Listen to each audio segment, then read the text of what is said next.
The cards speak. Justice listens.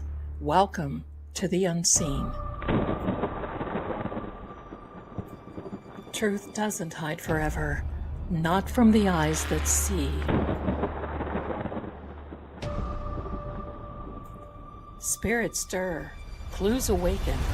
Let the seeing begin. Behind every crime, a shadow speaks.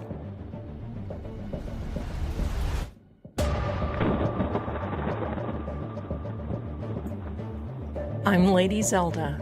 Welcome to Seeing Crime.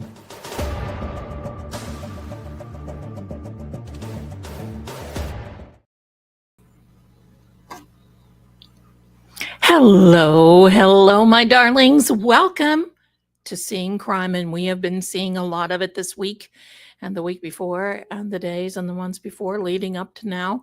And my goodness, welcome. Pardon the voice a little bit because it is raining to beat the band.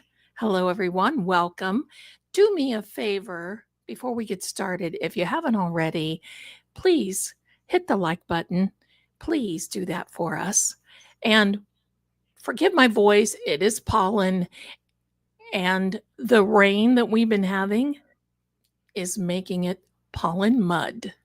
So there we go, my darlings. Welcome. Welcome. And thank you so much, my darlings. It is raining here. We've had tornado. We've had raining. We've had this. We've had that. Oh my gosh. All I know is that we are here. And that's where I want to be, is with each and every one of you. Have we not had a week? Have we not had a week? Oh my gosh. Bless you. And thank you, my darling Risa.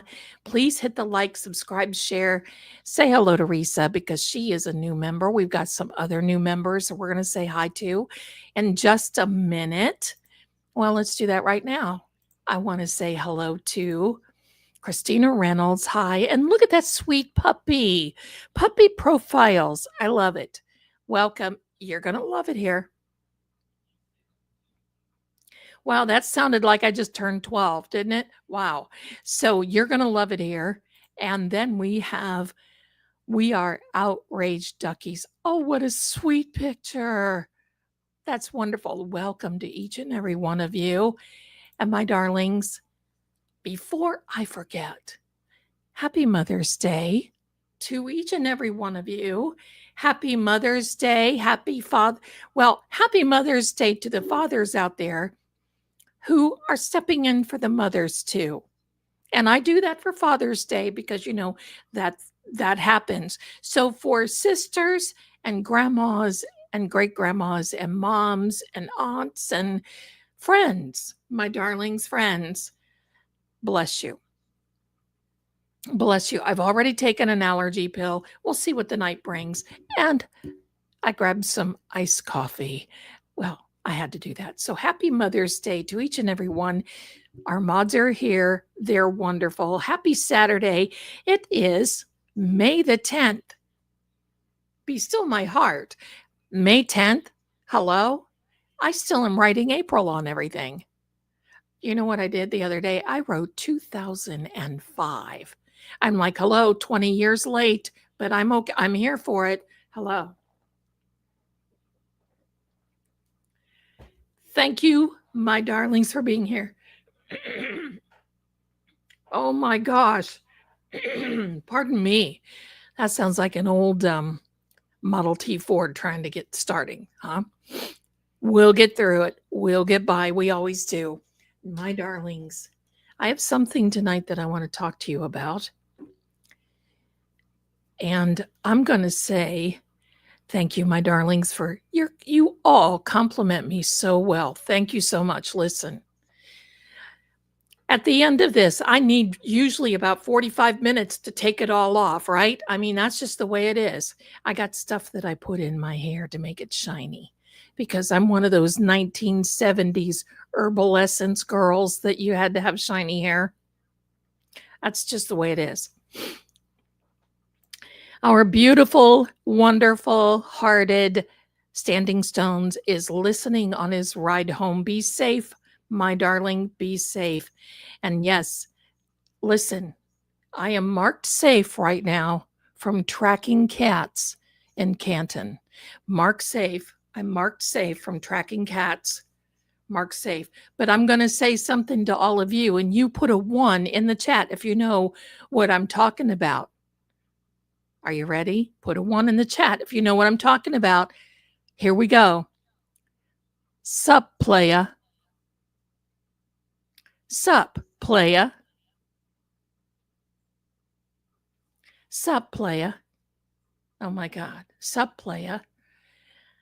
Jerry, you know what? I get Marie. Thank you. I get Marie Osmond.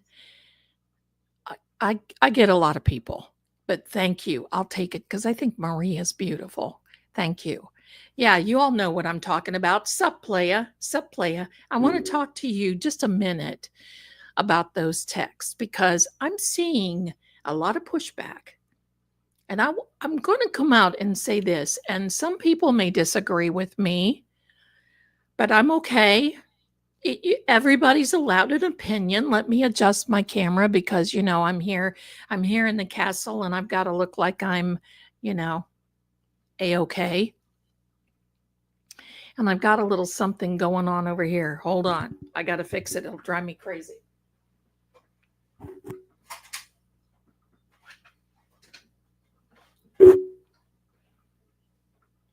Voila. All right, here we are. Sup, playa. I want to talk to you about the text just for a second. I know that was rude. I'm sorry. I want to talk to you about the text. Now I'm going to say this. First of all, I think John surmised. Secondly, I don't think he was that innocent either. If he was, why would Karen be so upset and say, John, I know you're someone else. So that's just the way it is, right? We've all been through that. I've been seeing that, this is going to convict Karen. No, it's not.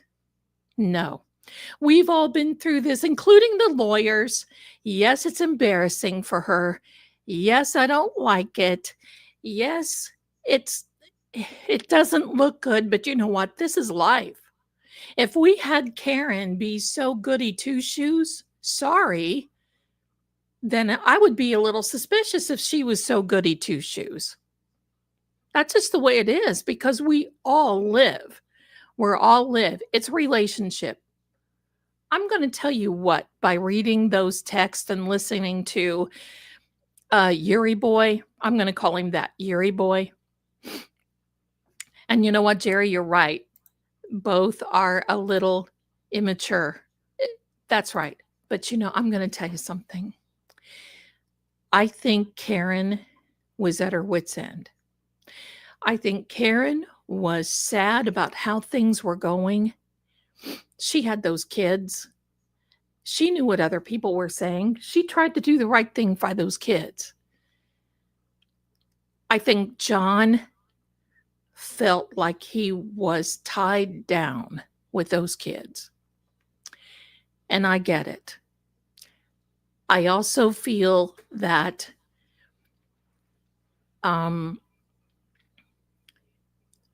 the reason she picked Higgy to talk, because now, no judgment, when I first saw Higgy, I thought, okay, this might be somebody to tell the truth, and he still might. But I think when she saw him, she wanted somebody to talk to. She didn't want to sext anybody. She didn't want to she didn't want to do any of that. She just wanted human interaction. And he fell for her hook, line, and sinker because he wanted somebody. Now, is Karen out of his league? Oh, yeah. But they both were lonely and they wanted somebody to talk to. And the fact that Karen went to his house and left, that tells you something. Trisha, huh? Yes. The only thing Karen is guilty of is bad taste in men. Been there, done that, right? No judgment, Karen. If you're watching any of the Reed family, no judgment. My goodness, no, no. But I felt bad. I felt secondhand embarrassment for her. And I'm going to tell you, you know that Higgy was watching and he was clutching, thinking, oh my God, this looks so bad. It does. This looks bad. Because for me, between seeing that and then seeing the waterfall videos,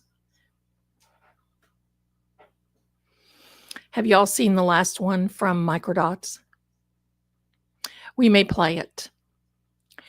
But this was, it's just flippin' well sad. Now, time out. I see a lot of everything going on with with another Albert family member. I just now found out about it about 30 minutes. That stuff can get me demonetized and it can get me shut down. So I would prefer to just say thank you for sending that to me. We all know that these people are a bunch of, they reside on the island of misfit toys, and we'll leave it that way. And no, it does not surprise me one bit if that is true. And I have to say that because, it's this thing. It's this thing. Hello. So there we go. It's sad. But I want to talk to you tonight. Yeah, Microdots. Jerry says Microdots is amazing and on the spot. Yes, Kelly, amazing. Yes. And a dear one. Look at that. Doe a deer. They cover up. Yeah. Yeah. Well, this is all going to be tanked. You watch. You watch. It's all going to tank. It's all going to tank. Bev. Zelda, yes, Karen went to Higgy's house, and within minutes she read the tea leaves and was out of there like a rocket.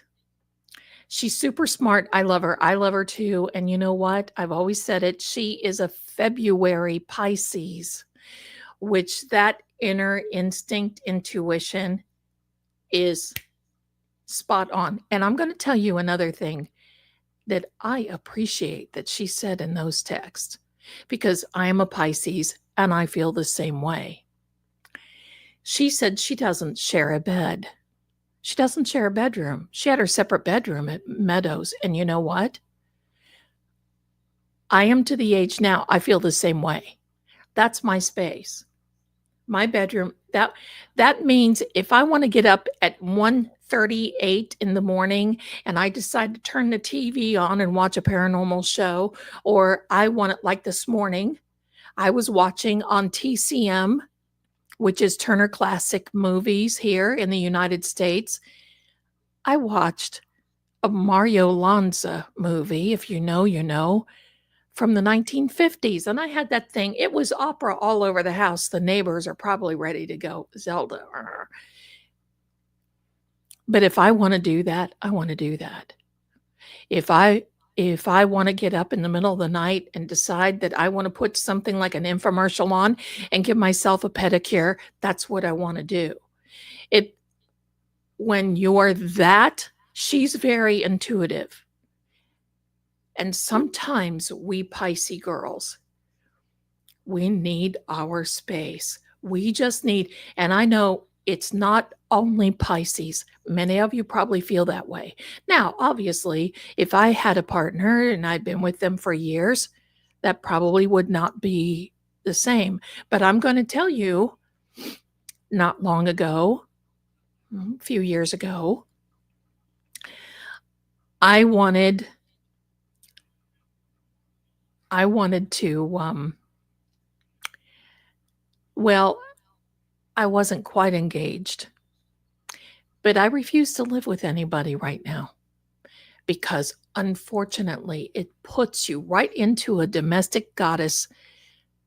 Would no matter what, you fall into that domestic goddess slot. Ain't for me. Ain't no. I'm done with the only domestic goddess that I'm here for are the cats, me, my son. He's going to move out, get married, all that stuff. But I am the focus because I love what I do. I could just see me in a big argument, a big text war, like we've seen what's been going on with Karen and, the tug of war, and then having to come on live with a little red nose and little red eyes because I had been crying out of frustration and I just want to zap somebody. Those days are done. And I'm going to tell you, I appreciate that feeling. And you know what? That right there, my darlings, kept her from getting in bigger trouble. What do I mean by bigger trouble? Well, could you just see it? Could you just see it?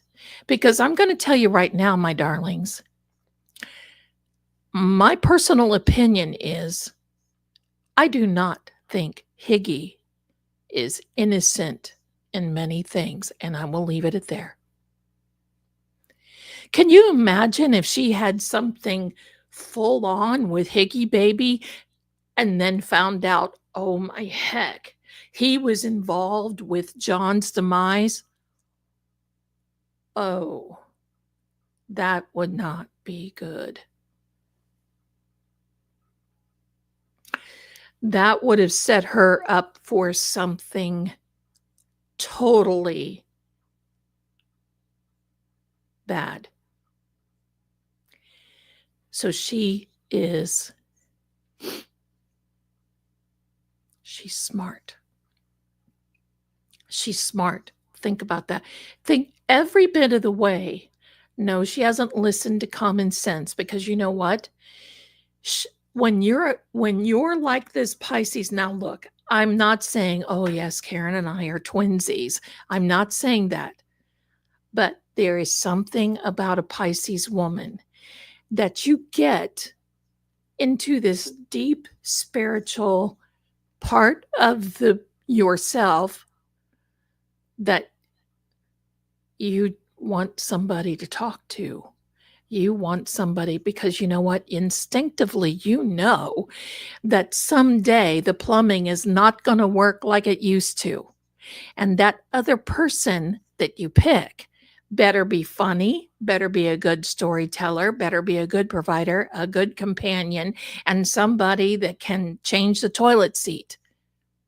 Because when the intimacy goes away, there has to be something there that's the glue to hold you together. That's what she wanted. That's what she wanted. And unfortunately, John with the kids was extremely enticing with her. But then when the problems start, and you're fighting over kids and you're fighting over all of this,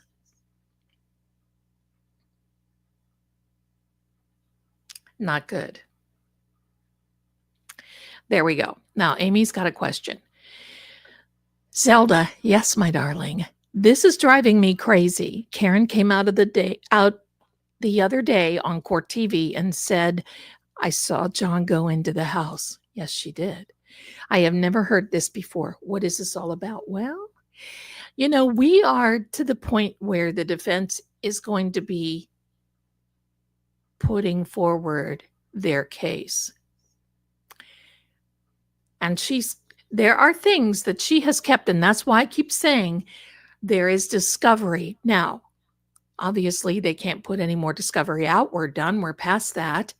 But the discovery is going to be for us. There are going to be things that we haven't heard before. She did see John go into the house. She did see him. So this is going to get very good. And I'm going to tell you what, when Monday comes, oh boy, you're going to see, Yuri because they're going to try to prep him over the weekend. He's being prepped today. He's going to be prepped tomorrow by Hanky Spanky. And they're going to be talking about inverted video. It would not surprise me if he was on the stand a whole full day on Monday and a half a day on Tuesday. It would not surprise me, and it might even go longer than that. Because, just wait, that inverted video, and for those of you who do not know, Yuri, buddy, Yuri baby, there's Higgy baby and Yuri baby. Erase. Yuri baby is not a natural born to be wild. He is not a naturally born citizen. That means if he has trouble, if he gets perjured, if he commits a felony or a crime, which he is like on the edge of this now, he could be deported. ICE could come in. ICE, baby. Dun, dun, dun, dun, dun, dun, dun, dun. ICE, baby. Can you imagine? Wouldn't it be wonderful if ICE was out in the hall?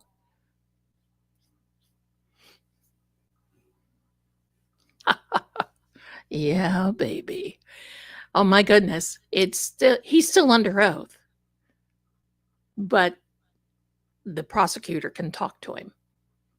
The smirking and, whatever. Well, he's a citizen, but he's not naturally born. So he can go. There could be a problem. There definitely could be. Pardon me. He could still go. He can still go. So anyway, okay, well, we're not going to argue about that, okay? But believe me, I know this, and it's been confirmed by some people, all right? So I say, ICE, come in, take him, do whatever you need to do. Bye. That's what I want to say. He cannot be here. Okay, we're not, okay.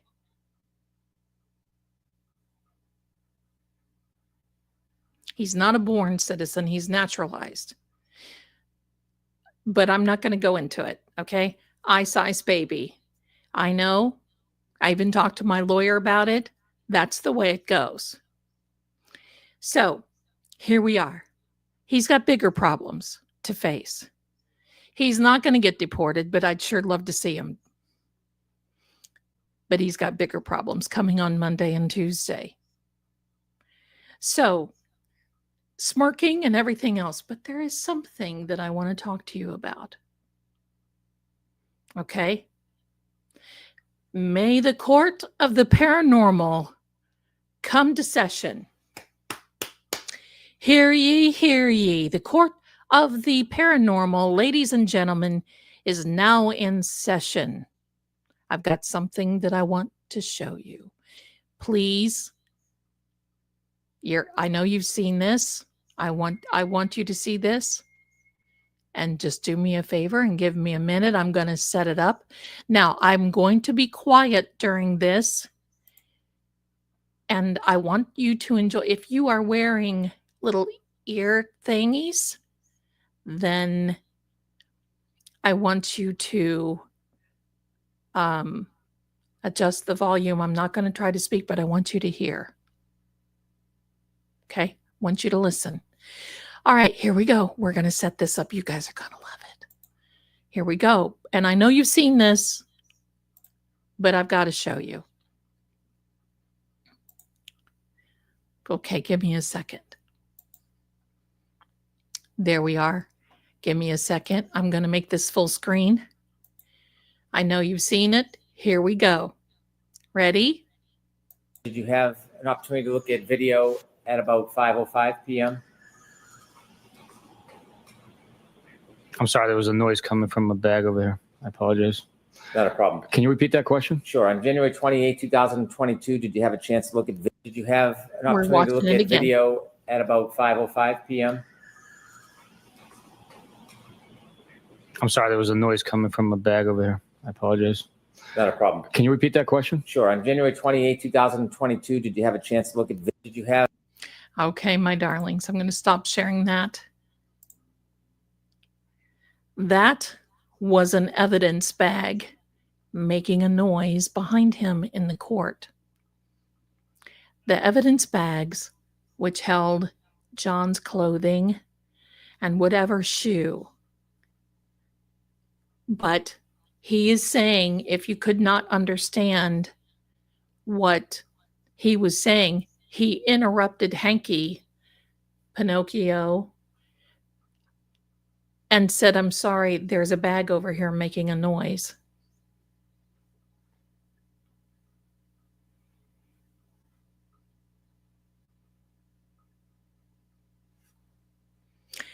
All of the words that I did the other night, or that came out for me the other night when I was making the one video, I think it was the 4th or the 5th. I took some pictures. I am going to post them after this, probably tomorrow. And they said ghost, cause, findings. He is guilty, but I was not talking about Yuri. We're going to leave it at that. Photographer. And remember when Yuri got on the stand, he was saying that a photographer wasn't there. Do you want to hear it again? Let me know if you want to hear it again, my darlings. Let me know if you want to hear it again, because I put my earphones on and I could hear the bag rattling, as in a paper bag rattling. If you want me to play it again, put a 1 in the chat. Put a 1 in the chat. We'll let it go. Okay, my darlings, here we go. All right, give me a second. Let me get this set up again.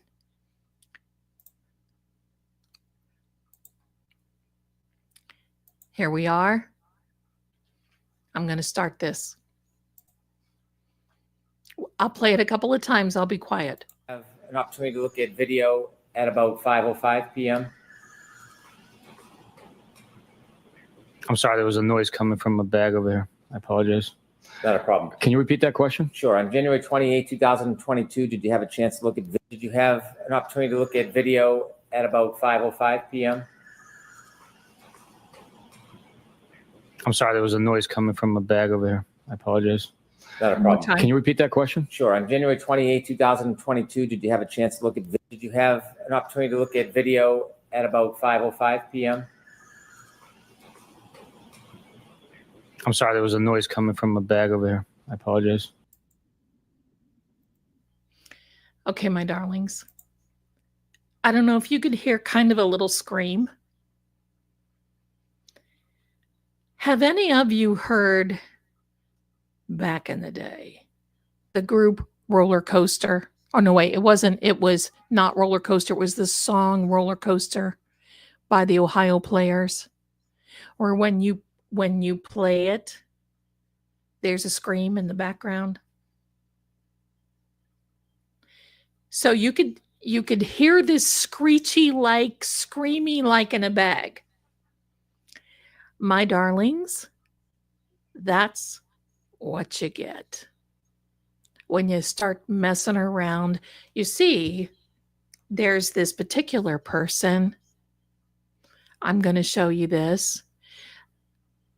There's a particular person that conjures and compels, trying to overcome the jury, so the jury will cause Karen to be guilty.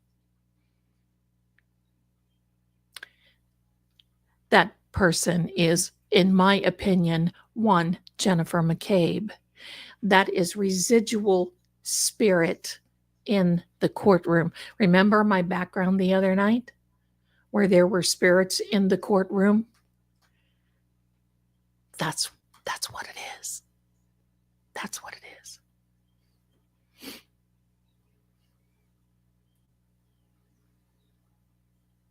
Hold on a second. So yeah, there, that he looked like sus, right? He looked a little sus. Let me tell you this. This is could be one of four things. It could be residual energy coming off of the clothing of John, because, when you put it in a bag, it kind of confines. And what they did to his clothing by, I'm just going to say, laminating it, it looked ridiculous, putting between two plexiglass. But the reason they did that was so that the jury could not look and see dog tears in the sleeve. Hello, we know that, but we're going to keep on tracking here. It could also be John trying to speak through the items that he wore when he was unalive. Oh. It could be a poltergeist effect because there is so much emotional intensity in that courtroom.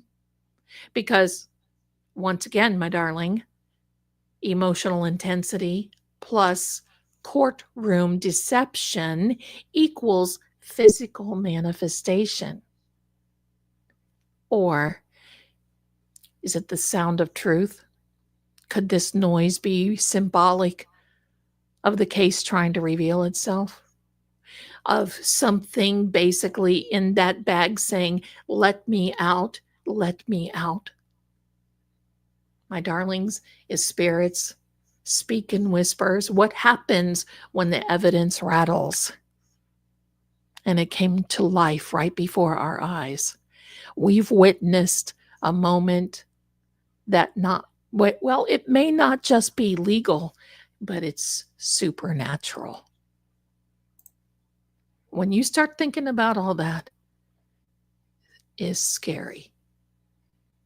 It would scare me. Listen, some of the stuff like this scares me, and I'm absolutely fearless when it comes to this. But if I was on that jury and I heard an evidence bag rattling, I would be going, this is what I would do. Hello, judge. I would hold up my paddle. Since I don't have a paddle, I will hold up my nail file and I would say, hello, judge.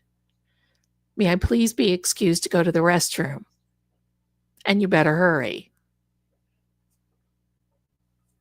I would be like, see, this is why I could never be on jury duty.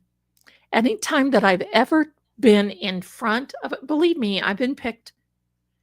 And I go in front and they'll say, what do you do for a living? I'm a psychic. Next. Boom. Off. So I don't say I'm a psychic first. I'll say, well, I work for a company that arranges finances for humanitarian companies, which is very true. Oh, really? You do that? Okay. What else do you do? Your name sounds familiar because, they vet you. Well, my name is Zelda Kelly. What else do you do? Well, I happen to be a psychic. How long have you been doing that? Oh, maybe 30, 40 years back then. Goodbye. Bye, Zelda. We can't, we cannot get you out of here fast enough. Zelda, ciao. Bye. Boom. Get out of the courtroom. We don't want you. He looked scared. He should look. And you know what this also tells me, my darlings? John's energy is starting to prowl. Do you think possibly that he is haunting these people? They deserve to be haunted.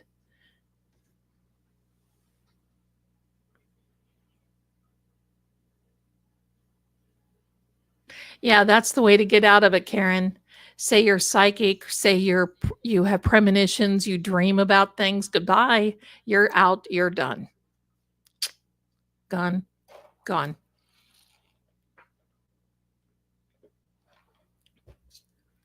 John is haunting these people. Why do you think that they do not want to testify? Not only is it because somebody along the way might be guilty, number one, in my opinion, and somebody along the way may have something to hide. And by the way, all of you, I hope Richie comes in tonight, because he just sent me a message and said that last video that he did, I'll read it to you. The last video that he did has sent shockwaves throughout the Karen Reed universe and has reached 125,000 people worldwide. It went viral. Congratulations, my darling. Way to go. You are absolutely wonderful. Jim Rockford. Hello, Jim Rockford. Are you from the Rockford Files? Hey, back to you. I love that. Listen, I'm a James Gardner fan. Yeah, buddy. So, yes. Aunt BB2. Zelda, did you notice not many sirens last days compared to before? Perhaps he was his energy. I think he wanted us to be completely fixated. Who was not, tell me, who was not completely fit? I don't think I moved. I purposely had to get up and like do some, whatever, because I was just fixated. Oh my heck. What makes it worse is because, I grew up with a family, we are nibblers. Got to have something to nibble on. My grandmother would come in the room and she'd say, do you want something to nibble on? Oh, yes, because grandma's snacks were always very good. So there were olives and pickles and baby corns. Yes, corns with an S, plural, because when you're little and you're baby and there's more than one of you, you just don't, in my heart, qualify for one corn. You are baby corns.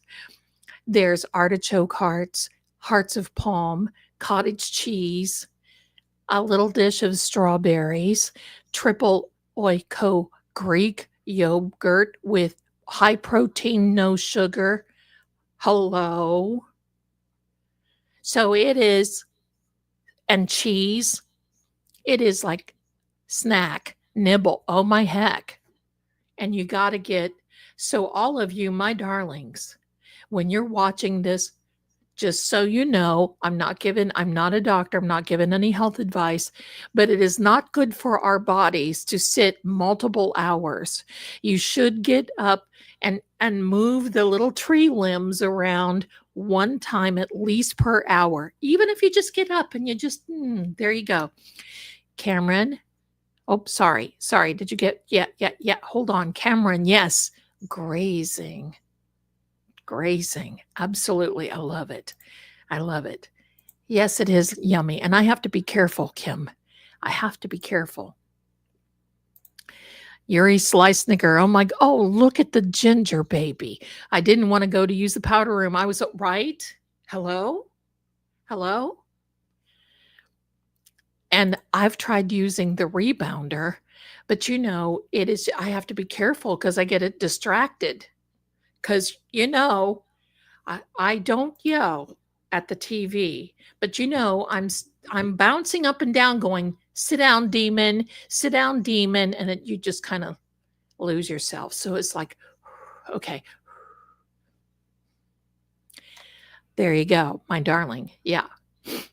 Kookie says they might need Matt to stand to give a face to. Tell them the guy never went in the house, Asian house.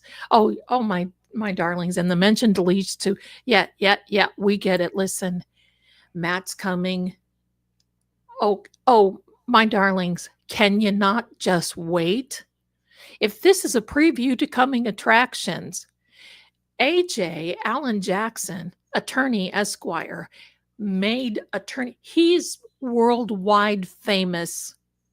And everybody's like, oh, look, he looks so, oh, he really hurt Karen's case. Oh, sit down, demon. Forget it. He's the best thing. He in that team. Hello, I love it. There you go.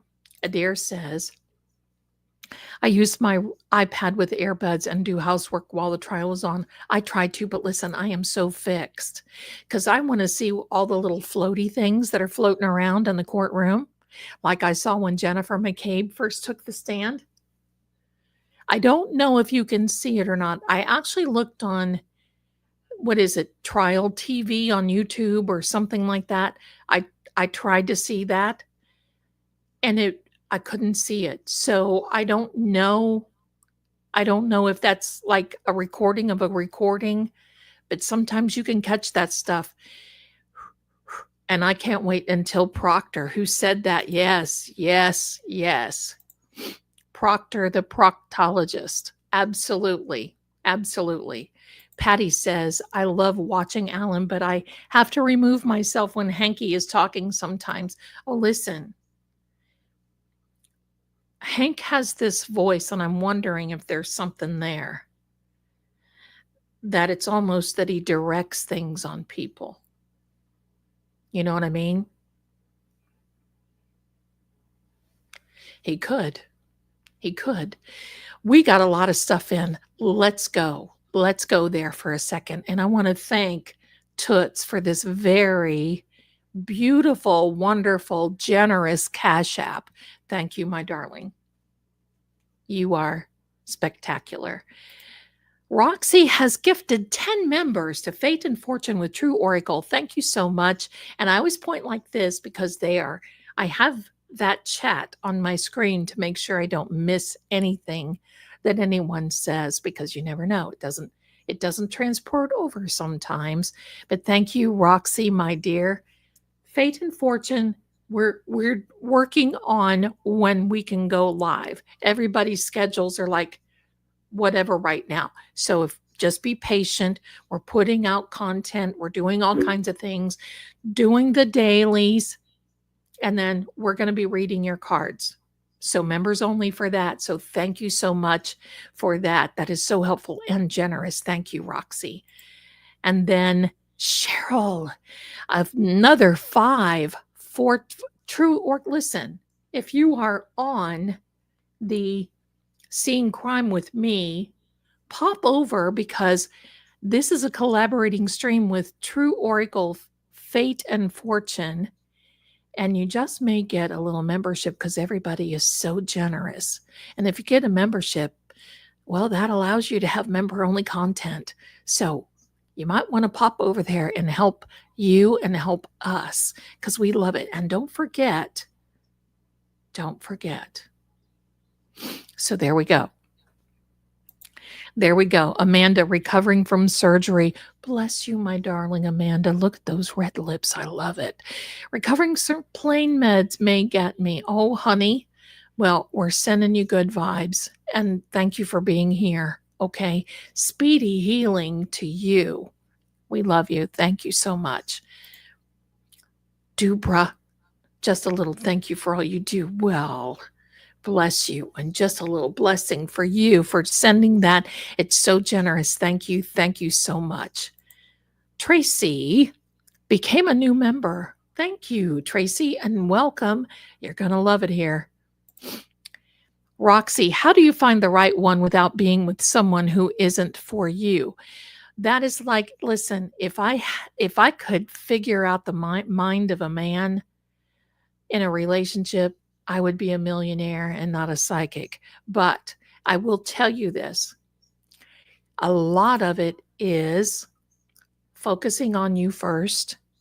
That's number one. Knowing what you want in a person and knowing when you see red flags. How many of us, hello, have said, oh, well, that person will change because they must love me so much. Or, oh, well, maybe, I just think they're adorable, and that little bad habit that they have will most likely go away. Any of those things are red flags. And you've got to be red flag fluent. Flag fluent. So when you see these red flags popping up, you know, well, you know what? They might be a nice person, but they're not for me. You've got to know what your value system is. We can go out, we can date, we can be with other people. However, be careful of how much of yourself you give to others. Because sometimes when you start putting all of your eggs in someone else's basket, and then you're depending upon them to make your life beautiful, red flag. So I hope that helps, my darling. Hope that helps without getting into a huge, big thing. Look at this. Tracking Cats. Oh my God, I love it. Tracking Cats in Canton became a member. Welcome, Tracking Cats. You are just cool. Thank you. Thank you for being here. And I'll tell you what, my darling, I've missed these chats. I don't know what you're talking about, my darling, but maybe I'll catch up. Maybe I'll catch up here and see.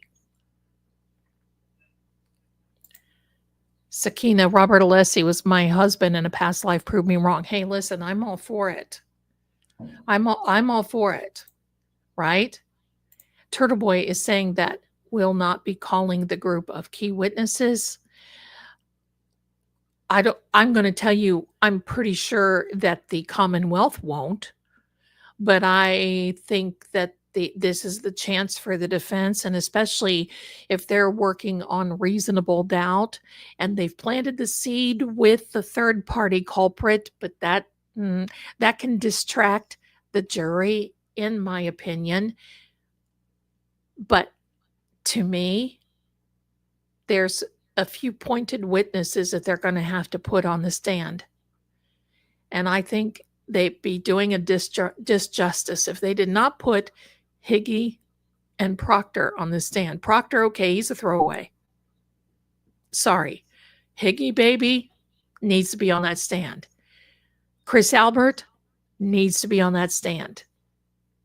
I think they know that. But listen, it's going to be A-okay. Just wait, because we're going to get Arca out there. We're going to get all of them out there. You know, when I look at Yuri from now on, I'm just going to be doing ice, ice baby, ice, ice baby. You know, get him out there, freeze him. Ice, come in and freeze this guy. Get him out of there. Get him out. There we go. I know this from a few days ago, but I'm still hoping for a cat. Listen, Tracking Cats merch is coming out. Watch for it. It will be there. It will be there. There we go. Let's see. Hank reminds me of William Defoe in Mississippi Burning, the FDA. Oh God. You know who Hank reminds me of? Who's the guy in The Matrix that I haven't seen it for so long? Keanu Reeves always was hiding from, had the glasses and the weird haircut. Who was that guy? He reminds me of him. He even talks like Mr. Anderson. The guy that would get you Mr. Anderson. I bet if Hank said Mr. Anderson, we could just have him be, come right in there. Yes. Is it Agent Smith? Agent Smith? Maybe. I don't know. Thank you, my darling Emma. I love that little butterfly. Every time I see you comment, that just makes my day. Mr. Anderson. Yes, I love it. Mr. Anderson. Is it Mr. Smith? The agent. That's who it reminds me of. Yes. Yes, and look at this, Deanna. May the 4th be with you all. And may the 5th find you safe. Let me know the 4th be with you, but I bet you if I were in court, I would be thrown out, because I would have said, and may the 5th keep you safe. I know she would have cackled. And poor Jessica Hyde talks like Snow White, in my opinion. So anyway, she did her thing. But the one thing is, I don't get upset at these witnesses. I don't get upset at this stuff because I'm going to tell you something. And I don't want you to do that either because it's bringing everything out. It's bringing everything out in the open. So that way, when you're seeing it out in the open, everybody else sees it too. And everybody knows the truth.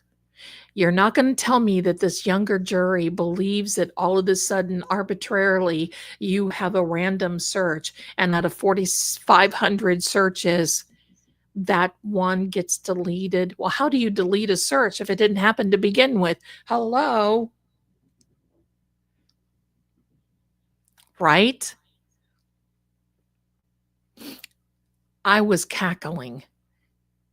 When sometimes little stupid stuff like this gets me to cackling. I was cackling at that. I thought, oh bless her.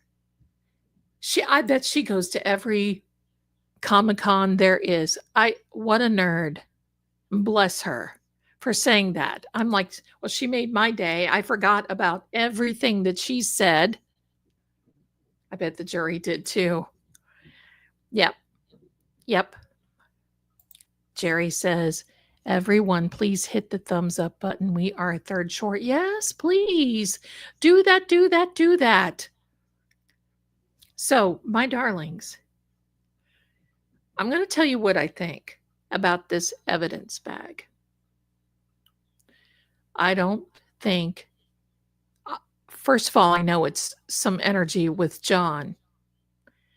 I do not believe that it's any type of anything that has been compelled by anything other than whomever, meaning any wicked witch of the West that has gone in there. Thank you, my darlings.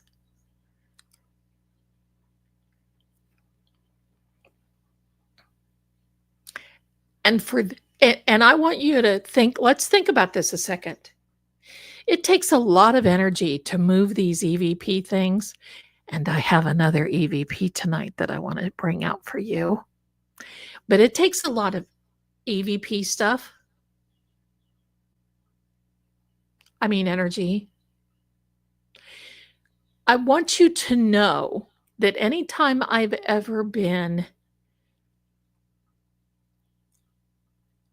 on a paranormal investigation and I take out, depends on what entity is there, I think is there. Sometime I'll take a doll or a ball or something, that, if I think that there's small kid energy or whomever.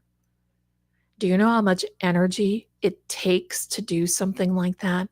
To rattle a bag? That's some heavy duty energy. Woofy.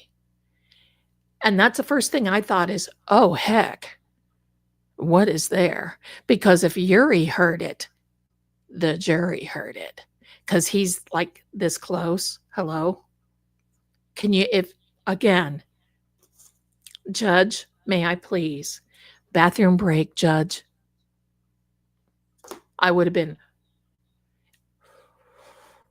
ooh, yeah.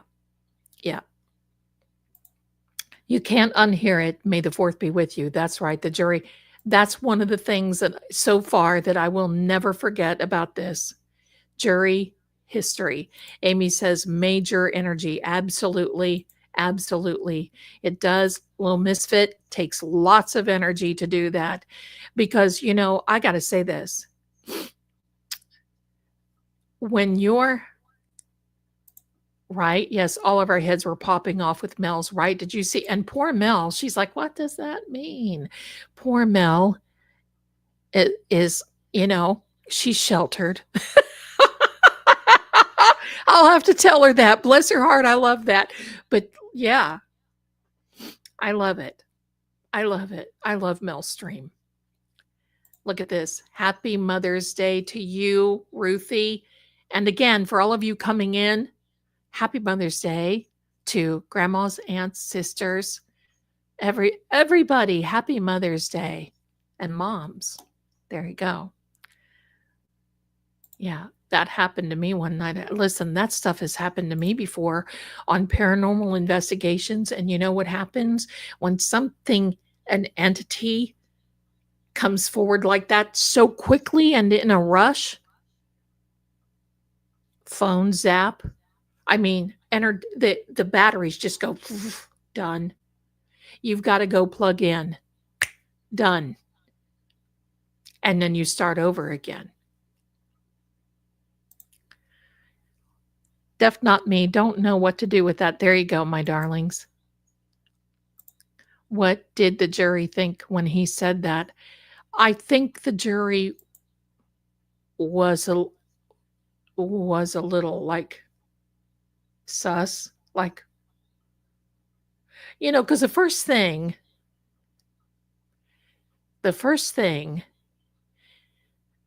if you hear something like that, for those who are not in the entity and don't have this Zelda, if you're not a Zeldanator, if you're not a Zelda Knight, and you're not looking here at the paranormal side of things and the tarot side of things and the energy and blah, blah, well, the first thing that I would think if I were a jury member and I wasn't a woo-woo girl, I would be thinking, oh, shoot, is there a mouse in here? That's what I would think. Because, a spider would have to be like, hello. So I would be thinking, is a in here? I would be like kind of looking at the floor thinking, what? Kim says, Zelda, I open up EVP with every witness and specifically Bookie Baby. I asked John to touch him or spook him, and he did. Good for you. I love it. I do that too. But I don't run it enough because I want to see everything that's going on. Yeah, that's right. Teachers, especially, you are all surrogate parents. Truer words were never spoken on that. Yes, indeed. Maybe it was in the evidence bag. I'm sure it was. Whatever it was in there. Was in there for sure. Because, the lights were out when that happened. So, I mean, the center stage was set, right? Hello. It's okay, my darling. No worries. Now, for all of you, because I have seen people have sent me messages and basically have said, Zelda, how do I get a membership? I don't even know. Because there are some, and I got a message from a dear one. I forgot her name. I'm so sorry.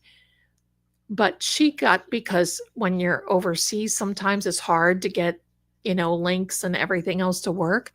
She was so thrilled to get a membership. So for those of you who have not marked your account yet, where you can actually receive, do that. Do that so you're not missing out, because we have so many generous people here that hello. And you know what? That helps support this channel. It helps me do what I need to do in order to be able to do what I need to do. And all I know is enough to know that I don't know enough. But you guys support that. And I want to thank you so much. Very generous. Absolutely, Heather. Everyone is very generous. Wait, what? Something really did happen in court? I wasn't crazy? No. Oh, no, it happened. You're not crazy, my darling, at all. It was there. It was there. You might want to go back and take a look at it or run this back a little bit and see. Here we go. Yes, he mentioned shoes, rust chemical oxidation. So I did my research and posted it on Twitter X on Microdot's post and mine. Yes. There was a lot of stuff. Thank you, Sissy2Fibro. Look at that sweet profile pic. Thank you. Richie is amazing. He is, Debbie. He certainly is. Sylvia, hi from Texas. Hey there, Texas. I love it. I love it. My yellow rose of Texas. There you are. I can't sing tonight because my voice is hosed. Have I only seen one spirit so far? Multiple. Multiple. In fact, I'm going to put the background on. For those of you who have not seen this particular background, I made this background as an example of there are days and this is how it looks to me in court.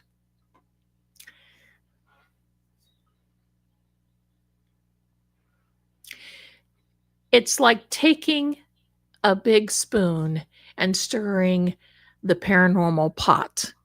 That's what it's like. And especially for all of the,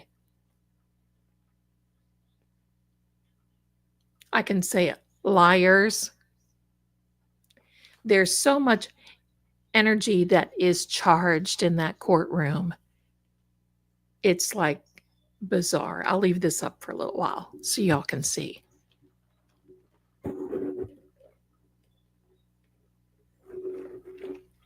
That's why, pardon me. Oh, there we go. That's why, my darlings, look at this. Got some hair sticking around. That's where, my darlings, when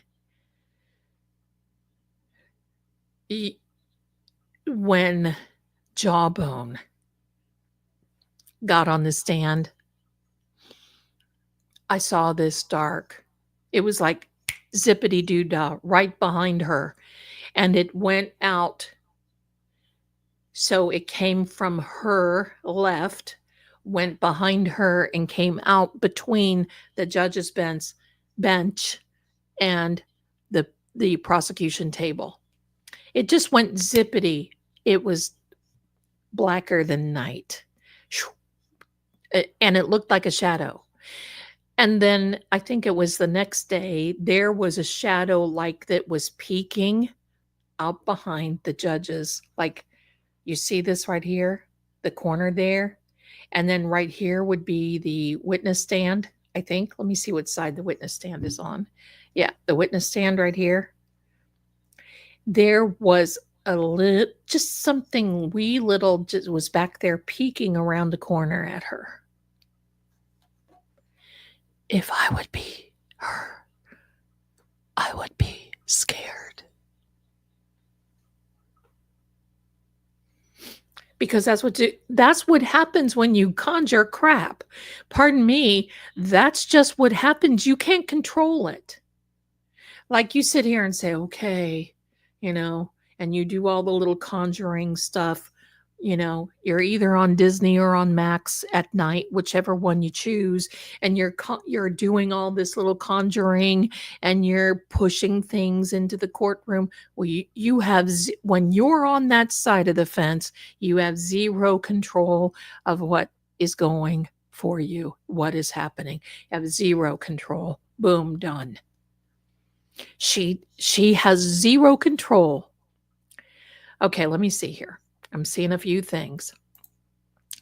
The way, Heather, pardon me. The way Microdot's video paused at Higgy with those black spots on his eyes and mouth were chilling. I wrote to him and told him, because there's two in there. We may play it, but there are two. There's one for Higgy and there's one for Uncle Albert. We're so sorry, Uncle Albert. There are two. And I told him, I said, when you did those freeze frames, the monstrous evil that you can see in that particular video is uncanny. And wrote to him and said, that is so hauntingly, I cannot find a word except Abaddon, possibly Abaddon. But I cannot find another word that is more evil than evil. And it's not only because of this one thing. It's an accumulation of many things. And for those of you who do not know Abaddon. It is a Greek word that basically means the angels that guard the pits of hell. Not happy. It's not a happy place. Hi, Mary Baker. Hi, Zelda. Look at you smiling. I thought the CW was also prohibited from talking to the witness as long as they are under sequestration orders by the court. They are. No, they can talk to witnesses, their own witnesses. They can talk to them. They're going to have to in order to help prep them. But you can tell that Yuri baby was not properly prepped at all. Yikes. Evil Jen says she is evil personified. Look at that little face. Aw. Ruthie, can you do a reading on John's family to see what they feel about the new evidence, if they are seeing the truth or they are blinded? I feel so sorry for them and their pain. I have done this before, but I'll share this with you. And I don't think things have changed much. Mr. O'Keefe knows the truth. He does not believe that with Karen, and I think that that has caused internal hiccups and fights. And I don't know, there was a part, I wish I would have written it down in yesterday's testimony, where they were sitting there and there was a sidebar and the camera was on Mr. and Mrs. O'Keefe. And he was sitting there, he'd put his head down and he put his head up and he put his head down, he put his head up. And she looked over at him and just kind of gave him this disgusting look like, what? But she was like, she just like, I had issue with that. I seriously, I went, What? yeah. At that one, that was crazy. She will never, even when the truth comes out, she will never accept it. And the reason being because she hates Karen. She blames Karen. And it's my understanding, I could be wrong, I don't know, but I've heard that, pardon me, John and his mother and brother were not on speaking terms. And in those texts between Karen and John, you can hear how his papa was going to come over that night. I don't know what happened to all that, but I heard that they were not on speaking terms. Him and his dad were. And she wants to blame Karen and tells Karen, you mean you let him out by, oh, hello, is he not like 45 or 46? Mama?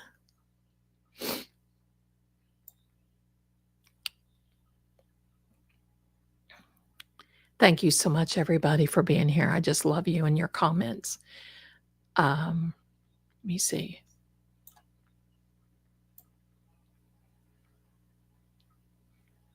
Yeah, let me see.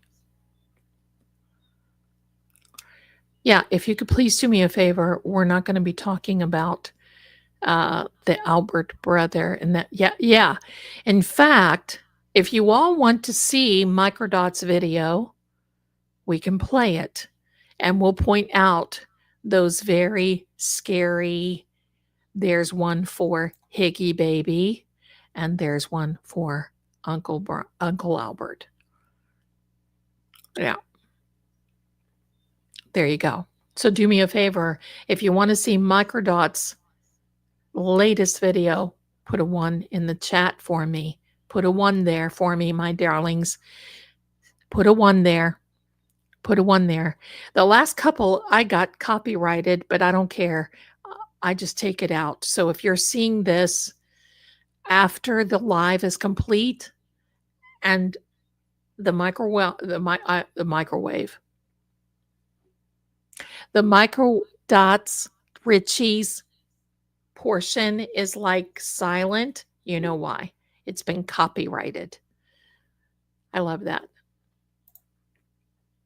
How dare you? Thank you, darling. Yes, Abaddon is generally considered a fallen angel in religious and mythological contexts.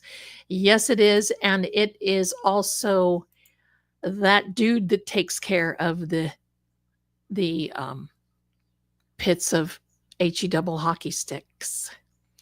There we are. Let me see. Where did I leave off? I got to say thank you to you folks first. Hank Breckens. Hi, Hank Breckens, Binky. Thank you. Rough week here. On to the next. Bless you, my darling. May you have a good week coming. Bless you and thank you so much. Cheryl, if I didn't thank you before, I'm thanking you now for 5 Fate and Fortune True Oracle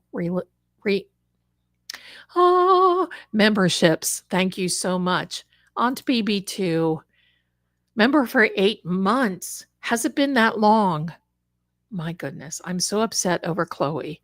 I don't know what to think. Well, Chloe's in a much better place. Don't get me started on these people and oh my. But thank you for your message. Member for 6 months, messages from John about 33 Oakdale Road, Lanks House. I don't know. Maybe we might be able to get some there. Tazo, a member for 4 months. Thank you and congratulations. You guys, I've been I don't remember the last time when I went live for the first time, but it was really something. Yeah, we're not going to talk about Chris Albert. We're not going to talk about him because that right there can get me demonetized, and he's not worth me losing. Okay, so thank you so much. Zelda, I do that with my words more often than I think. Oh, right. Hello. It's like I have so much to talk about and it just all won't come out. I need a mini me. I need a mini me. There we are. Oh my gosh, Aunt BB2 gifted. Aunt BB, you sweetheart, my darling. My darling. Bless you for your generosity. 10. Oh, you guys, you are, listen, hands down, I have the best paranormal jury. What else can I say? Zelda Knights, Zeldanators, Tarot Crime Lab Techs, those who are connected. Pick any one or all of the above. I have the best chat going. Yes, the Animal Kingdom heaven is amazing. And you know what? For those of you who don't know that, in the book of Isaiah, it talks about our animals being in heaven. Because you know what? God loves his animals too. Right? So we're probably all going to see her one day. And she won't be a little stinker. What is really scary is Higgins' teeth when he's been photographed with Joe. He looks like Warwick Davis the leper. Right? Oh. You know what? I got to tell you, my son says I am so dramatic, but I can't help it. That's just me. If you were with me, and I am like that in everything we do. I love to watch him. And I'm just going to explain this for a second before we get into this. So disclaimer, in this Microdots video, I'm going to be pointing out a few scary little things. So just know. But I'm going to give you something to smile about. My son, I almost said husband. Hello, that's not even right. My son plays professional PC, Xbox, PlayStation, all that, plays in tournaments, teaches classes, does all those things. God bless him. I used to do that years ago, but all of that has gone beyond Zelda. But I still love to watch it. There's a new game that came out because I love zombie games. There's a new game came out, and I was so excited when he told me. I was like, oh, zombies? And that I have not lived that down. I hear about zombies. I'm a zombie girl. Although werewolf is my number one favorite. Vampires, zombies, I don't think I could go around walking all that stuff and moaning. No. All right, my darling.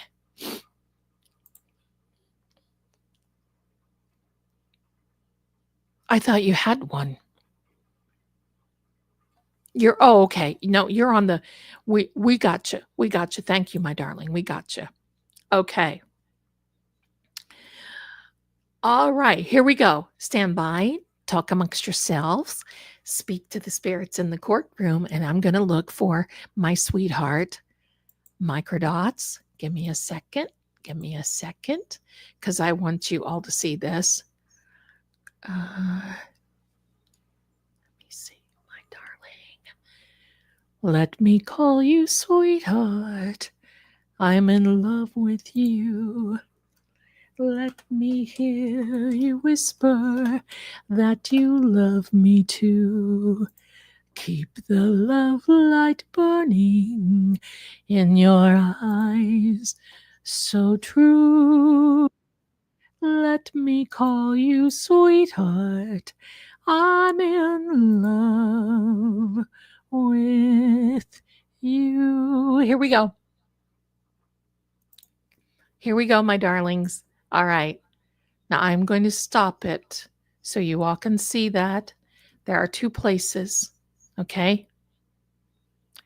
So disclosure, if that kind of thing kind of bothers you, look away just for a minute. We are now going to be, thank you, but my voice is not so, I'm sorry. My voice is not so beautiful tonight. That and drinking coffee on top of it. Hello. All right, here we are. We're going to be looking at our sweetheart Richie. Okay, give me a second. I'm going to make it full screen so you all can see this. Here we go, my darlings. Ready, set. You gotta understand something, dude. Microdots is a fucking force. Make no mistake that if this dude gets a hold of you, bro, once he picks up that set, he's not letting go.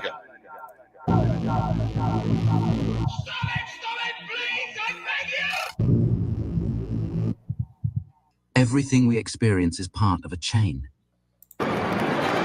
Every moment preceded by another.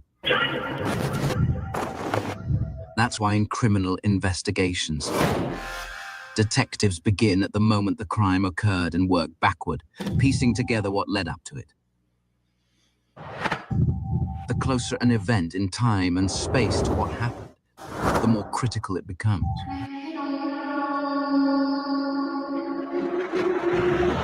In the Reed case, there exists a rare and invaluable piece of evidence. The waterfall video. A 75-minute continuous recording capturing the victim and the small group of people he interacted with before suffering fatal injuries. Rather than analyze its contents fully, investigators treated it as little more than a tool to tally Karen's drinks. Had they truly wanted to solve the crime, they would have done exactly what we are about to do.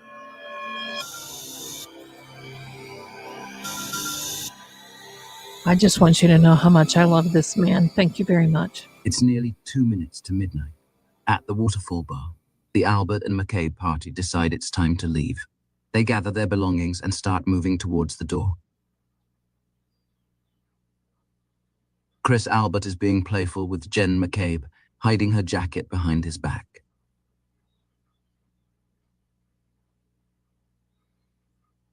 He hugs his niece Caitlin goodbye, since he is not attending the after party.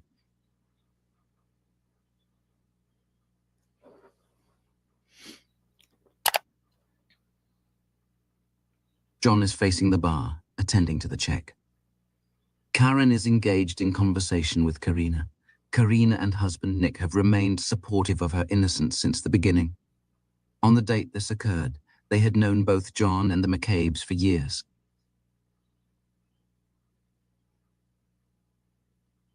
As Brian Albert, his brother, Selectman Chris Albert, and ATF agent Brian Higgins move towards the exit, an interesting exchange occurs.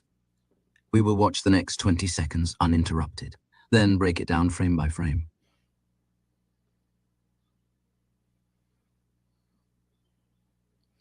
Okay, we're getting close now to the Higgy look, and I'll stop it so you can see it.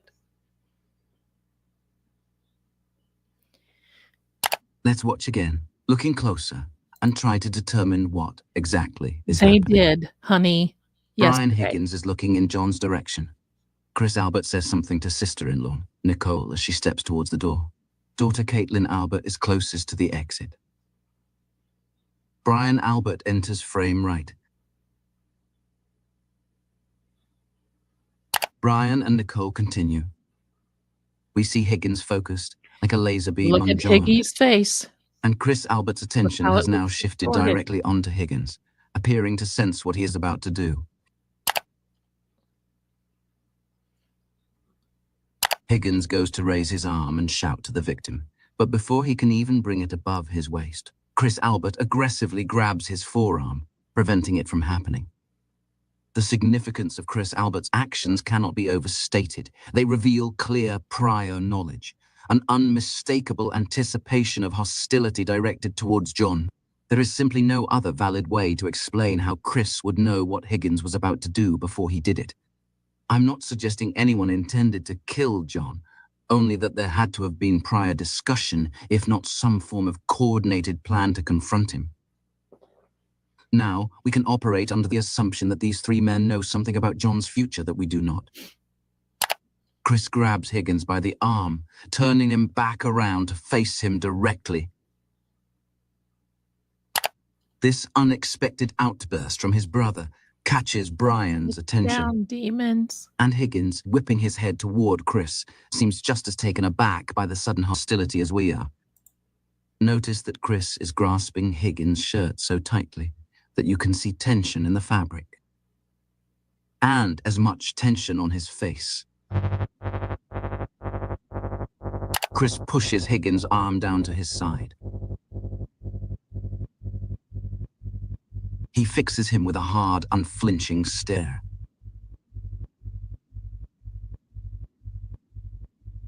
Chris releases his grip. Higgins turns his head toward Brian, deferring to his authority and seeking his approval. But Chris steps squarely in front of Higgins and puts both of his hands on him again. Higgins is rattled.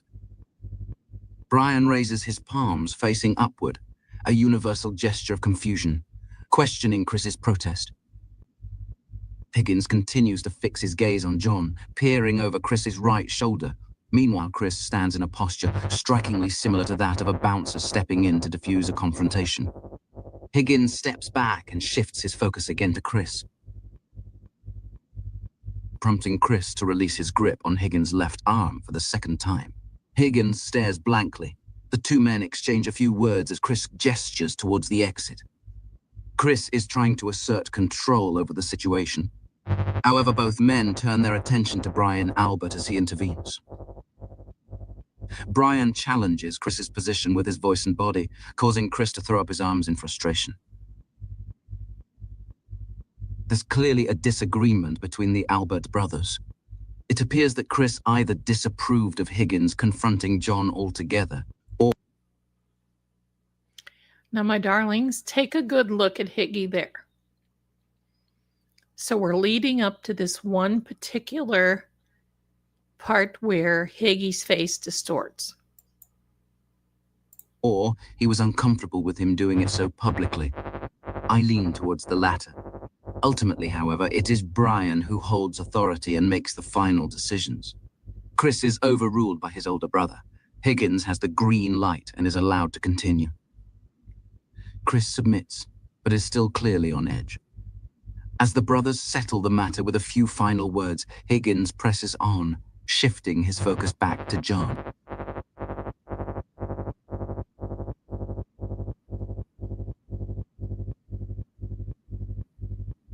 even with There we go. reduced resolution.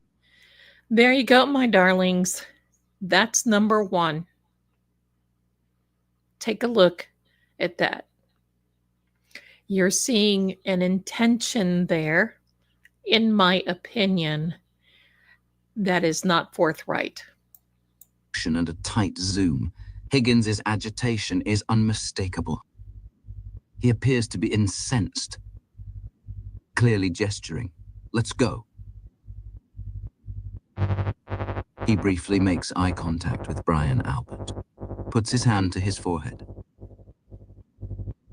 Chris guides Higgins towards the door, touching his back, using his body as a physical barrier.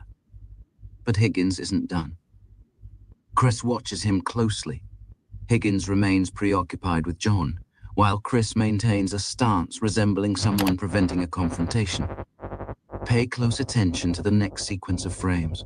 You'll see Chris appear to say something to Higgins, likely a command such as go or okay. In response, Higgins shows clear defiance, stepping past Chris and openly calling out to John in full view of everyone. Here we go. Chris speaks and puts his hand on Higgins' back to guide him out for the second time. Now, Higgins will react defiantly, ignore Chris, step past him, and attempt to get John's attention vocally, and by waving and pointing. Higgins defies Chris's instruction to get going. Chris is not happy with this. His stare is ice cold and locked on Higgins. Higgins sidesteps Chris and is animated. Then Chris turns to look at John to see what his reaction is. Now, time out just a second.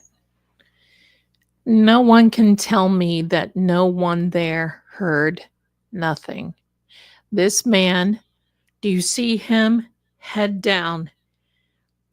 Just like, look, don't get me involved. I just want to walk through. You cannot tell me that that man right there in the ball cap knows nothing. He's heard it. There was another band member that walked through as well. Where are these people? Where are they?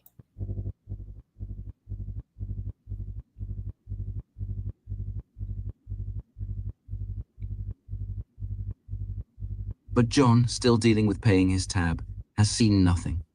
Not yet. And you didn't say goodbye to John, right? I don't think I said goodbye to anybody. And you didn't talk to him about coming over to 34th Fairview. No. Neither Brian Higgins, Chris Albert, or Brian Albert ever acknowledged what we are seeing with our own eyes. Now, picking up exactly where we left off, there's a few things that happen worth pointing out.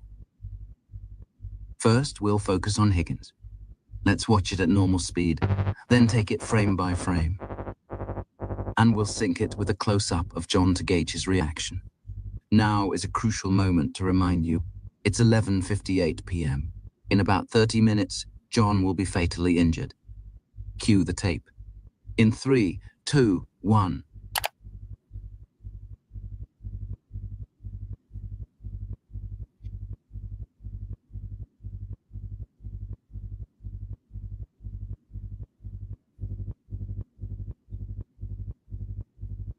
Let's watch it again, slow it down, and look a wee bit closer. Higgins is desperately trying to get John's attention, but John still has his back turned. By the time John turns to look, Higgins has shifted his gaze to Brian Albert, likely pointing at Brian while telling John to go to his home at 34 Fairview Road. Then, as Higgins turns back toward John, he sees that John has already looked away, prompting Higgins to abort the next hand gesture he was just about to make. Higgins looks and sees members of the band carrying equipment out, then steps back to give them space to pass. Then, he finally makes direct eye contact with John. He points outside, telling John to come to Brian Albert's home. His posture rigid, and each motion he makes is laced with tension. John says something back to him,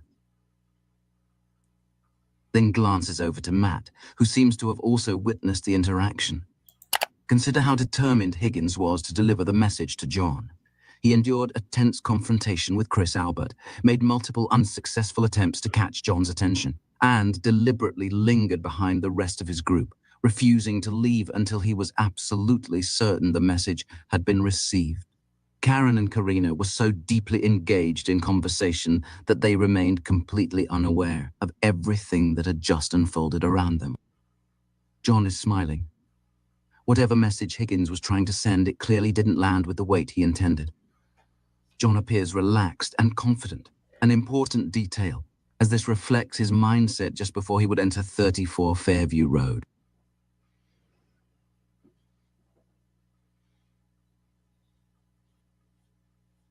John leans over to Matt, who is just out of view, likely making another comment about the outburst.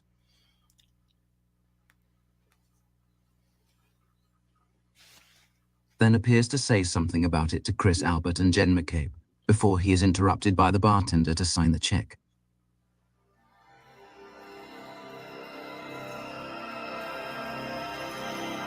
That bartender has heard something. In exactly 22 minutes, sent from the crime scene, Higgins texts John a message that, viewed in context, takes on a sinister tone.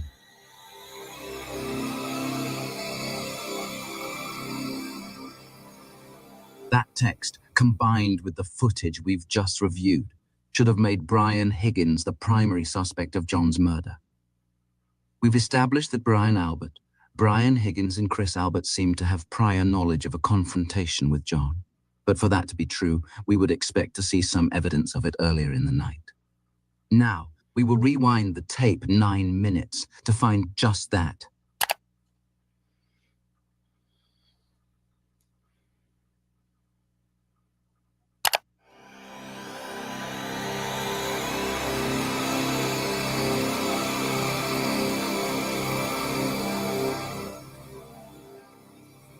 It's getting late and the bar will be closing soon.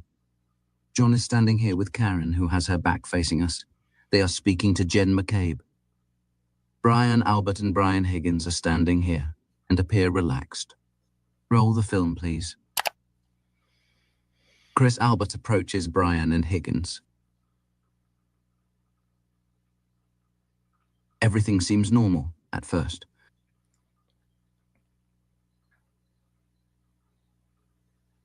They smirk. The three men's body language changes. They speak closely and glance towards John and Karen.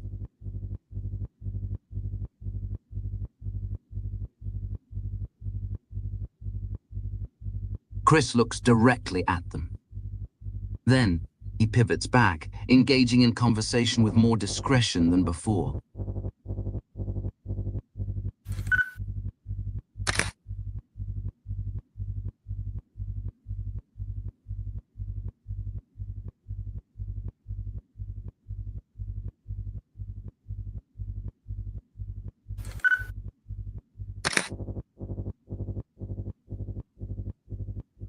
Chris leans in to listen to Brian.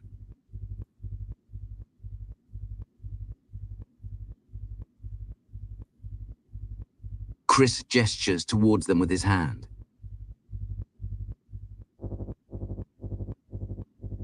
They become more excited. Brian whispers into Chris's ear. There's no way to know exactly what these three men were Like discussing. little girls. However, their body language is consistent with precisely the kind of interaction one might expect to precede Brian Higgins' taunting just 9 minutes later.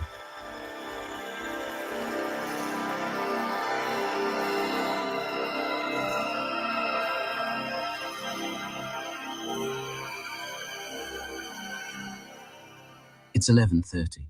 The man at the center of your screen is one Brian Higgins. The surveillance camera detects the infrared light emitted by his iPhone's true depth camera, which is used for Face ID. This is Officer John O'Keefe.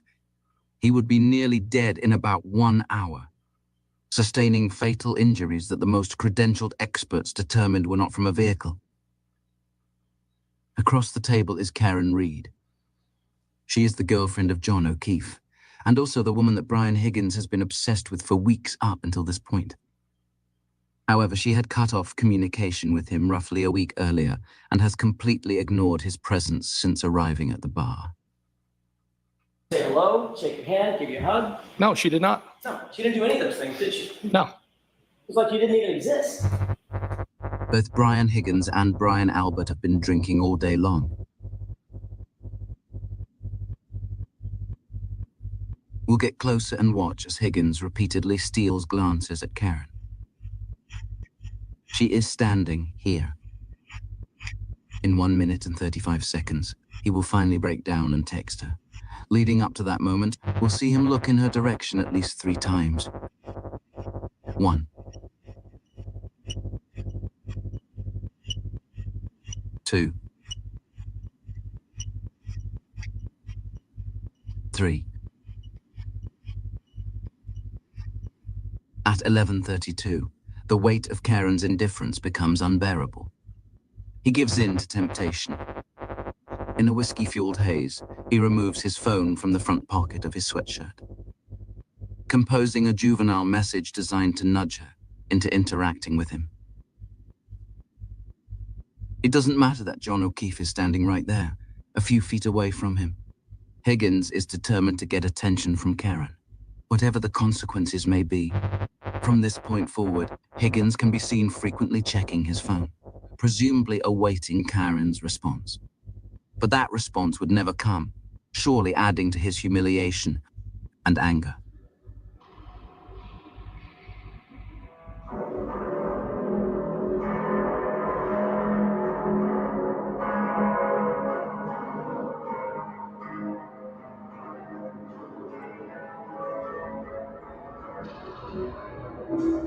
How many times do you think the feds have looked at this?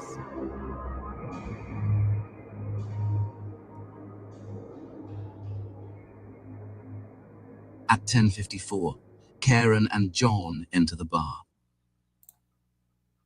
On the surface, everything appears normal, but there are already subtle signs foreshadowing the darkness this night is destined to bring.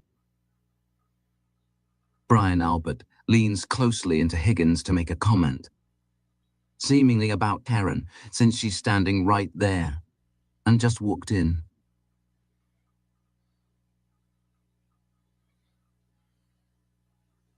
Then Higgins glances at John. He comments to Brian, and Brian leans back in to say something in return. Higgins shakes his head and laughs.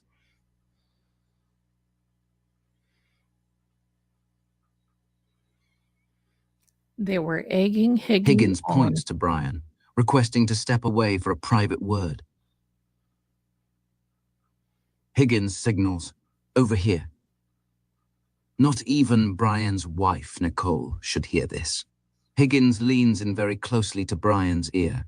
What subject matter requires this level of secrecy? The discussion continues. They seem very excited and animated.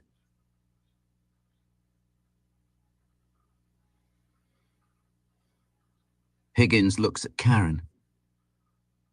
Repeatedly. He can't seem to stop himself from watching her. Meanwhile, John appears to be oblivious to whatever is developing around him.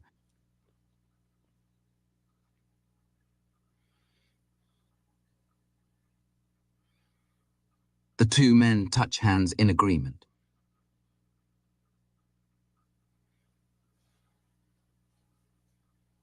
Higgins taps Brian's arm, requesting he step away once again to discuss something sensitive. And back to the corner they go. Higgins asks questions, and Brian gives answers.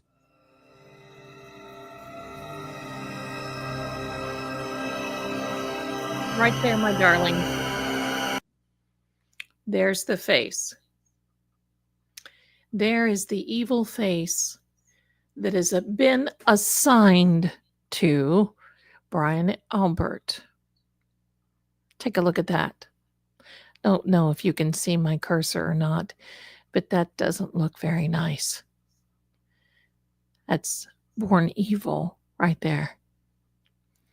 Believe me, the FBI has lip readers They have people who I'm sure has gone over this many, many, many times. They were planning something. We know it. So we'll continue to watch. Creepy is right. That's what I wrote to Ricky about. Look at that. Devoid. Devoid.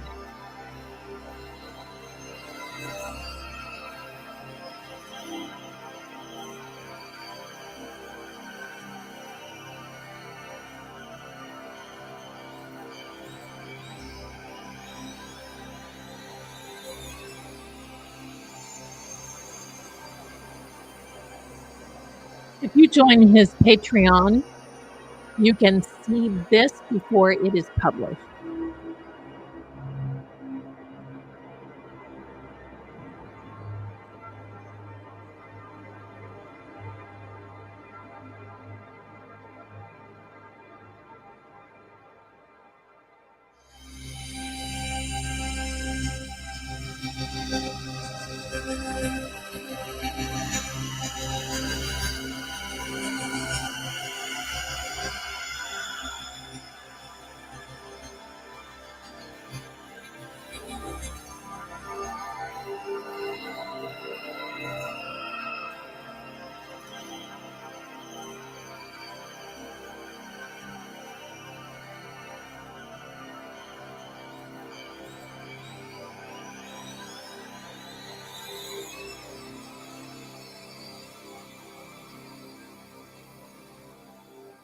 There's Miss Kelly Reed.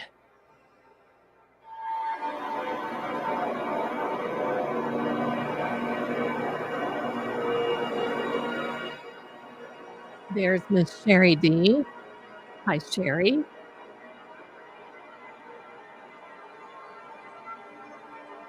I know many of you are here, so I appreciate this.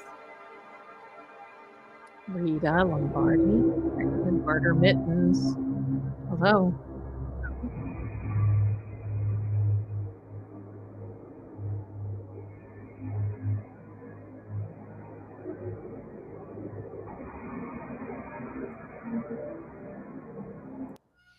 There you have it, my darlings, and hello to Petey Pinknose, Paranormal Petey. Here he is back to raise problems. There you go. We know. Thank you, Nicole. Thank you, my darling. You know, I don't know if you saw the part where they are kind of like peacocking and grabbing at each other and, you know, blah, blah, blah, back and forth. Well, first of all, oh, there's uncivil law. Bless you. Hi, Kurt. He is on the Fate and Fortune True Oracle side. Hi, Kurt. So glad to have you. Bless you. You all know Kurt. There you go, resisting arrest. There you are. There is our buddy, our law friend, Kurt. There we are. Welcome, Angel. So glad you are here. Welcome. We are marked safe from tracking cats in Canton tonight because I think they're all here. So uncivil law, everyone. If you don't follow him, please head on over there and follow Kurt because he is awesome. So thank you for stopping in. We want to say hello. I got to tell you this. So someone said to me, Zelda law. You saw them peacocking. You know what I mean when they're like, you know, doing this stuff in the bar, in the waterfall. Well, somebody said to me, but Zelda, maybe one of them was doing the Heimlich method. Maybe they were eating something and one of them needed the Heimlich method. I got news for you. All of these guys, as in Matt McCabe, Chris Albert, Brian Albert, Higgy, and whomever, They have waists the size of the equator.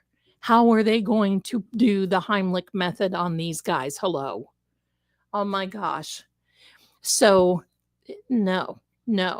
But I'm going to tell you, pardon me, this person right here, goodbye everybody, has to go. Because he is just he's too lovey. Don't know if you've ever had a cat like that, but it's just like too lovey. Yeah, thank you so much. But no, there was no Heimlich method. And please do me a favor.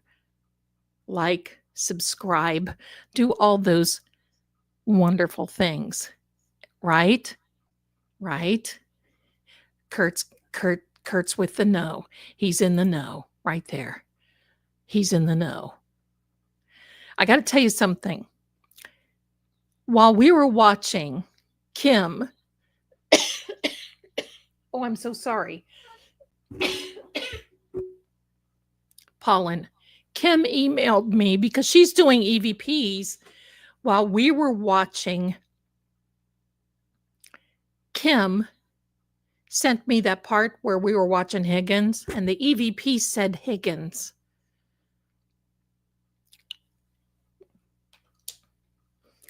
Kurt, I have a question for you, my darling.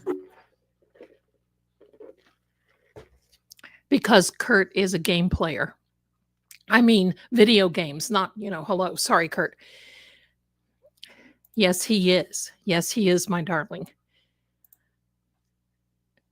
Question. Do you play Resident Evil 4? That's my question for you, Kurt. Do you play Resident Evil 4? Let me know. No? Okay.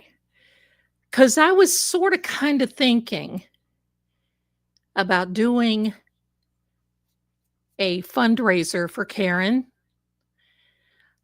And, because I'm always doing EVPs, I'm always doing all kinds of stuff, but I'm thinking about doing a fundraiser, fighting evil, fighting crime, playing a zombie game, and doing a fundraiser for Karen. Now, I don't know if y'all would like that or not, but it keeps it keeps everything going. You don't have to play it all, several hours, but I was just sort of kind of thinking about that. So anyway,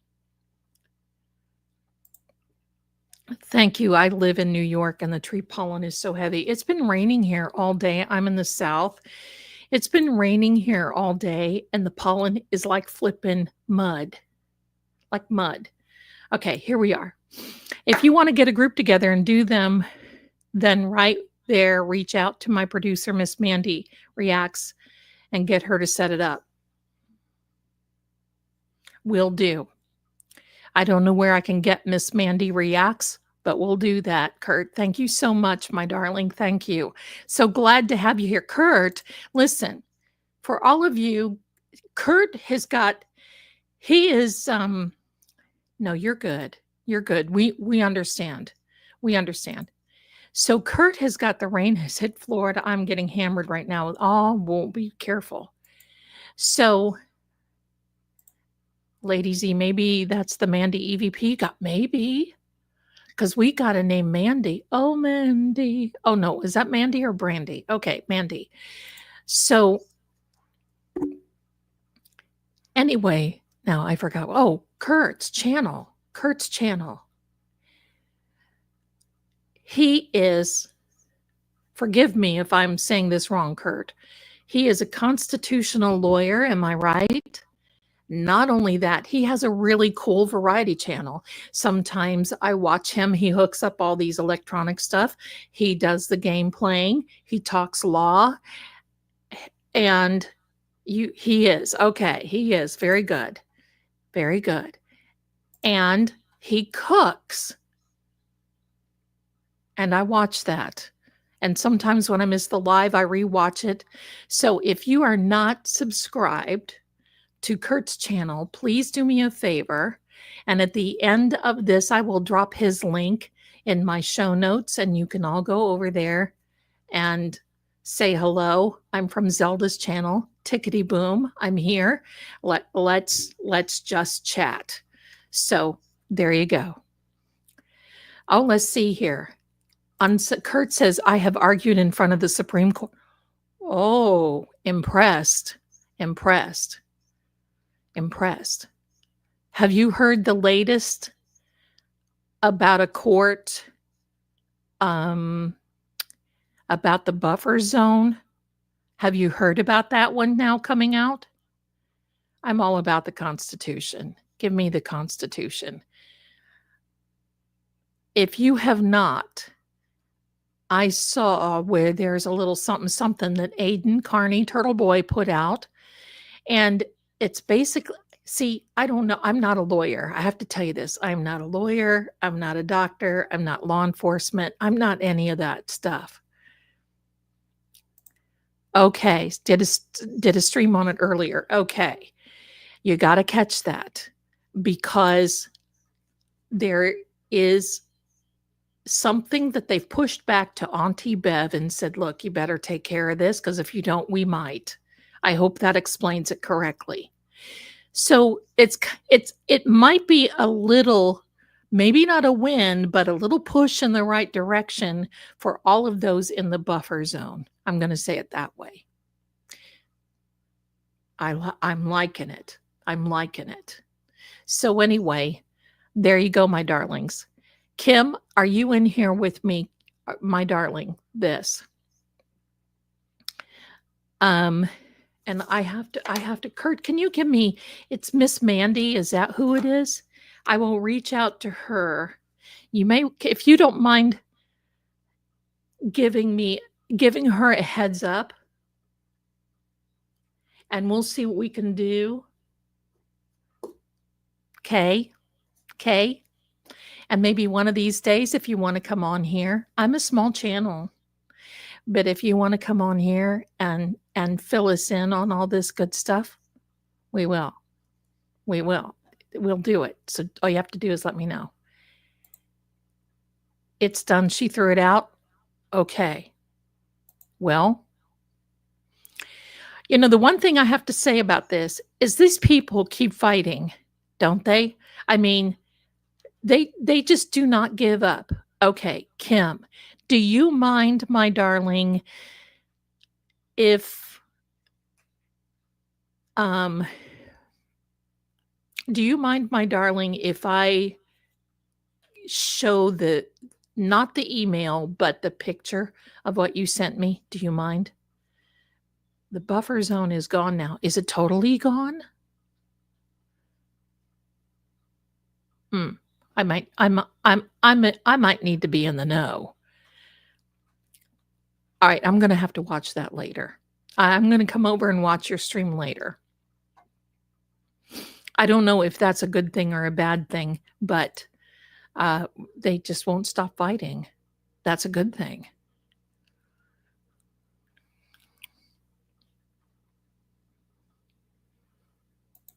I don't mind. Okay, let me make a copy of this because you guys are going to want to see this.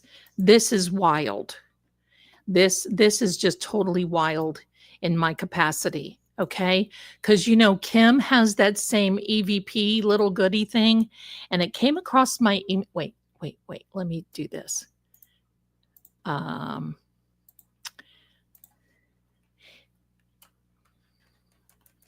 I want you all to see this because this is just.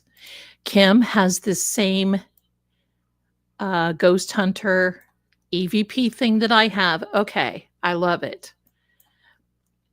And I want you all to see when we were playing that Microdots video, she was running. Oh my gosh, you guys are the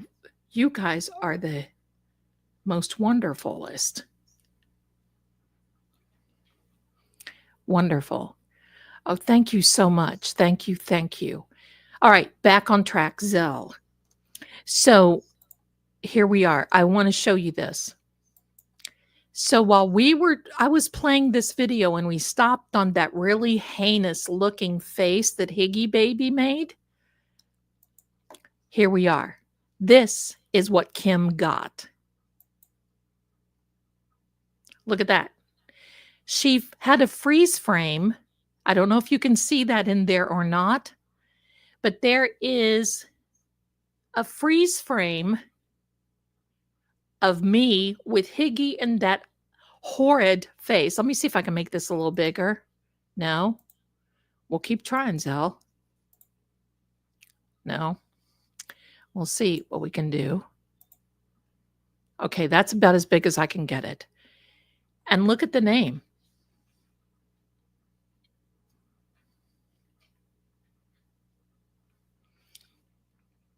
Wow. This is a screenshot that Kim, in our beautiful member Kim, has made. And look, I watched that with you, Kurt. I just thought it was the coolest. So that's great. I'm glad that you hello, how much more can we get specific? Then I get one. Now, first of all, I do want to say we are not accusing anyone. This is our opinion, and it's based on an EVP app, and it's just one of those things. And whether, we just don't know. And here comes Sam Miami. And Kim said, yeah, I was like, oh my gosh, right? I saw that she emailed me, and I mean, this is wild. So that's amazing. Thank you for sharing that with us, Kim, because you all know, hello, we love this. Sam has entered the chat and is marking everyone safe from tracking cats in Canton. Thank you so much. And I just want to say to all of you who are new coming in, sup playa, do me a favor, hit the like button, please. Share. Now I want to share something with you. My son does not, thank you, my darling. My son doesn't watch the Karen Reed stuff because he hears enough about it from me. Because I wake up in the morning, I'm first looking at my ex, looking at this, blah, blah, blah. Because my son watches my content, and sometimes he doesn't watch, but I send him and he'll click on it just to give me the click. Because he does that, my darlings, now he's getting a lot of Karen Reed because of the algorithm. That's how powerful the algorithm is. So if you will do me a favor, when you are watching any one of your creators while we're on the Karen Reed train, please like, subscribe, and share with somebody. Even if you have another account, share with someone, because you know what? That loads on that person. Listen, my personal lawyer, who is a friend of mine, he's in Nashville, Tennessee, knows nothing about, every now and then I'll talk to him, what's a proffer? What's this? What's that? Wah. And I try to tell him about this, and quite frankly, he's stunned. He's seriously stunned because he just cannot undergo. He can't fathom that there is an ATF agent, there's Boston police, there's this, there's that, there's this. And I try to tell him about this, and he's like, what? Who's doing what? And then I tell him about Auntie Bev, and he's like, wait, what did she do in the courtroom? What? No, oh no. In Nashville, she would never get away with that. I sent my own video, shared it to him, shared it to a couple other, because on the other side of the aisle, I help nonprofit organizations arrange financing for and really grants for things. Listen, my Sami baby, for like humanitarian projects. Yes, and funding a casino is considered a humanitarian project because it creates jobs, it creates housing, whatever. All right, my darling. I've been sending it out to these people, and they're like, who's Karen Reed? Why am I getting a lot of these things on my YouTube feed about Karen Reed? So do you see? This is why it's becoming worldwide. So please, if you have anyone that you can share these videos from all of your friends, that your favorites that you watch, this one, Kurt, anyone, it helps to, it not only helps us as creators. I don't even think of myself as a creator. I just think I'm on here having fun with all of you. It helps Karen's case because it garners worldwide attention. So there you go.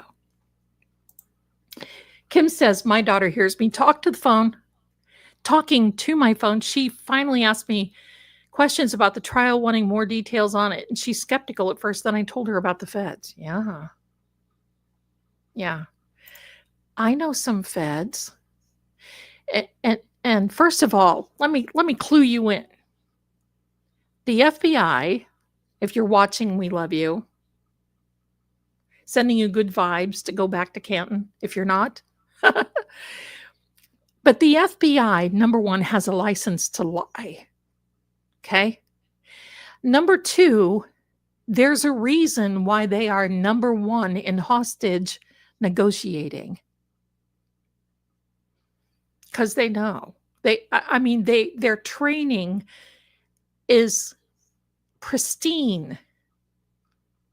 So I want you to know that video that we just watched of Richie's microdots, this is, believe me, because they have people there that are like you and I that can't get enough and that know that they want to dig deeper. They know they want to talk a little bit more about this and who are intrigued by what has been happening in Canton for so long, because this goes beyond Sandra and Enrique. It goes way far back. And I can tell you this right now. Hank Brennan will not agree to dismiss these charges. Why? In my opinion now, I don't talk to Hank. If I did, I'd be giving him an earful. But why? He's already made, probably surpassed 250 grand. You don't think by the time he's done with this that he's going to be upward to 500 and maybe even $1 million? If he dismisses these charges, he's out of the do-re-mi. And quite frankly, my opinion is that he's doing a career nosedive. I certainly wouldn't want to hire him for anything unless I felt that I was stinky and wanted a stinky lawyer. And then I would trust Better Call Saul before I would trust him. We've got some things we got to take care of here. Let me go over here to the other side of the aisle. Did I see? Yes, I think I took care of them. Let me see. Got that. Cheryl, did I thank you? If I have, well, thank you again, my darling, for 5 Fate and Fortune with True Oracle memberships. Bless you. Thank you. Aunt BB, I'm so upset. Yes, I think we did take these. Thank you. I did do those. I did. But I'm just thanking you again because, I talk. Aunt BB, we've got those memberships. Thank you. 5 more. Christine, a member for 4 months. Woohoo. Thank you. Bless you, my darling. Thank you for being here. Liz, sending my weekly Lady Zelda is the original OG. Well, let's hope I can live up to that. But thank you so much for your generosity, my darling. And Christine, thank you. All of us in the chat appreciate your hard work. Thank you. You are Amazing. I'm going to take that as amazing. Thank you very much. That just I'm blown away by your support. Thank you. Thank you. Thank you. There we go. Proctor's missing pension. I love these names, you guys. Is made triple what his contract was. By the time this is done, 75 grand will be chump change for Hank. Yeah. Can we just stop at the chump? There you go. I like Ian Runkle too. I like them all. I like them all. Okay. Love the content. Yes. My son is in California during the text reading. I said I was watching a trial. He said, which teenager was the, oh boy. My son is like, he wasn't into it. But, over the holidays, he'd come in and he'd say, well, are you going to be inviting Karen and her legal, trying to be a little snarky with me. And I'm like, hey, anybody that wants to come for the holiday, I cook for the entire nation. Of course, they're more than welcome to come. More than welcome. I watch all the people. I do too. People come into my office and ask if I'm busy. My reply is, I'm in court or I'm listening to a filing. Someone called me the other day, my darling, and I was watching this, and it was one of these humanitarian guys. And he's like, do you mind turning whatever it is that you have down behind? And I said, no, I don't mind. And I did. But, it's like, don't make me pause this. I just want to get everything the way it is right now. Ginger, my darling. Zelda, do you agree the shoe looks brand new, the one they showed in court? Yes. Yes. I have questions. Yes, they look too new because it's my thought process and opinion. I thought I saw some other pictures of when they first collected these shoes were dirty. And I'm going to tell you, I do not like the fact that they put his clothes, my opinion only. I do not like the picture that, or not picture, the fact that they put the clothes behind these plexiglass. What are these? Should we put numbers on them? What are we eating at the NASCAR cafe? What is this trash?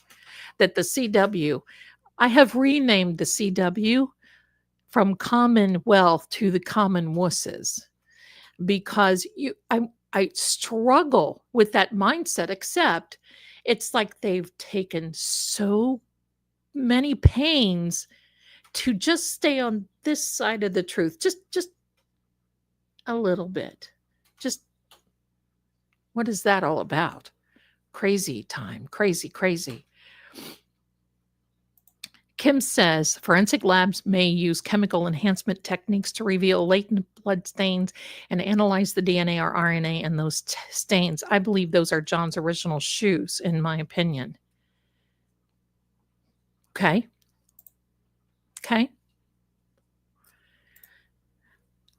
Kurt says, I'm going to be on with the lead attorney next week. Oh, good. We'll watch. Amy says, I have never, ever seen evidence framed. Are you kidding me? Right? The only thing that I can think of is that they are trying to elude the fact that his sleeves may show perhaps sort of kind of a doggy bite, dog rip. I've had animals. I got bit by a German Shepherd when I was a young girl. That's no warning. Boom, done. My little leg at that time was like a little flippin' spindle. And I won't forget that.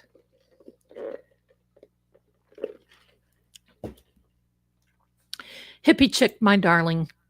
They don't want the holes to be seen. I agree.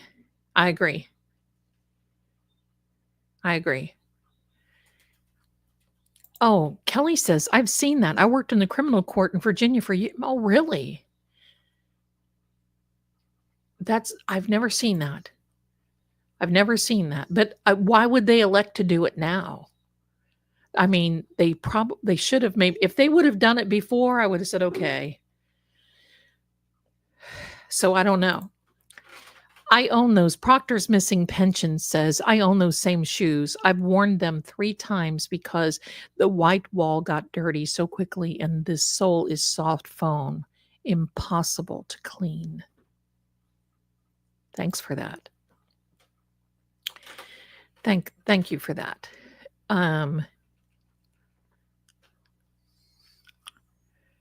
Amanda, my boss was like, didn't you talk about that last year? I said, yes, 2.0. My goodness, I love it. I don't love it, but I love it. I mean, talk about obsessed. Somebody asked me the other day, what are you going to talk about when this case is over? We're still going to be talking about it because there's going to be more coming from this. Definitely. This, Standing Stones, my darling. I got bitten by a full-size police shepherd when I was delivering oil. It snuck up behind me. I stood up and it's like, okay, big boy. Then he leaped up at me. Oh, shoot. That's scary. I can't remember when I found you, Kurt. I remember when I found you, Kurt. I was watching the Rittenhouse. That's when I found you, from Rittenhouse. That was a long time ago. That was long ago. Defense made a pre-trial motion before one to get Higgy colon DNA. She refused it. Yeah.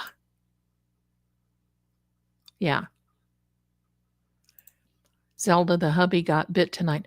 Oh no, is he okay? Sending him good vibes. Doggy bites are sometimes hard to take. I don't know. Bad. Hi, Kurt. Very loyal to who I follow, so it takes me a while to go watch someone who... There you go. I like Kurt's channel, and I appreciate him coming in tonight because that's just like an honor. I have rumblings that Jim McCabe has an interview with the FBI next week. I've heard the same rumblings, and it would not surprise me. It would not surprise me because, the math ain't mathin'. And when she got on the stand, she is attracting this to herself. Because when she gets on the stand at 2:27 p.m. and there are over 227 pages of kind of sort of things to be looking, all I got to say is these people need to start wearing white undies and white socks to bed. Because when you hear that, they don't really knock. It's pounding. They just come in when they can. They take you. Goodbye. There's no, wait a minute. I need a snack. I need to make a call. No, done. You're done. Goodbye. We're taking you. Maybe if they show up next week, maybe they'll show up in an ice cream truck. Wouldn't that be nice? Oh, I love it. So there you go.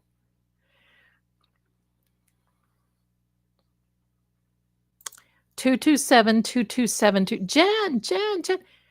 You know why they all say things in threes.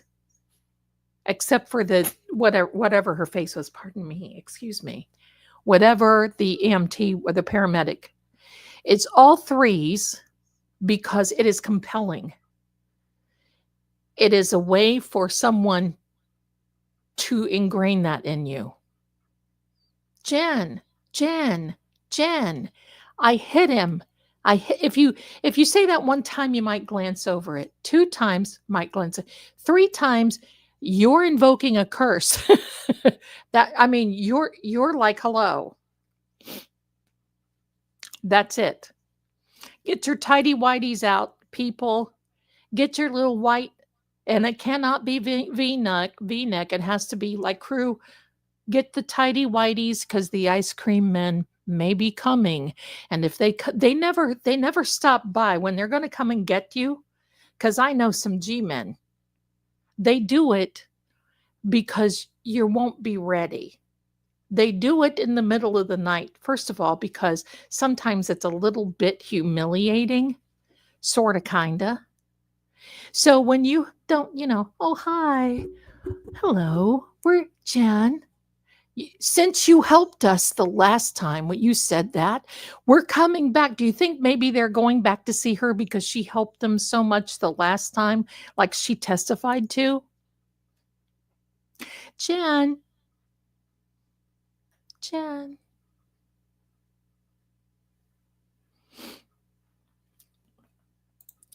Some are saying 3 times, some are saying 4 times, something in 4. Right. And you know what the 4th time means?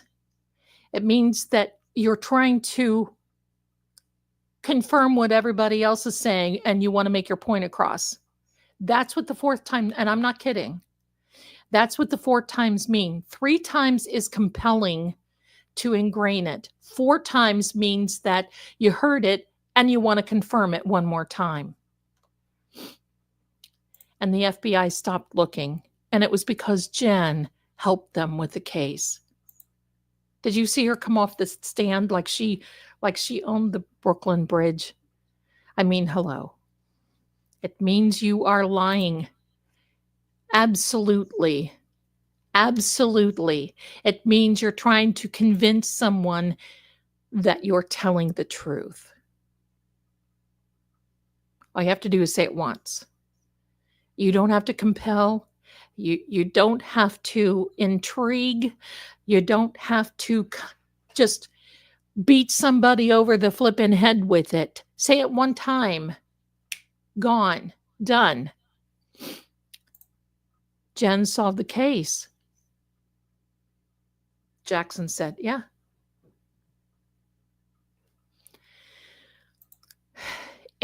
Listen, you know how I feel about Jawbone Jen. You want to know the part that got to me?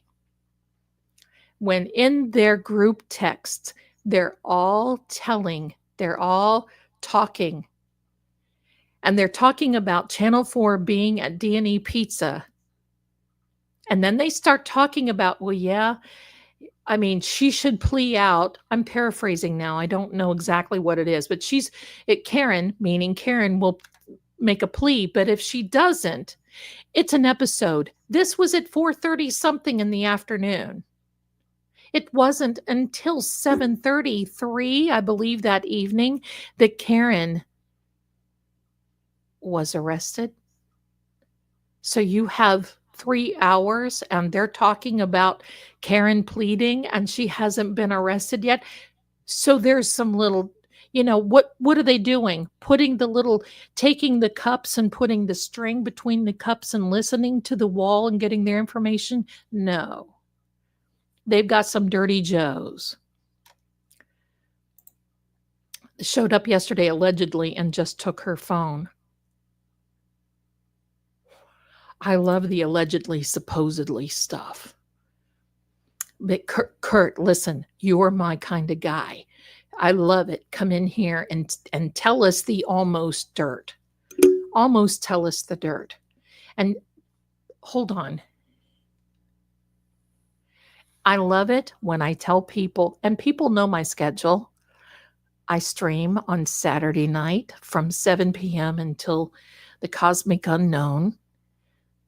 But then they call me during the stream and text me. Can you just take my call? Sure.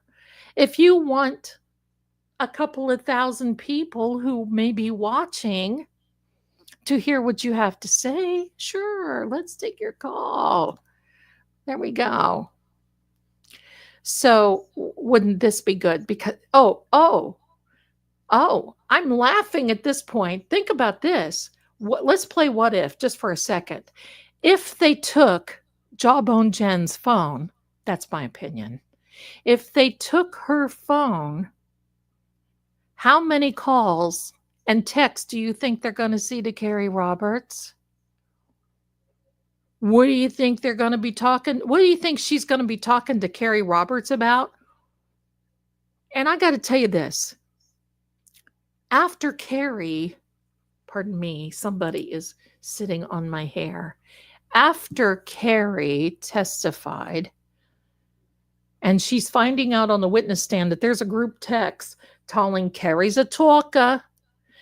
Carrie is a talker. She's telling them everything. Carrie is a talker.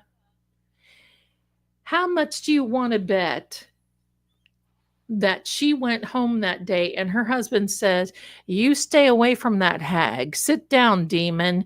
You stay away from that hag because she is pulling you in. She used you. Because I could tell right from the beginning. I'm going to give you my opinion. Carrie Roberts was that girl in high school who wanted to fit in with the in crowd. Jennifer, for whatever reason, supposedly, allegedly was a part of that in crowd. And Carrie never really kind of sort of fit there. After this tragedy of John losing his life, all of a sudden, Jen needs Carrie. Why? Why? And then Hank decides to have her read these texts about the conversation between the two of them. Oh, I'm so sorry that this happened. Oh, I know I love you. Oh, I know. Oh, this is so terrible. Oh, no, it had to be terrible. That was the worst thing that I've ever seen in my whole life. That had to be terrible for you. Oh, my heck. Oh, my God. I'm paraphrasing. But that had nothing to do with the case. Hank is big on mindset. Maybe he should call me. I'll tell him my mindset. Anyway, it's so obvious that Carrie was used. She has tire marks on her forehead from being thrown completely under the bus at this point. Do you think that Carrie's husband, because, you know, they both, their family, they became big buddies. You know what they say? Keep your friends close and your enemies closer. Could it have possibly be that, because look how she lied for Jen. And they both perjured themselves on the stand. Lie in front of a grand jury. Now, will something happen to them? I don't know. I'm not a lawyer, but it would seem to me. Hold on, Kurt said something funny and I missed it. Do you really want to listen to that nasal voice? No. But it would seem to me that if they have any smarts, Carrie's husband is looking and going, oh, crap. Because you know I don't say things. But maybe he's saying, oh, crap. You got thrown under the bus, baby. You didn't hear anything. You didn't see Jennifer House long tea die in the cold. You didn't hear Karen ask Jennifer to make that. You did not hear.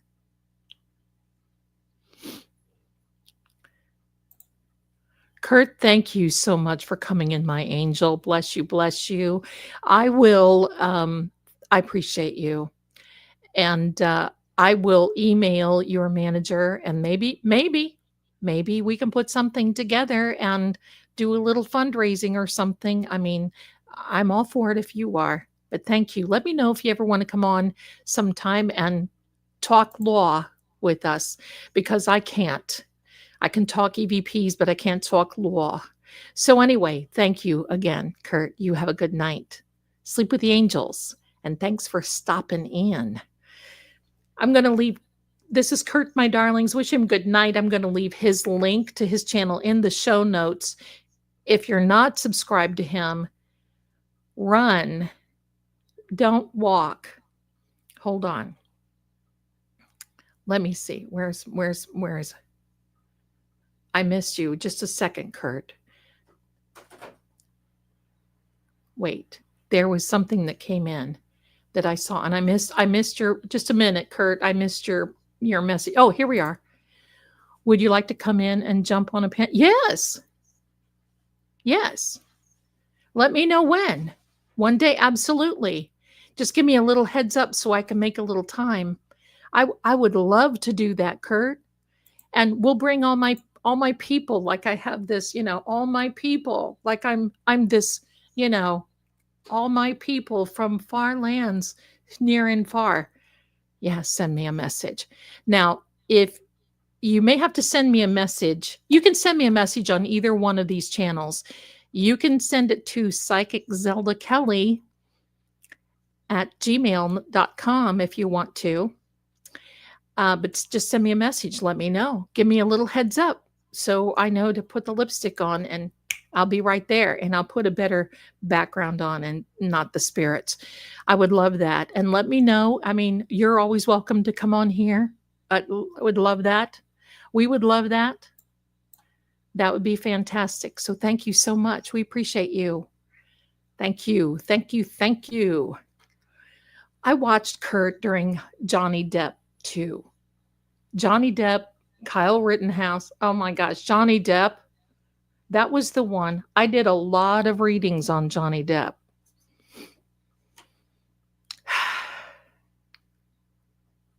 You guys are awesome.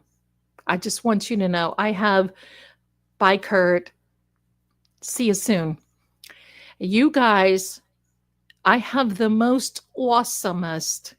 I'm going to have to stop doing the nasal accent. I wish I could do Hank Brennan. But no, I don't really. So anyway, peace.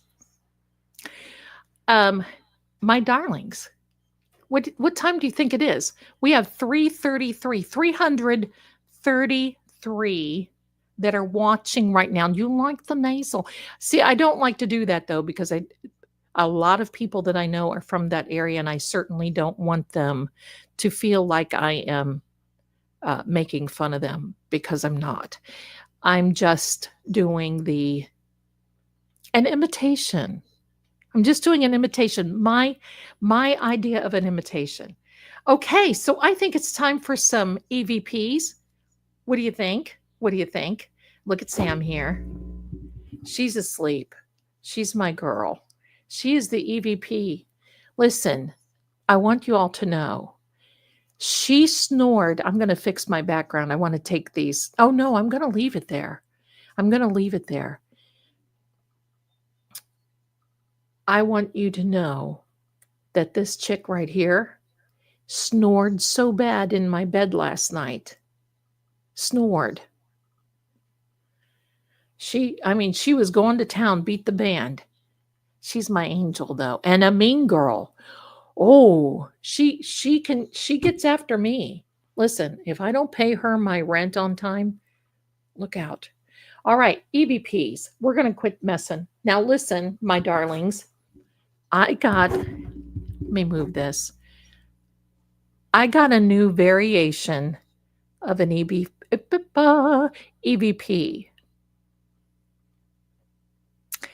A new variation of an EVP.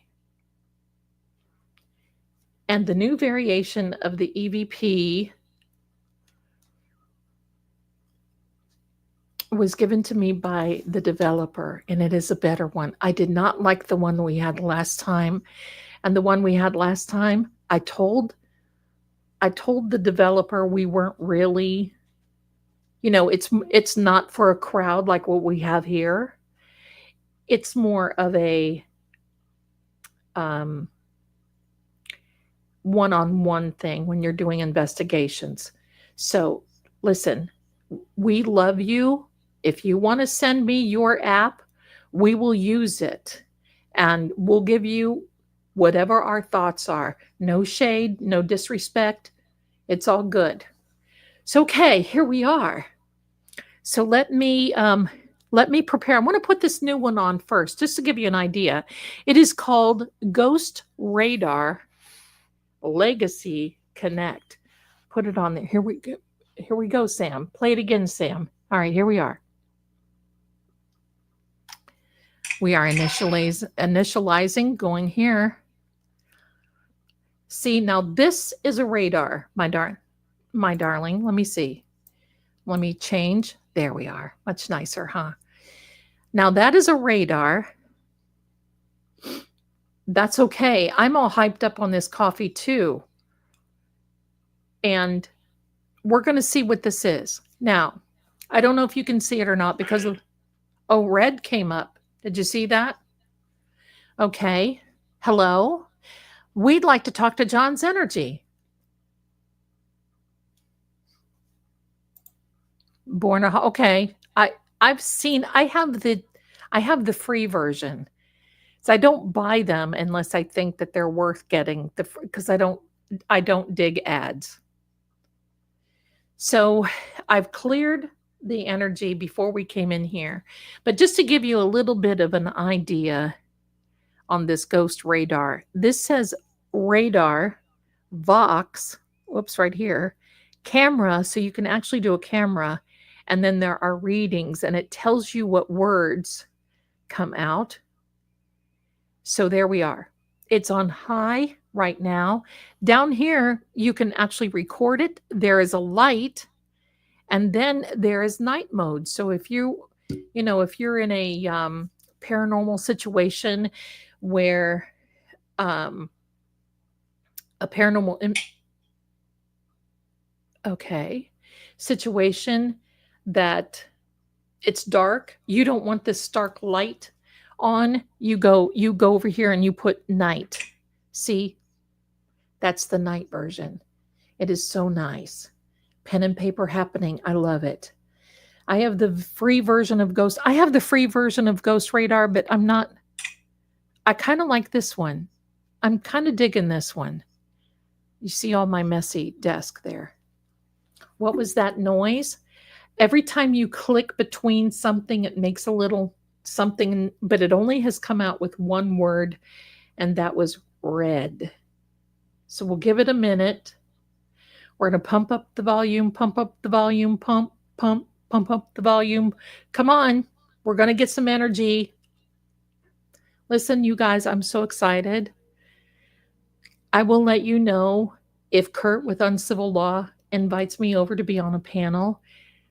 Won't that be fun? And I will let every one of you know so you can come on over there and watch it, because that will be just so awesome. I just love that. I love it. See how nice that is? He's so nice. And I've always liked him. So, here we go. Love it. Okay, so that's it. I know you guys will be. Gosh, I could cry. I don't want to, though.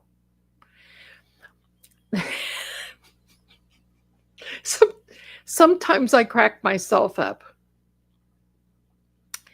I don't know about you guys, but this just isn't going as fast as I want. I think we need to abort. Thank you, though. Thank you. I'll work with this a little bit more and see what we can do. Yeah, you know what? I agree, Born, my darling. Born a Hawkeye. This one really works well when you walk toward corners of the room where energy. Yes. It's not really good that, when you're just sitting here and you're stationary. I have some really cool ones on my Android, on my phone. But I don't have the camera that is good enough to use, because those are all Ghost Fox. I like the Ghost Fox ones. I like the SLS ones. All that. I agree. I like that one. I like that one too. Okay, let's go to the other one where we really get some. Look at this chick right here. She's just like, hello, I'm so interested. Mommy Sammy. All right, let's do this, my darlings. Let's go up here and go here. There we go. I'm going to turn that. I'm going to turn that beeping off. I think that kind of gets to me. So here we go. Hi, everyone. Please do me a favor.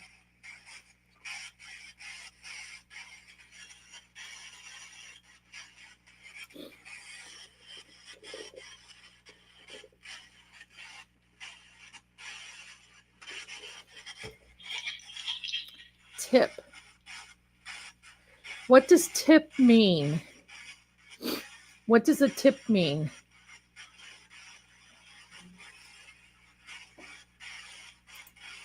Yeah, I do too, Kelly. This is one of my favorites. Just as a little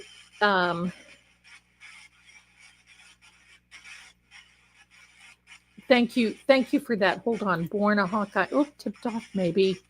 Could be a tip. I love it. Thank you, Born a Hawkeye.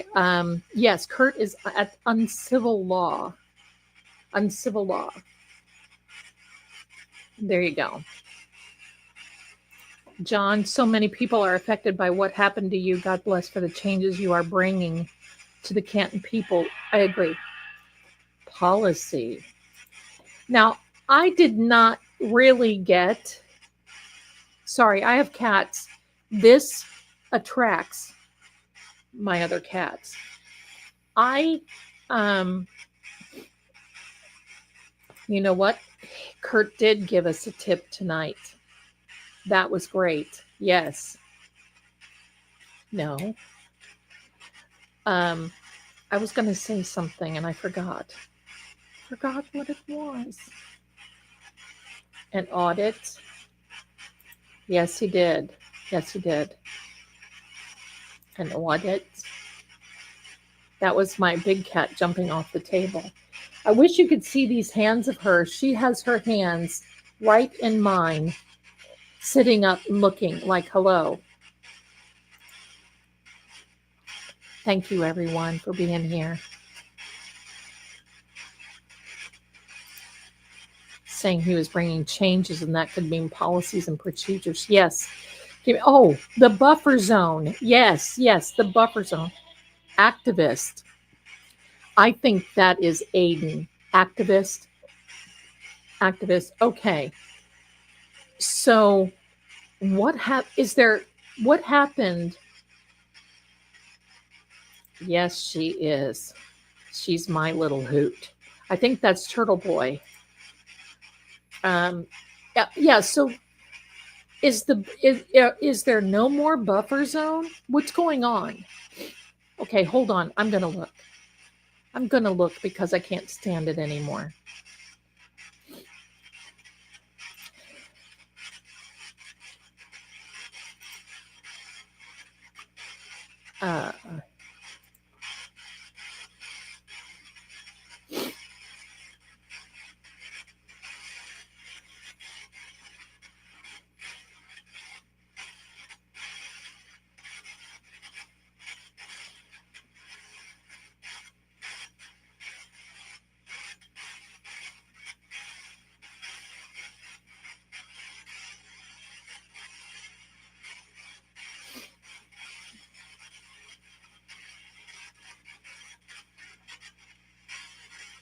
Oh.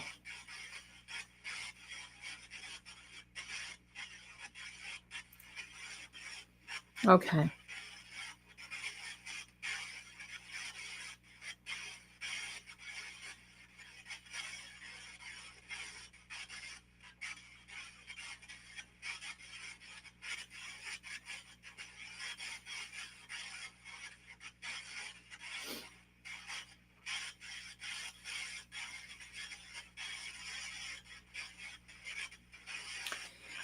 I don't see anything about the buffer zone yet.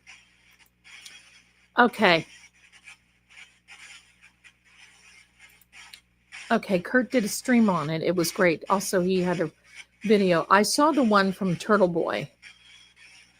See, the last thing that I read, because I downloaded, I thought they They gave Bev a chance to fix the buffer zone, or back to the lower court will decide. Not a lawyer, so who knows? See, I that was the last that I heard. That was the last that I heard. They gave Bev a chance to fix it, or else it was going to go to a different court, was my understanding. So, I don't know. Kitty. Oh, look, Sam. Looky, Sam. He loves you. Looky. Yes. The kitty is here. I know. Mommy's girl. I hear you purring. Possibly. Okay. Oh, my. Okay, my darling. You take your time. Thank you. Right? Aww. Maybe is John marked safe from cats in Canton, tracking cats? He does love these cats. But see, paranormal loves because cats can see. They can see big time. I hadn't read beyond what I mentioned. Okay. Yes. Yeah, Karen, right? Mama Sammy, that's for sure. Cats are very spiritual. I got to tell you this. I don't know. I am a member on Kurt's channel from my Seeing Crime side. He was on the True Oracle side tonight. Now that's awesome because, I mean, that's awesome that he found that. That means that's getting, because we're working on that channel so much that we are working on the algorithm to get, that's wonderful. Yeah. For sure, cats are in the know. Yeah, this bunch is. I thought that was pretty cute. My house has spiritual activity. When my cat was alive, he could see things I couldn't. I have a video. Maybe we'll look at it next weekend of Bilbo spirit. I'm loving it. Karen says, I always say hello and go about my business. If there's someone in my house, they're here first. Just miss. You know, I look at it this way. Whatever and whoever's here, look, run the vacuum, right? Do a load of laundry. Earn your keep if you're going to be here.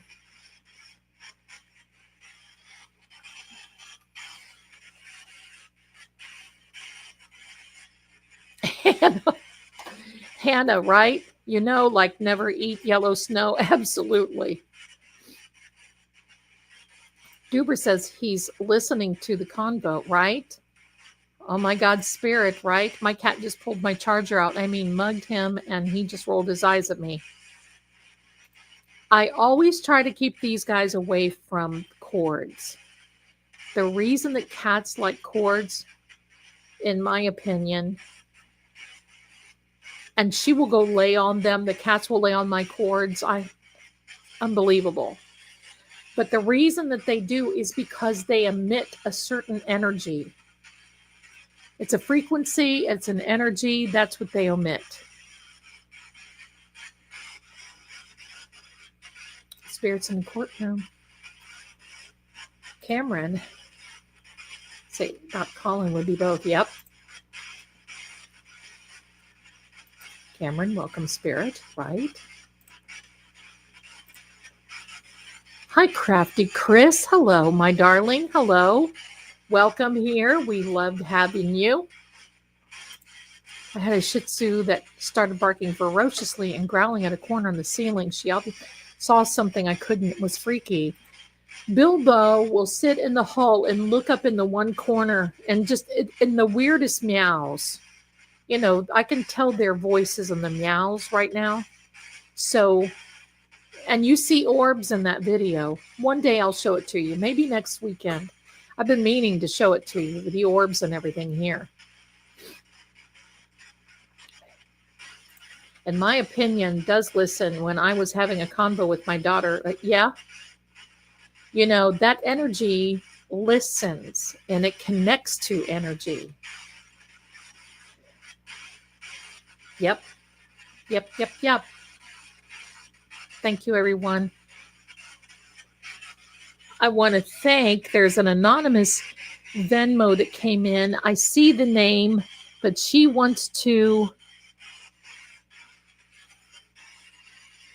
she wants to remain anonymous. So, okay, you may. And thank you so much for being so generous. Thank you, thank you. I did mention the Cash App by Toots. There's another.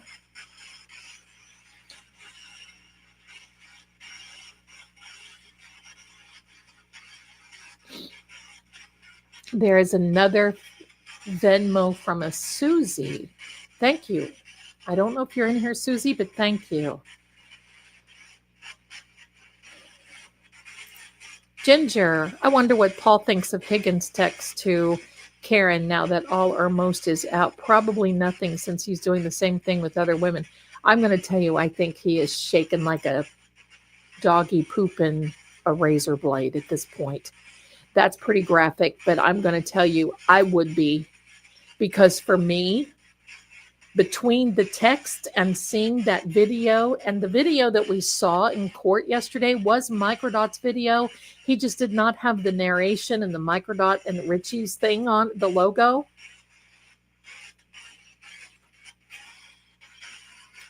So, my darlings,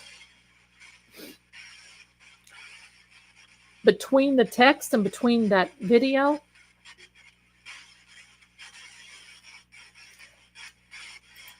I heard the same thing, but I also heard that he was not in Canton. He was somewhere else. Denise, hi. Oh, what a beautiful smile. Welcome, welcome. I love it. My cats always see things that I don't. She's in the know, everybody. Say hello to Denise. Thank you so much for being here, my darling. Thank you, thank you. He was rehomed to Florida. You know, a lot of these people may be rehomed to a place that they're not really okay. That they're not really okay with.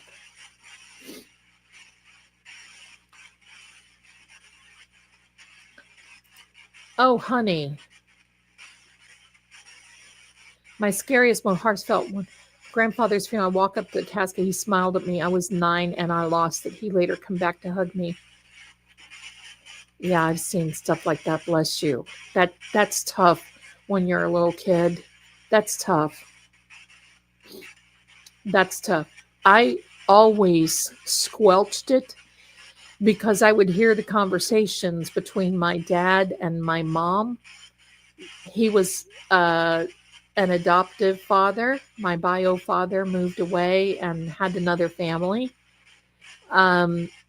So I would hear them having conversations about sending me away because of this stuff, and my mother crying, and it was horrible.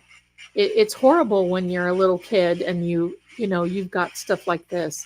Hello, Bangs.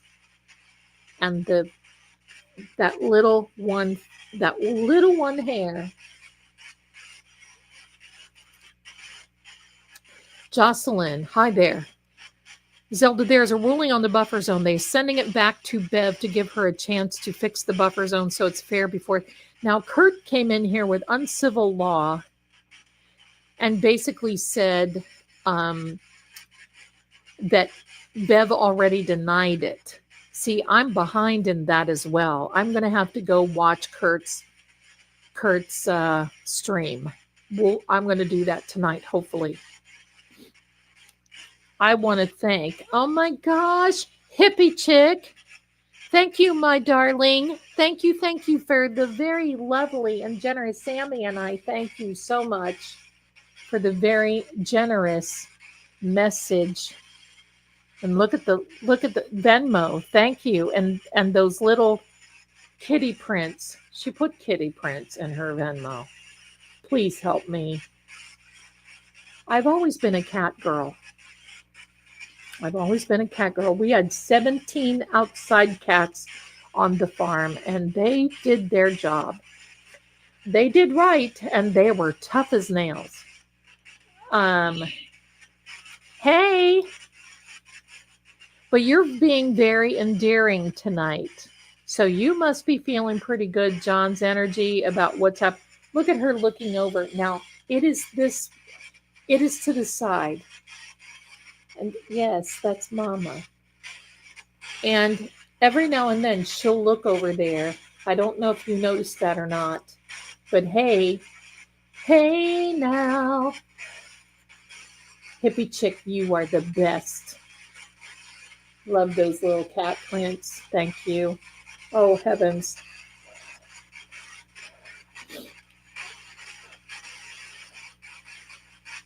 I think he's happy with the way that the trial is going so far.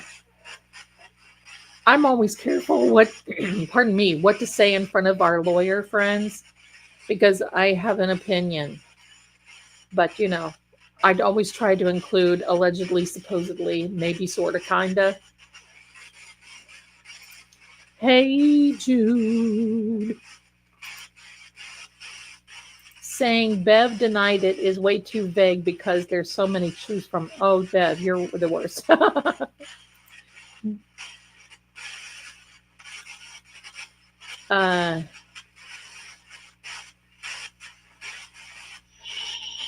Pot. Yeah. Stirring the pot, for sure. For sure. Standing Stones. When I said herbal essence shampoo, I had not heard that in years. I think they still make it. There was one pharmacy when I lived in Charleston, South Carolina. I can't even remember the name of it. But they had wonderful shampoos and conditioners that were from the day. And I think one of them was, no, now we're not going to get ugly. Just a minute, sissy. You'll be able to come. I think that it was called Affinity Course. Oh yeah, it is a course in how to be a lawyer, that's for sure. But yeah, herbal essence, I would still use it. Hey Jude, that takes me back too. Let's be careful, my darlings, what we put in the chat because some of the things they don't like it.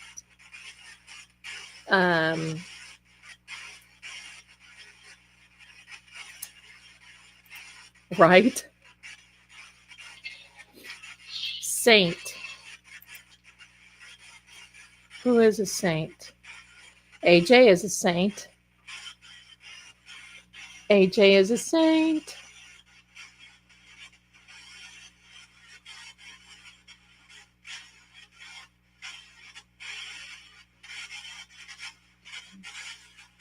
Oh, just a minute. My camera popped off.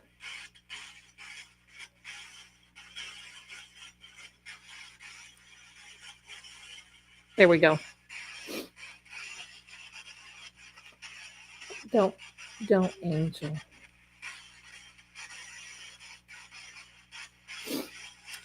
Night, Cornelia. Thank you, my darling. Much love to you, sweetheart. Lots of loves to you. Happy Mother's Day, too, sweetie. Happy Mother's Day. Thank you.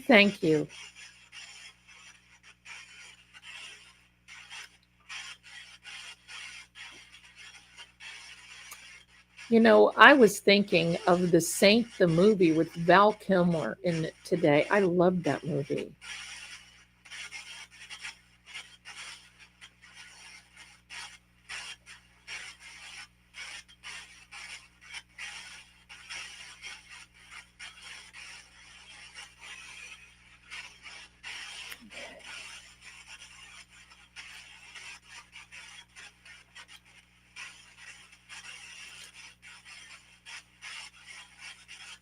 Thank you, everyone. Okay, wait.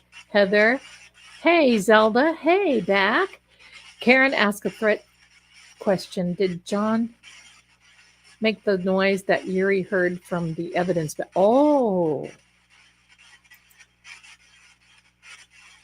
there was an energy around it. Usually, when those things happen, like when you hear a bag rattling and there's energy inside, there can also be, you see this energy back here? There can also be additional energy that can help bring attention. Oh my, can help bring attention to that and maybe try to help. So it can be more than one, but I think that he is mustering up a lot of, we've seen it here, just mustering a lot. I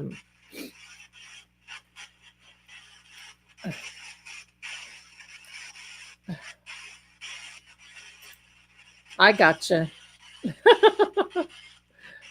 I thought for a minute you meant a thread. Okay. Sister in the chat, LOL, there you go. Mary Frances, there you are. Love it, Mary Frances. It was before he opened it. It was right when he sat down and he brought the evidence bags up there and sat them down to his left. That's when it happened. Was it before or after?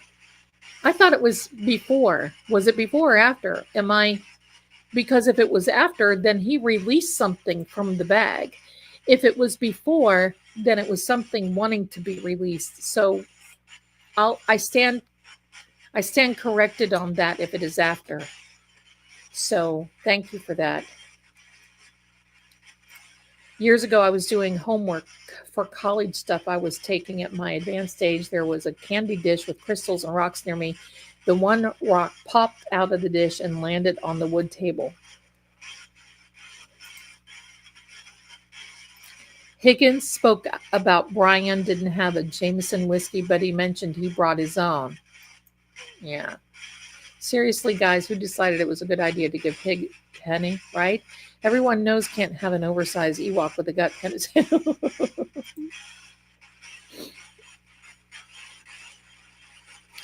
Hank was questioning him at the time. I didn't see it happen live, so it was designate.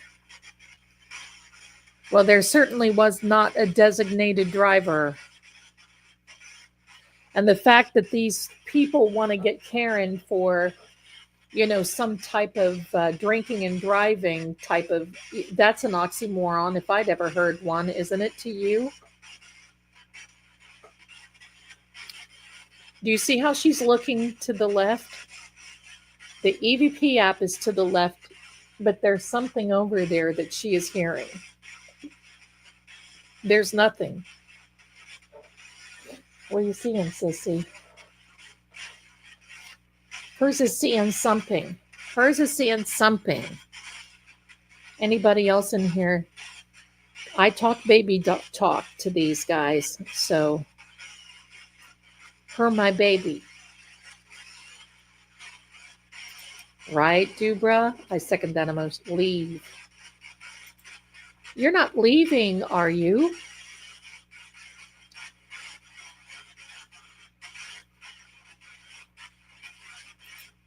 Church parking lot.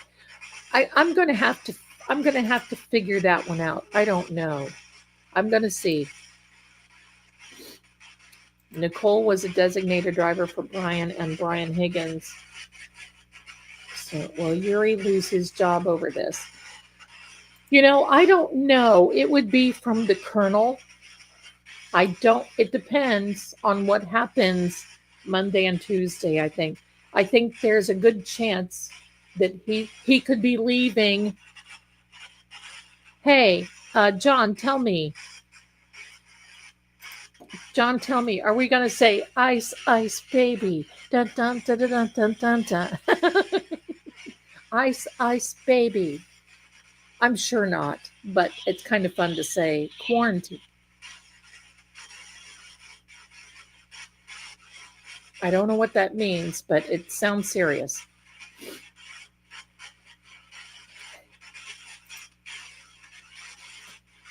Well, you're allowed. I'll allow it because I think it was hilarious and it cracked me up. So there you go. I laugh at my own jokes, so no pain. Rope. That happens to be my favorite Alfred Hitchcock. No, it's not my favorite, but a favorite Alfred Hitchcock movie. If you know, you know.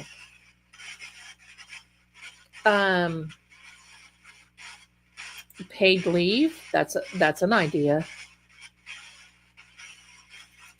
We're doing.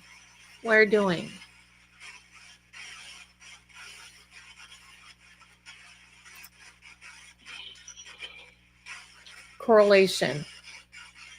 Did he get to keep his pension? Oh, Lord. Well, you know what? The kids are innocent. That's all I got to say. As much as I don't like that, I mean, his kids need something.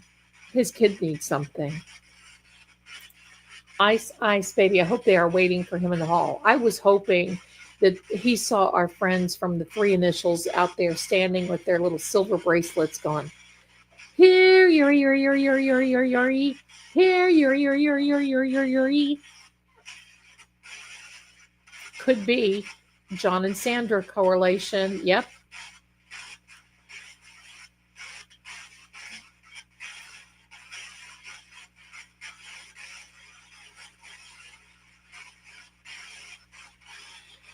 I'm going to say this because most of you in here don't know that I had a remote viewing at Christmas Eve with John, and that's when all this started.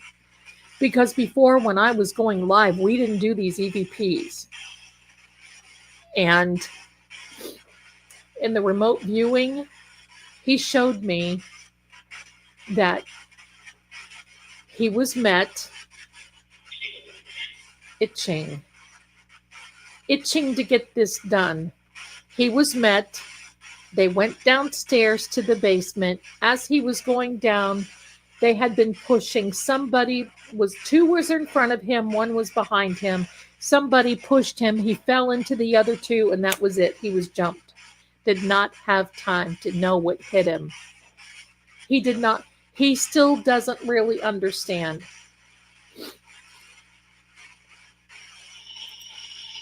Favor. He lost his pension rights for being fired. See, I don't know. Favor. AJ is itching to make that connection, right?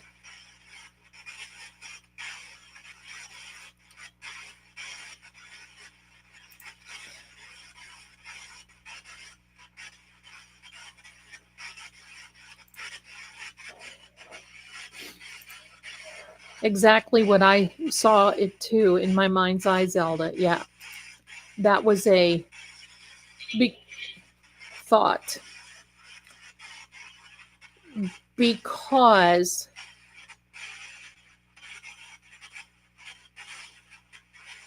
I believe he had something to do with the garage, but I do believe that he went into the house.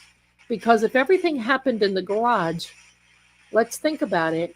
Why did they take up the carpet and bulldoze the cement and replace everything?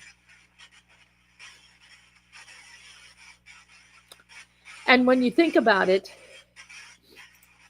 please, everyone, don't say the word construct. Yep, that's right. Thank you so much. The fact that he lost 3 liters, when that's over half of what's in your body, imagine. But what he showed me was that after all this happened, someone raised him up and put towels, many, many towels on the back of his head to stop it. And that's when all of this came out. So he did not, he didn't know what hit him. Zelda, he didn't have enough time on the floor. He didn't get anything as it should be. Yeah, I don't know. I heard the people were going to say that, so I don't know. I don't know. It refers to what we went through starting in 2020. Yeah. Yeah. Yep, I gotcha. I know that. That thing in 2020. Are you coming here? It's not a message asking if a person will come over.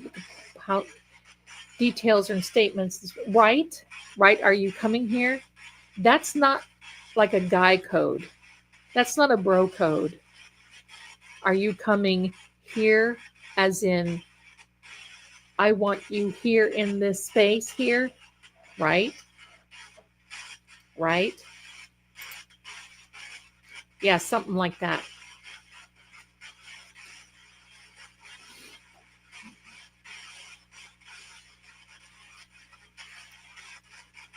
Kelly, JM even texted John and asked if he was coming over. There was a plan. JM had a plan for Karen before she even left. And said, you can ride with me. And Karen, once again, this instinct that she has says, no, because I get that.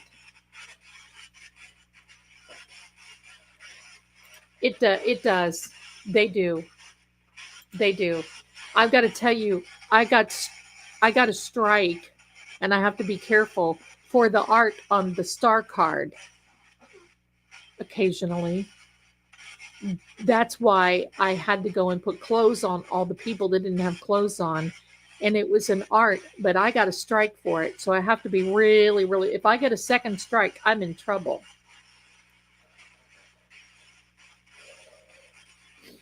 Yeah, Kim, that's right. Jen told Karen she had a surprise and to ride with her. They knew what the surprise was. The plan was to confront John and said, hey, because Hickey knew it was over. So he was so boomed up that he had to just go, okay, fine. All right, hold on a second. Zelda, I've been thinking AJ has a new doctor on defense list going to say OJ was moved. Yes, I know who that doctor is. I saw her. She may bring up where all the missing red stuff. Yes. I actually saw her. I forget her name, but she was an ME that testified in Dr. Turk's case, and she's good. The DA's office, the prosecutor, tried to really, really get her boomed up and everything else. And she charges like $450 an hour, which to me, an expert like that, that's cheap. Thank you, Karen. Dr. La Posata. That's who she is. She's brilliant and amazing. She's brilliant. Brilliant.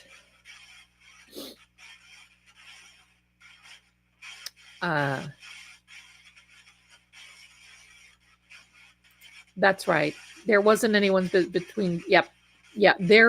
There's more to that story. We probably won't even know. I work as an examiner, 450 hours, nothing. Sophie. Who's Sophie? Honey, well, I don't know what kind of an examiner you are, but you're right. When you're doing that kind of thing, $450 an hour is nothing. Buddy's mother, Zelda, it was tough for them. Very sad to see personal text out, right? I felt bad. I felt bad for Karen. I mean, her mother and dad's and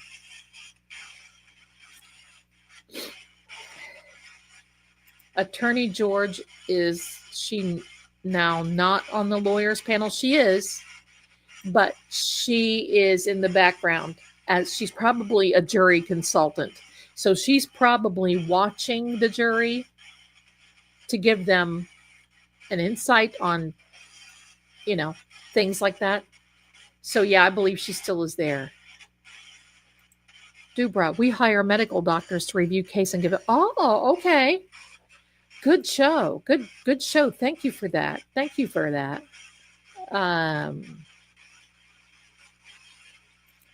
I think she was only there for picking the jury. I'm not so sure. Green. Yeah. Wait till Green takes the stand.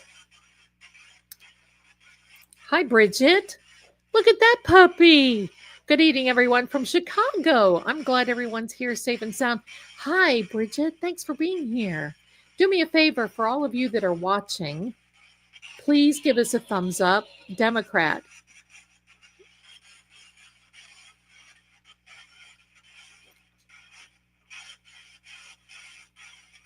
Okay. Thank you for being here. And for all of you, please put a thumbs up. Thank you. Thank you.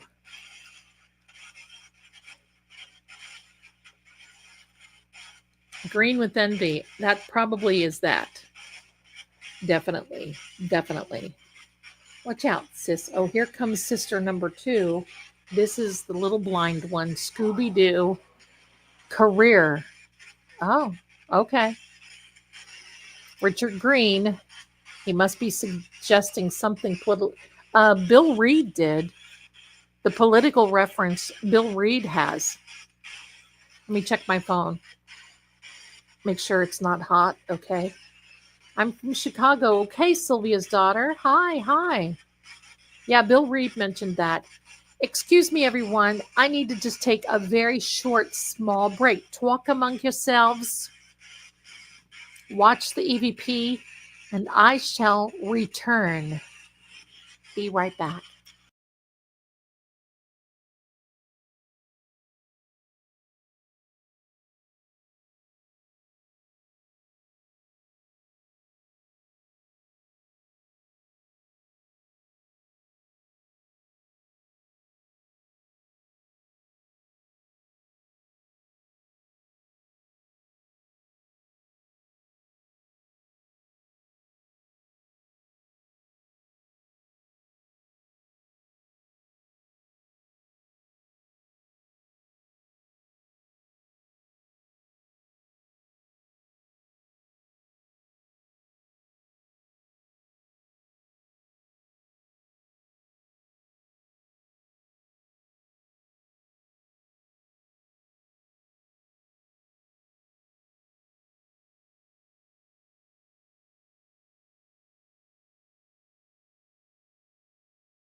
Hi, everybody. I missed you.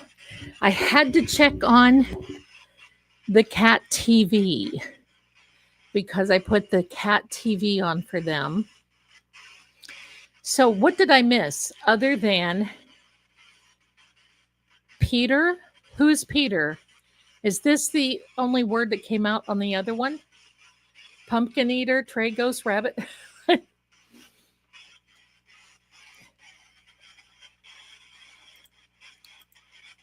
Bridget, I agree. John's energy. We are asking tonight if you can tell us, were those new shoes, and talk about the ball cap.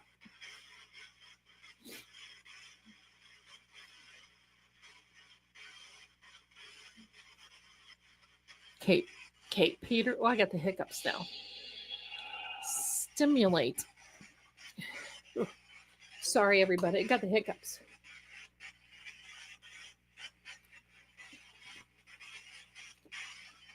KP. Stimulate. Come here, Sammy. Come here, Sammy. Communications with Morse. Yeah, I cannot. Yeah, Cat TV is the best. It really is. I think they got a little bored with it, though. Come on, sis. Don't sit on my hair. It hurts.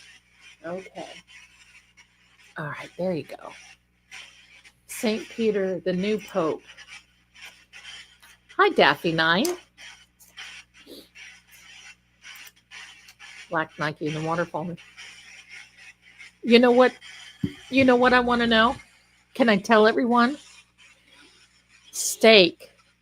Yeah. I'm going to tell you what I want to know. What size shoe did John take, and what size shoes were in evidence? That's what I want to know. What size shoe was John, and what size shoe is in this evidence bag?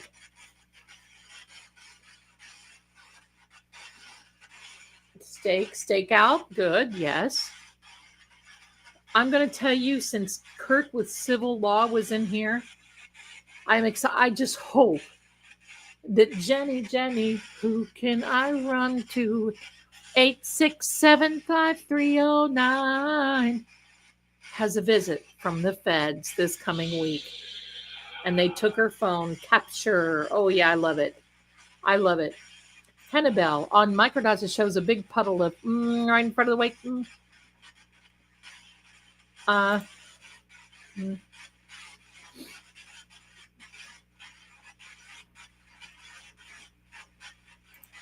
Yeah. Why does one shoe have a dirty sole and the other one has a clean sole? Now, there are some that are ride and die on this. They're saying, oh, no, that is a shadow that has been cast on that. I'm not a Nike expert, but I know a lot of people are.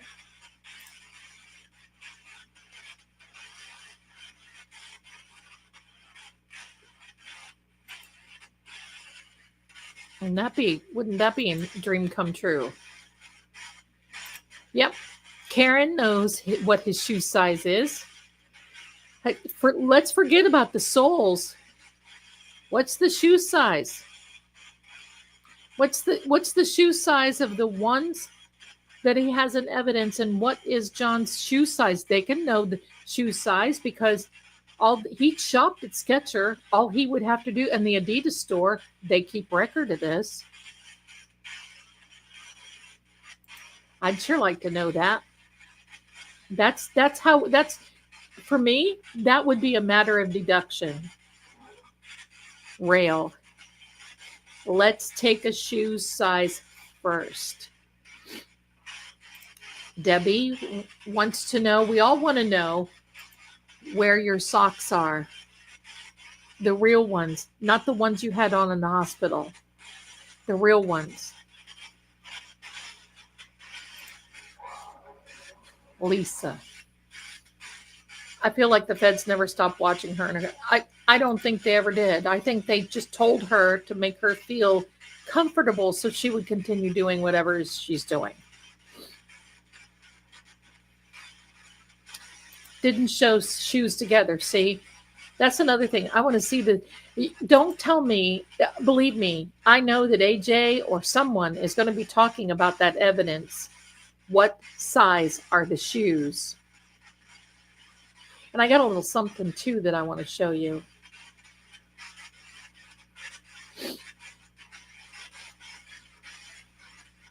Yeah, these black eye things, basically empty. His socks were on at the hospital. He showed me during a remote viewing that those socks were not his. They're actually put on. And I've been saying this all along before they even started showing pictures, was his socks, the heel was on top of his foot. They just like they slid his socks on. Those are not his socks. He says they're not his socks. Request. I'm not Lisa. My name is Julie. Lisa left you long ago. I can't sing country, but I'll give it a whirl. Eerie. Yeah, my singing probably is very eerie. That is a stitch. I'm laughing. I'm laughing now.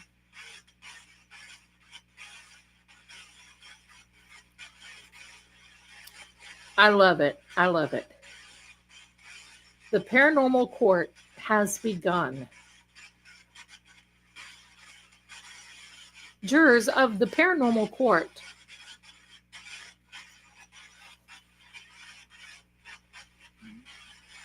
and furry baby. I know better than to put chapstick on because I have more fur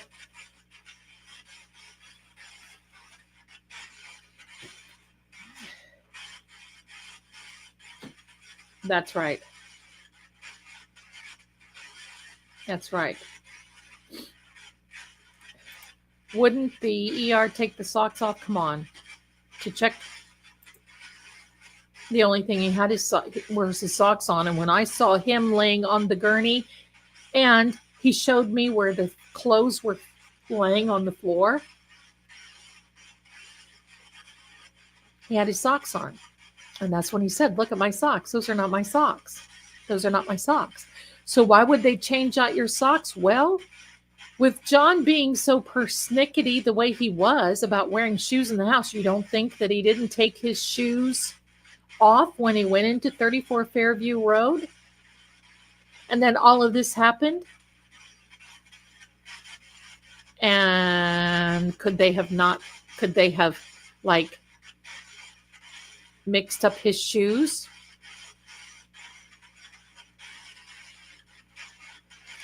And if he was walking around 34 Fairview Road, believe me, I can walk in my front door. As much as I vacuum in this house, I can walk in and walk from the front door to the kitchen when I've gone to the market, and I'll have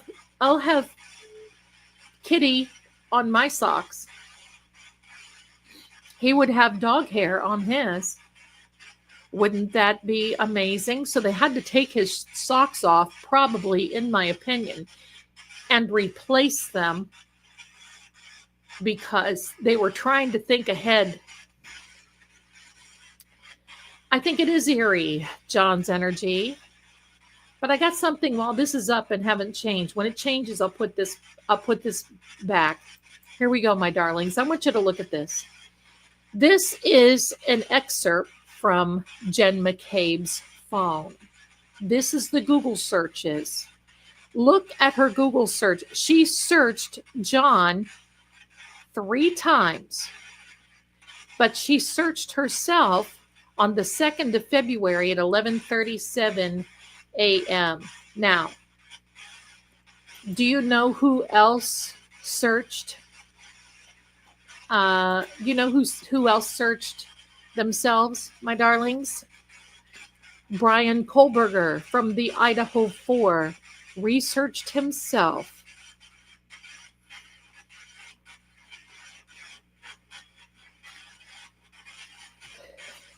Yeah, I do too. I do too.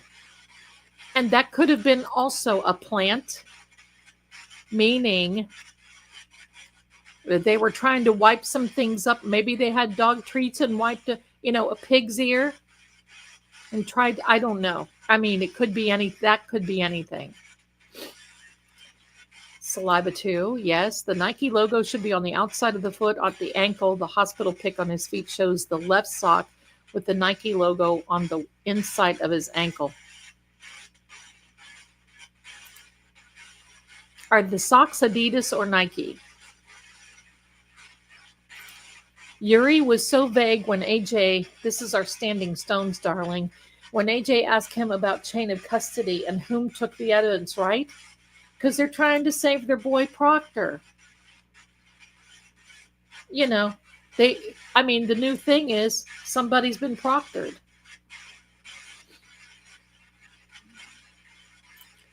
Cameron, they aren't Nike. Okay, thank you. The socks I'm talking about socks. Are you talking about shoes? Which ones, darling? They were Adidas. I thought his socks were Adidas and the shoes were Nike. That's what he was a brand guy. He had a Nike hat, Nike shoes, and he's going to wear Adidas socks. It was just after Christmas. Could somebody had gotten those socks as a Christmas present?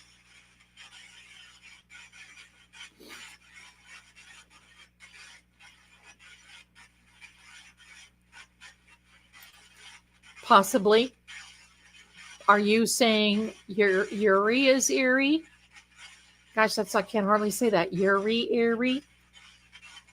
Eerie Buchanek?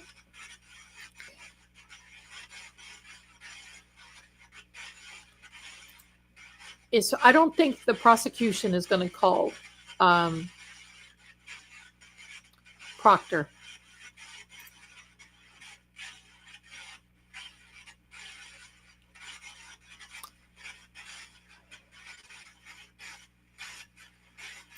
Oh, okay.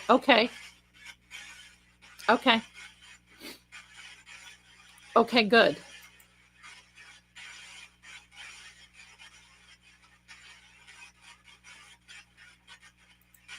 Officer Keefe looked very mad on this. Yes, he did. He looked, well, we know he didn't want to be there. The prosecution is a joke, right? Only at this point, we're not laughing. There are some beautiful people on the fate and fortune side who have received gifts from Cheryl, and she is so generous. Thank you, my darling, for giving this to fate and fortune. Thank you. Look at Sambo. Look at my little Sambo, Sam Miami, sitting here being a big girl. Do you know how many hundreds of people are watching you? She has no front toofies. Not the big ones. She eats. She's okay. She eats.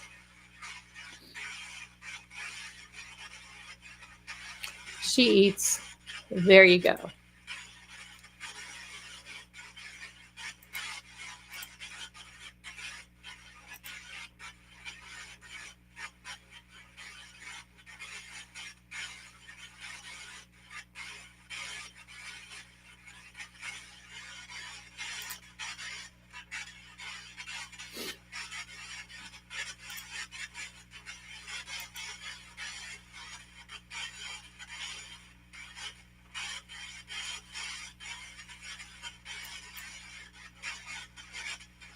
Oh my gosh, isn't that funny?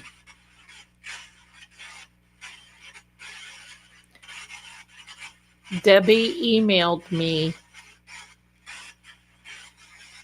I think it's a cake, maybe a cookie, that is a overhead fan from a bakery called Guilty in Hanover, Mass. And it has IYKYK. If you know, you know. That's adorable. I love it. Thank you so much for the email. Here comes book. What about the book?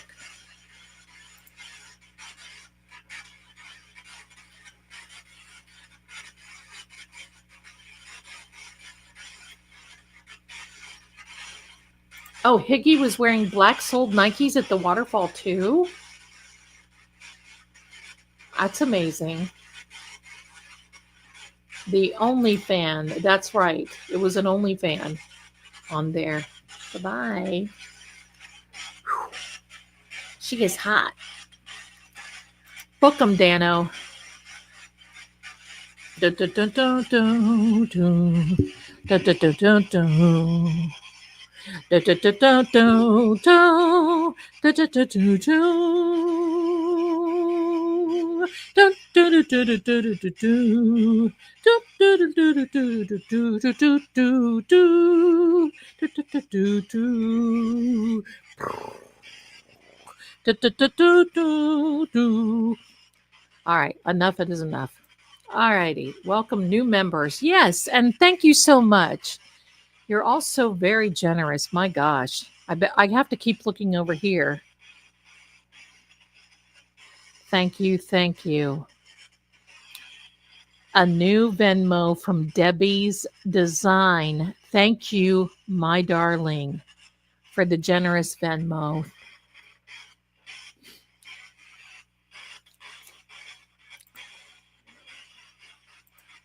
Elizabeth says, hi, Elizabeth. John's were white and Higgins were black. Imagine that. That's why Higgins' clothes were changed in the Sallyport phone call at one. Oh. It's so funny because my son is like, Mom, because he was trying to tell me something that we had already talked about with Karen Reed case. And he's like, Mom, is this one of these conspiracy theories? And I said, no, you know what? I need some new conspiracy theories because the conspiracy theories that I already knew about have all come true and I need new ones. So there we go. Oh, on the 14th, Lady Z, Jen, and FBI.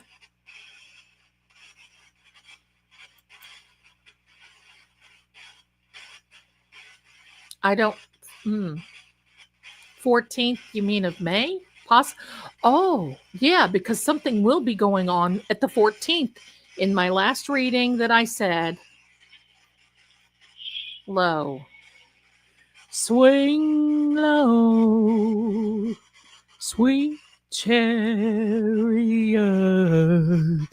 coming for to carry me home.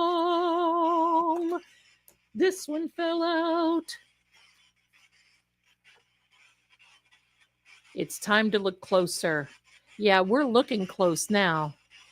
Swing low, sweet chariot, coming for to carry me home.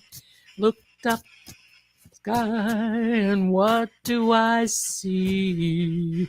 Coming for to carry me home. The Sallyport video will be the final. Higgies will probably be in the new PM, as in the evening.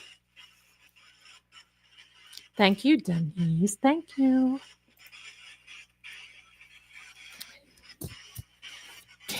Coming for to carry them to jail. There we go. Carry them to jail.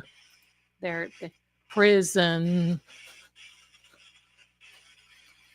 How about? Thank you so much. You know the one song that I always, every time I think of them, and the sit down demon and the evil stuff and all this other stuff. Every time I think of that, I think of this. Sam, that's enough. I think of this song from an old church song. Sorry, that's Sam messing around. And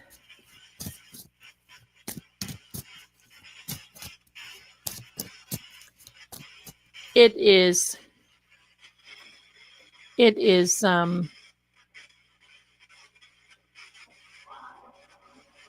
horrible.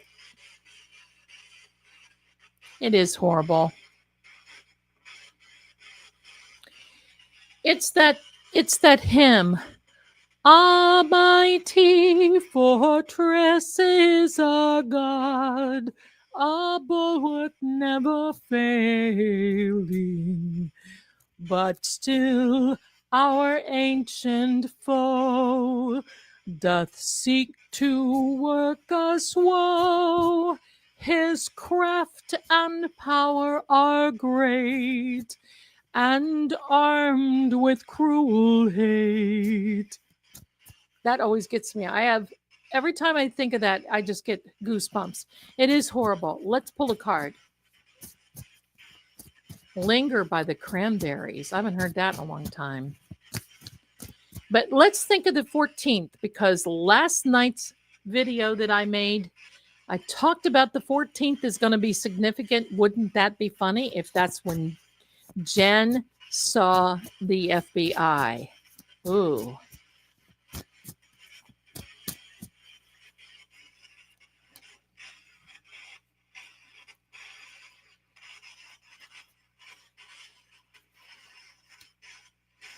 Why, these feel like they're sticking together. Oh. Yeah. Didn't that come out yesterday? Definitely so. Anger. Horrible. Absolutely. We don't see this card, and then all of a sudden, boomola, it comes out.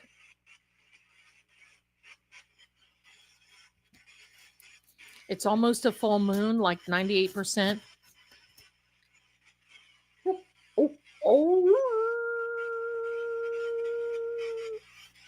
When is the full moon?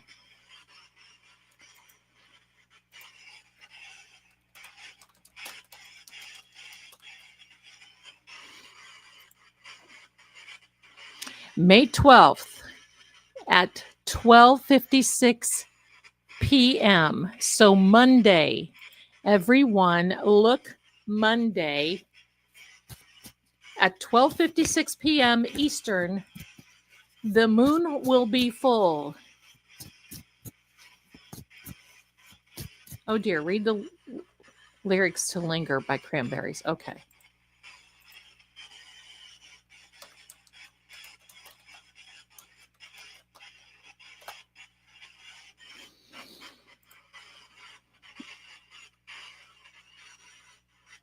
Here are the lyrics. If you could return, don't let it burn, don't let it fade. Why do I know this, but I don't know this?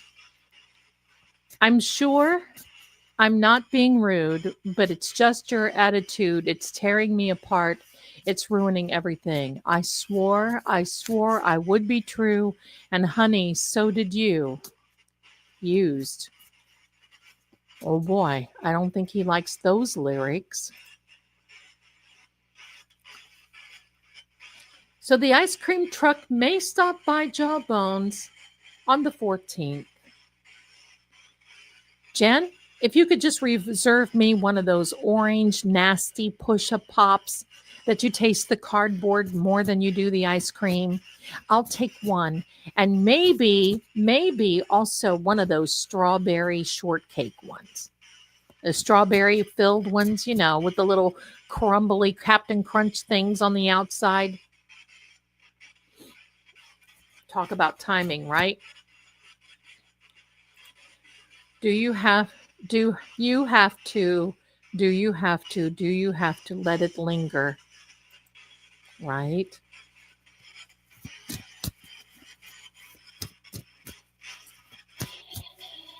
We are.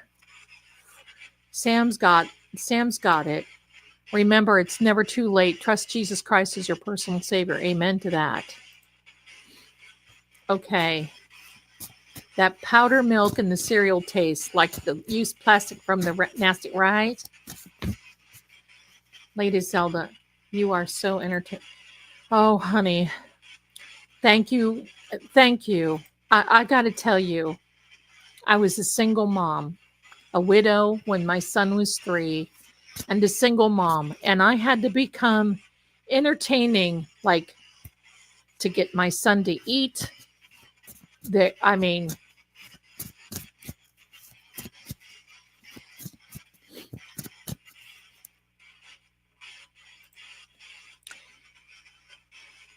we are the champions, my friends.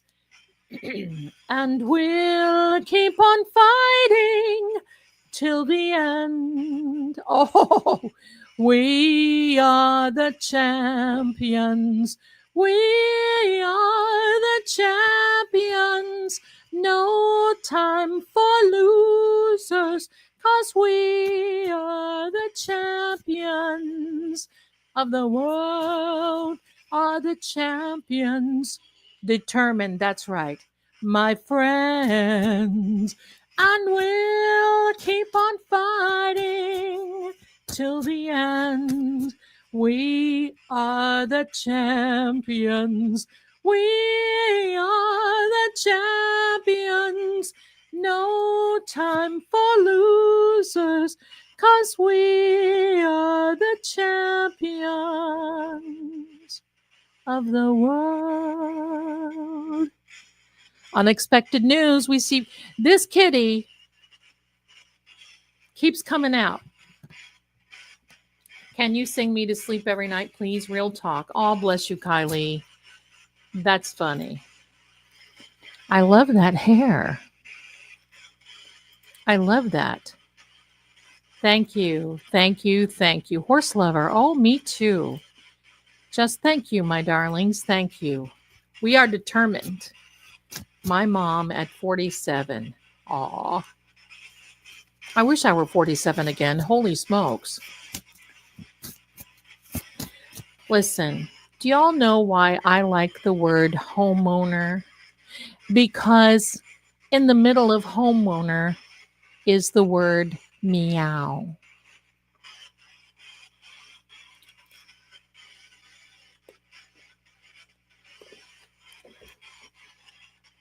Skyview, my darling. Has anyone brought up the interview by LV Cops? I love them. With Peter Murphy, if I go back to Vegas, you can bet I'm going to be saying, "Hey, guys, I'm in Vegas. Let's go to Zach Baggins." They would probably laugh me out of the studio, but hello. By LV, with Peter Murphy saying a call came in through the subcontractor plow guy saying someone got hit by a plow by 34 Fairview, but it was never reported to the PD. I've heard about that. And I heard that they were hushed. Hush. Meow.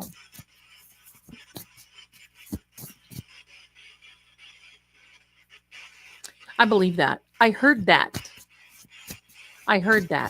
See, when I first heard about this case, I heard that he was hit. But then a news agency reported that they had ring cameras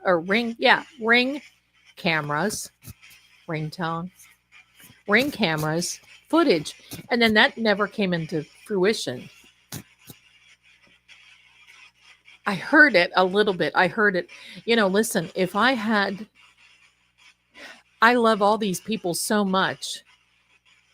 There's no way I could absolutely listen to everybody at all. My goodness. Here we go. Let's pull another card.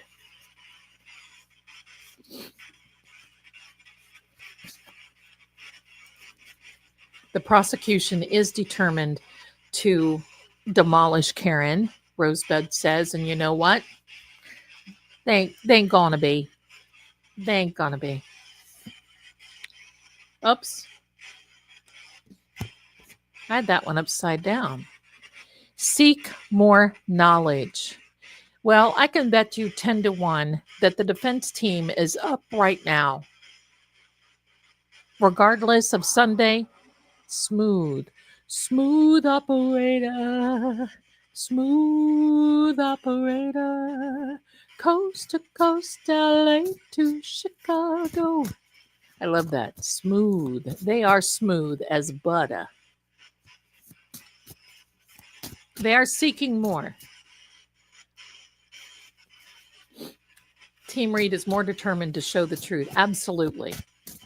Because the truth will set Karen free. You can tell just by, I mean, this dude, Yuri baby, working. This dude, Yuri baby,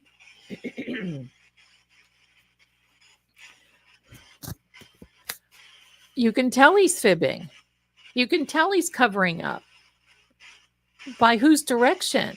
Is it the CW? Uh-huh. Wow, my mom had 3 raised under. Yeah. Oh, voices carry. I like that song.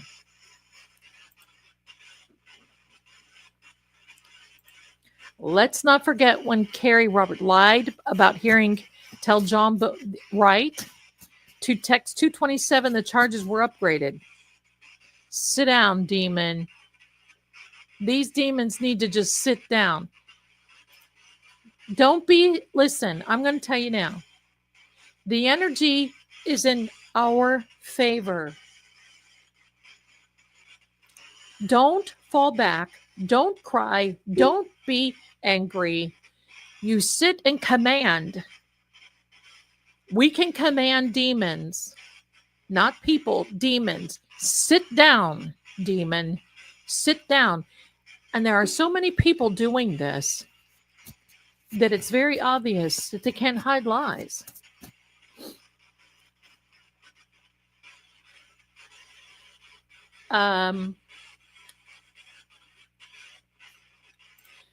I will tell you that I have seen some documentation where actually it was John who filed something and said that there were some things in the neighborhood. I'm not going to mention, please don't do that here. But that there were some things that were not kosher in the neighborhood. And even Chief Rafferty confirmed that and said that he did file that. Now, Karen said it had nothing to do with it. I think it was a combination of some things. I think that, I'm going to tell you what I think. This is my opinion. I'm going to tell you what I think right now. These people are always looking for along. Yep, see, we go along. These people are always looking for people to use, doors to open, opportunities to grow. In my opinion, there were multiple things going on here behind the scenes. You have Karen and the John situation and the internal upset and all the domestic stuff happening. And then you have Uncle Brian, Uncle Albert. We're so sorry, Uncle Albert. You have Uncle Albert, you have the Higgy, you have all the McAlbert Collins, and everything else on this side of the aisle. The day, January 28th, when they were supposed to be at a funeral attraction, when they were supposed, now this is my opinion, it's not fact, but my thought process is on the 28th, when these people were supposed to be at this police officer's funeral. Who was the police officer? I want to know. I'm not so sure they went, because I believe these people may have gone somewhere, but they had been drinking profusely. So by the time they got to the waterfall and C.F. McCarthy's and all these other places, they were loopity-loop. dinner. So I believe that Brian Albert is in the middle with Jen. I believe Brian Albert knew there was something going on with John. But then the situation with Higgy, in my opinion, arose. And this whole thing with Higgy opened a door. So, in the shadows, opened the door behind the scenes. So, Uncle Brian started digging and picking at Higgy. Did you see it in the waterfall? Oh, yeah. Oh, yeah. Okay. Oh, there's your woman. Can you hear these? You know these guys. There's your woman. You want her so much, but she's there. Treaty, right?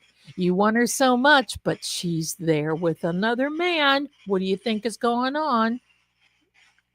Yeah. Maybe you better say something. You know what? If we all come back to my house tonight, you can confront. And I bet she says that John doesn't know that she kissed you.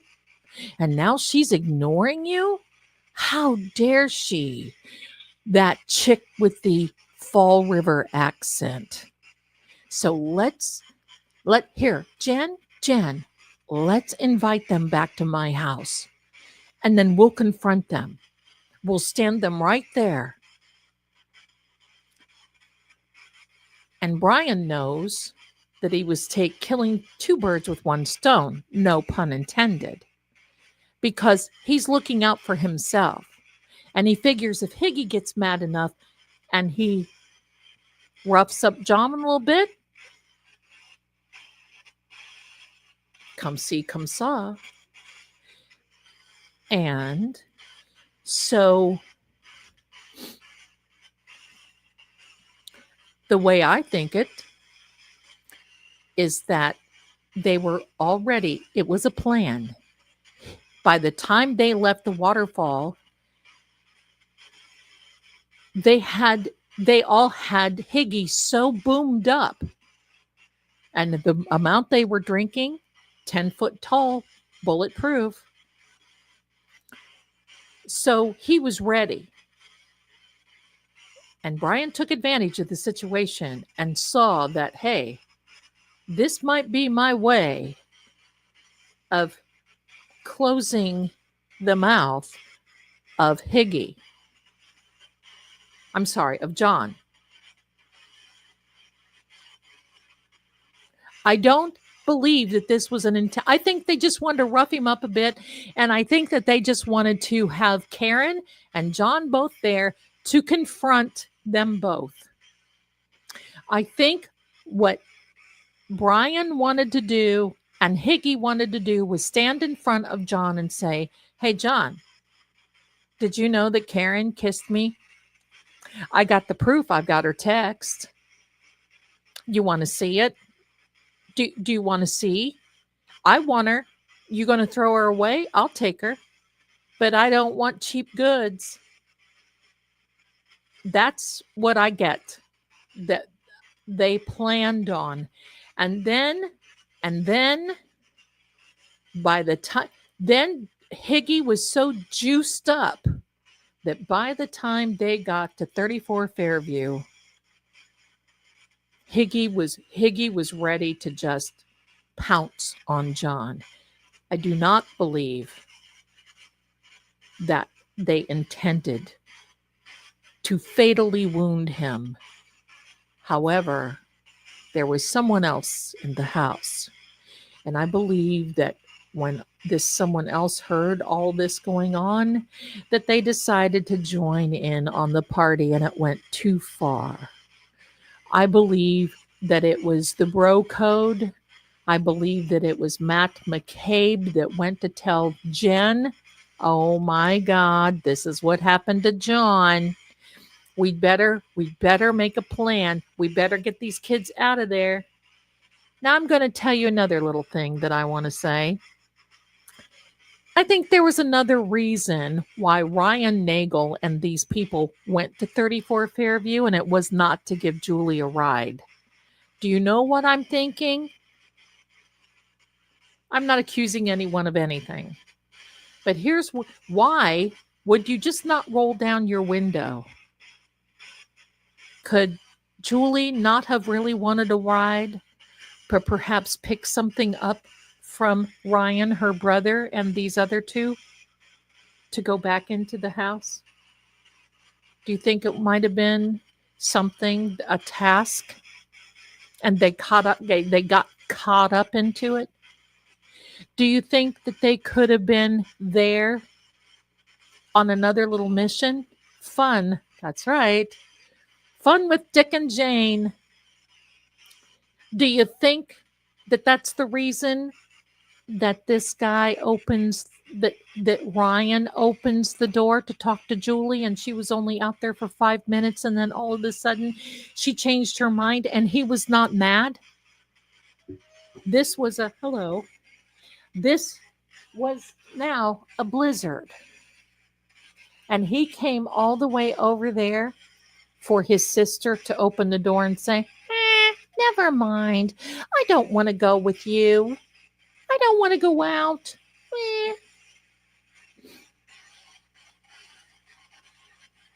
But this is something that we can't bring up because it has nothing to do with this case. Thank you for the schmooches. My opinion. What crazy talk is Steve Scanlon? All right, here we go. What crazy talk is Steve Scanlon going to say? 2 days later, he calls Yannetti. Info wasn't even info in the news yet. See? Now, John had told me there's a female that saw some things happen that was closer than what they thought. Could it have been Annie Chung? I don't know. But he says it was a female. And the fact that they have this Dr. M.E., Dr. Laposada, that can and will testify that his injuries and the loss of his, you know what, the 3 leaders can result in a body being moved. I hate to say this. No, I don't. They could have went back because it doesn't matter if the ground is frozen. If there were something that was coming out of John and on the ground. How do I know this? Well, being a paranormal investigator, you can use a particular black light to see if there is any type of significant loss there. You can also use Lumisol. I've been in houses that are 100, 200 years old that have had tragedies happen, and there was a loss to that magnitude, and it still is in the woodwork. It's still in the cement. That's why the cement was torn up in the basement, in my opinion. Remember? And in the cement, and that's why some places of the ground retain that energy, retain that it can linger there. Stella. I have a black, I do too. Black light. And for kitty mistakes, I use hydrogen peroxide. Done. You're right, Amy. 3 liters of the red stuff is huge. And they can't tell me that they don't know that, and they go back the next day. They have the equipment. They have the infrared. They have what it takes. I say they. Certainly, you would think they would. But many homicide units do have that equipment, and they didn't use it. There was no question as to if this was a car accident, like they said, there would be that red stuff all over Karen's, because that stuff like flies. And yet there was none. With a big testing, that's right, ARCA was doing the testing. And yet they're trying to convince us that he has this horrific gash in the back of his head and there's no substance around. From what I heard, I do not know it's the truth, but these things that were used to help take care of that were put in the dumpster of the high school. Now, that's a rumor. I don't know if it's true. I don't like to even say if it's true, but you know that there's so much more that has happened than to meet the eye. Testing is for sure. My darlings, I'm going to go because my device is getting hot.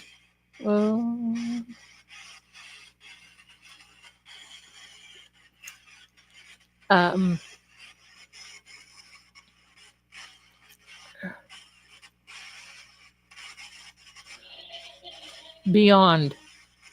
One step beyond.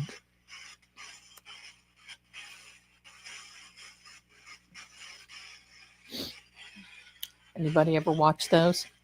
Sorry, I get on my little rants here because I think there's possibilities. I'm not saying that's fact. You know, you can just basically say there's Zelda the storyteller. I have some man hanging on me. This is Paranormal Petey. Petey Pink Nose. Goodbye.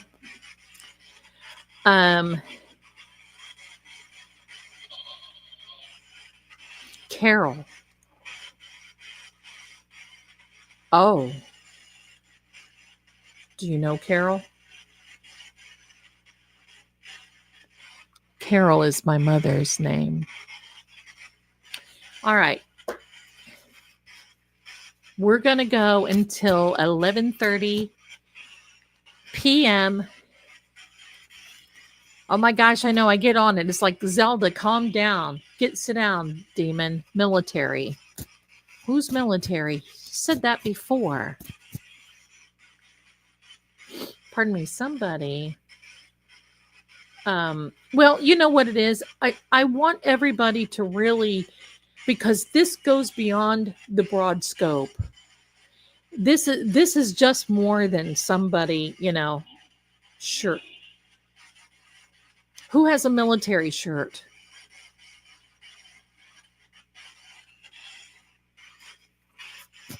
No, I don't. I can't.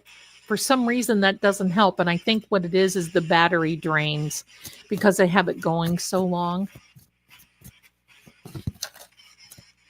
These two cards just flew out. I don't know. Who had a military shirt? These two cards. Oh, we had that one already. It's time to look closer, and wisdom is needed fully. I do. My brother was a Marine. My brother is a Marine too. Hoorah, hoorah. I think there's more clues in this shirt. I think they just didn't look. Whoever did that did not, the forensic people, they just didn't, they swabbed a real autumn. The autumn rains. AJ was asking Yuri about Higgy's shirt. Oh. And the shirt that Higgy had on at the waterfall looked like, did it look to you like it was a Harley Davidson shirt? My son is Navy. Oh, bless you. Thank you for his service. Deline, hi. Just apparently there's a comment about shirt Higgy was wearing at the waterfall. He was wearing at the Salaport. Yeah, he had time to go change his duds. as they say. Ladies eat, turn off your and do the cards. I will sometime, but I've got a date with my son tomorrow and I don't want to be too late. And so we'll just go this 30 minutes, let everything cool off. Higgy was Army. Okay. I bet so too. I bet so too. Describe his shirt, AJ said Yuri. I wonder if he changed it and it'll be brought up later. I'm sure. Listen, they're on it. The feds have given them so much. It did look like a Marine emblem from the back. I thought first, maybe it was probably a Marine. Probably because he was a Marine. Oh, look, a sweet BB. Did you get your package, Miss BB? Did you get your package? Higgy drove to the military. Top shelf. Amy. Top shelf, darling. AJ creating a foundation. Yes. Zelda. Oops, hello. I get so excited I can't even. Zelda, they have videos on Higgy on the phone at 1:30. I bet AJ. I'm so sure. I thought it showed that you got it. I thought it was delivered. I'll check it and let you know. That'd be heck if you didn't get it. In the autumn, they ditched their phones. Oh, they're a bunch of ditches, aren't they? Ditches, I said. Listen, go over and watch our girl BB here on the Talkity Tick if you have an account, because I'm going to tell you, she's been putting out some fire content. Stuff that you go, oh, a-hole. Right? That's what yes. You just have to sit and wonder what in the absolute heck. Because this goes so much deeper than the surface. And like I said, my personal lawyer, when I tried to talk to him about, he just blanks out.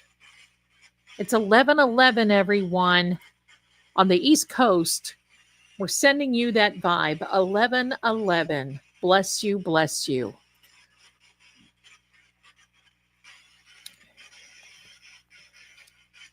Here comes the next card.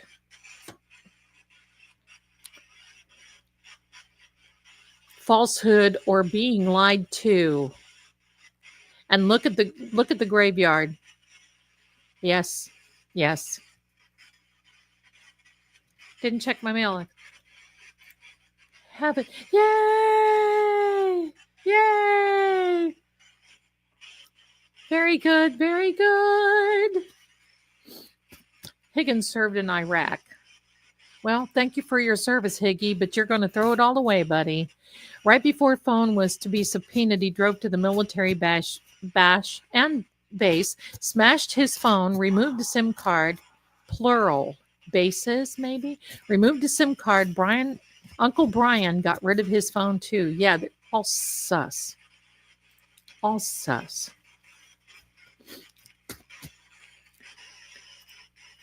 Thank you, my darling. Thank you. Thank you.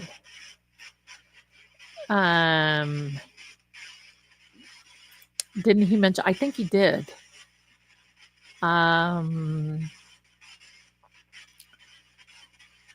told. I thought so too, but they have a side that I really like. And if you go on that side, because they play all the 70s, 80s music, and if I've got Miss BB. That's, for those of you who don't know, that's Boozy Beauty, Miss BB. I've got her that comes in. I don't watch the trash. I like the older songs. I like to see the women on there that, that show all about nice face and hair and all that other good stuff. Yeah, bring it on. But I go there like late at night and watch them music, but every time I sign in, Miss BB's in there. Let me tell you about this. And I'm there for it. I'm there for it. Did anyone else see Colin Knuckles? Yes. Grinning ear to ear. He is, look at that beautiful profile picture. Thank you, Truth. After the text we heard from Higgy yesterday, I would stomp my phone out the military base too. I'm sure there was plenty more who's came in from it. I get it, right? Hello.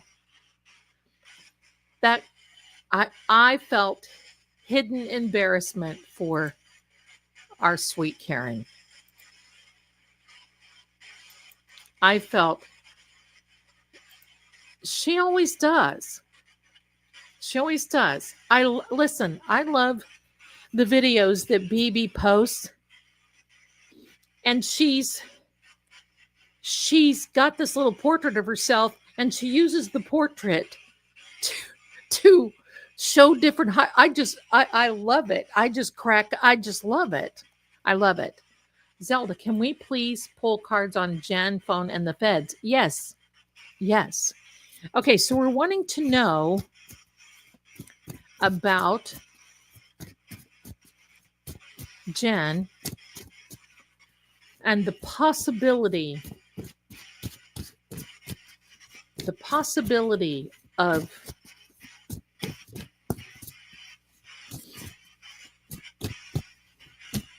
the feds talking to her, taking her phone, all of that. Give us an indication of what's going to be happening here now. A man. Well, is it going to be a man? We'll keep this one out. It's going to be a man who talks to Jen. Help from the cosmic unknown. So this is the universe bringing things together. Sorry, I'm out of focus because I put that card up there. Unexpected news again. The wayward kitty up there. Unexpected news. I think they're going to be finding a lot more. If in fact that happens, they're going to be finding out a lot more from Jen's phone. The truth is being hidden. Oh, they think it's being hidden. They think so. They think so. Boomola. Travel. I think these agents are traveling to see her. And this time she'd better answer the call. There we go. I'm done with seeing all the silly stuff. Let's, hello. Time to rest. I think it's time for us to sit back now and watch all of this unfold in front of us, because it is about to. It is about to. Bar. Uh-huh. Uh-huh.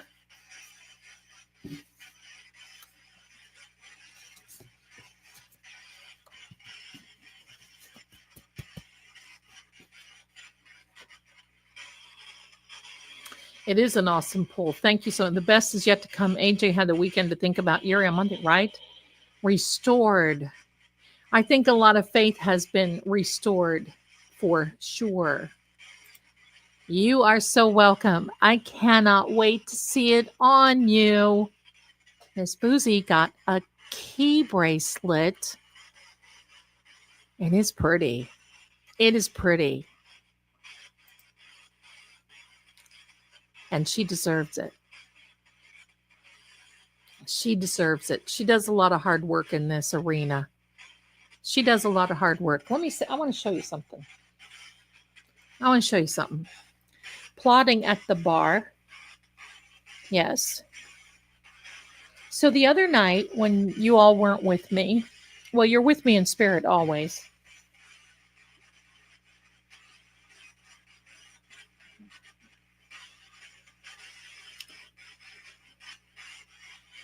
and I had my EVP going.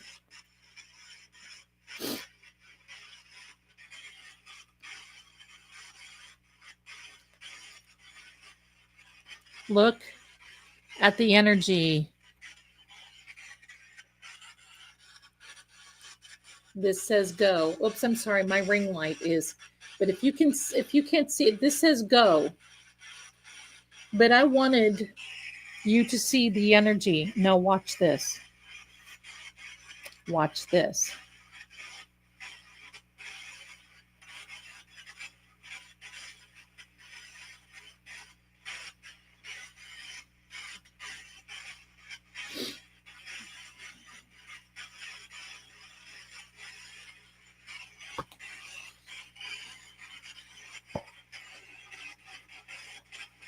Don't know if you can see that or not, but look at the energy and look what it says.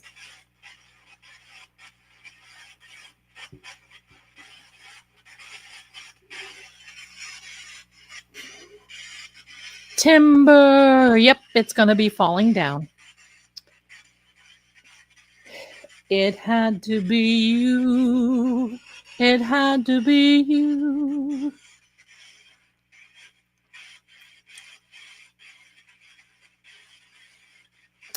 Well, I was supposedly asking about Higgy. Supposedly, I'm not accusing anyone, but supposedly the next word after that was cause. Expert, yes. Cause. Then the next word was finding. If you can see that, finding.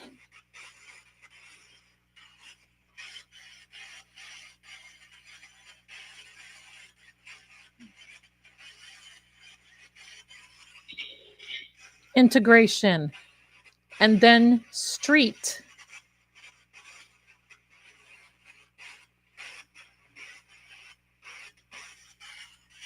Street.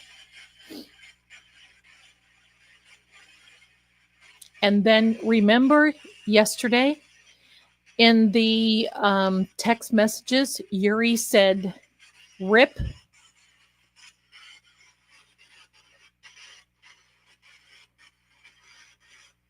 And look at the energy.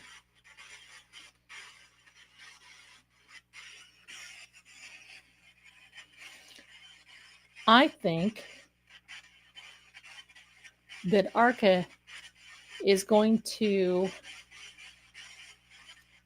Then here's two.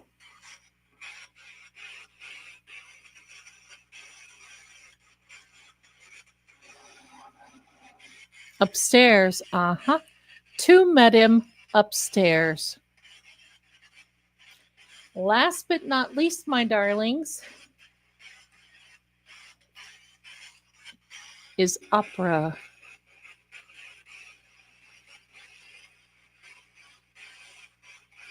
So we know it's him upstairs. This started upstairs. They went downstairs. In my opinion, got jumped. They didn't think it was going to go so far. That's why digging. That's why Higgy panicked.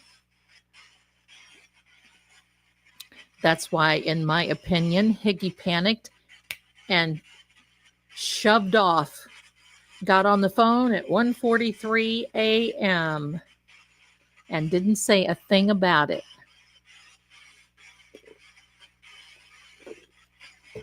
Now, I thought John's jeans looked ripped when he was at the waterfall. In that,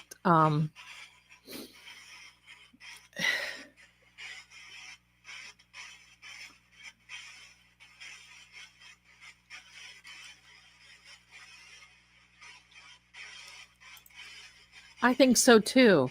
Jessica Hyde can talk about pancakes and pizza and waffles all she wants. It's toast. They'll be toast.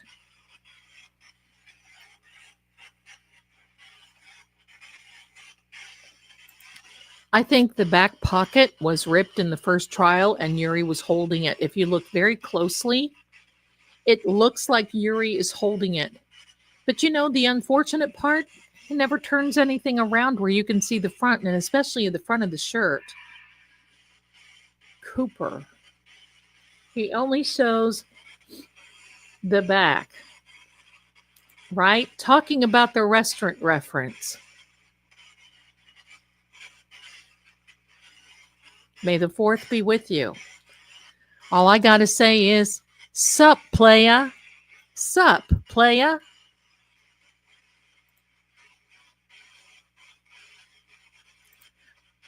Can we see the pocket better?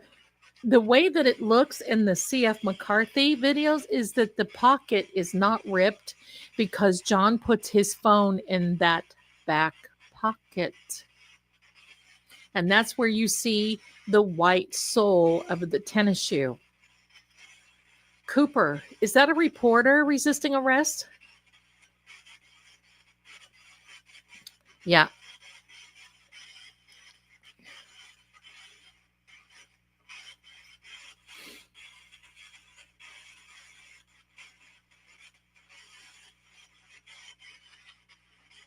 Well, I think they were...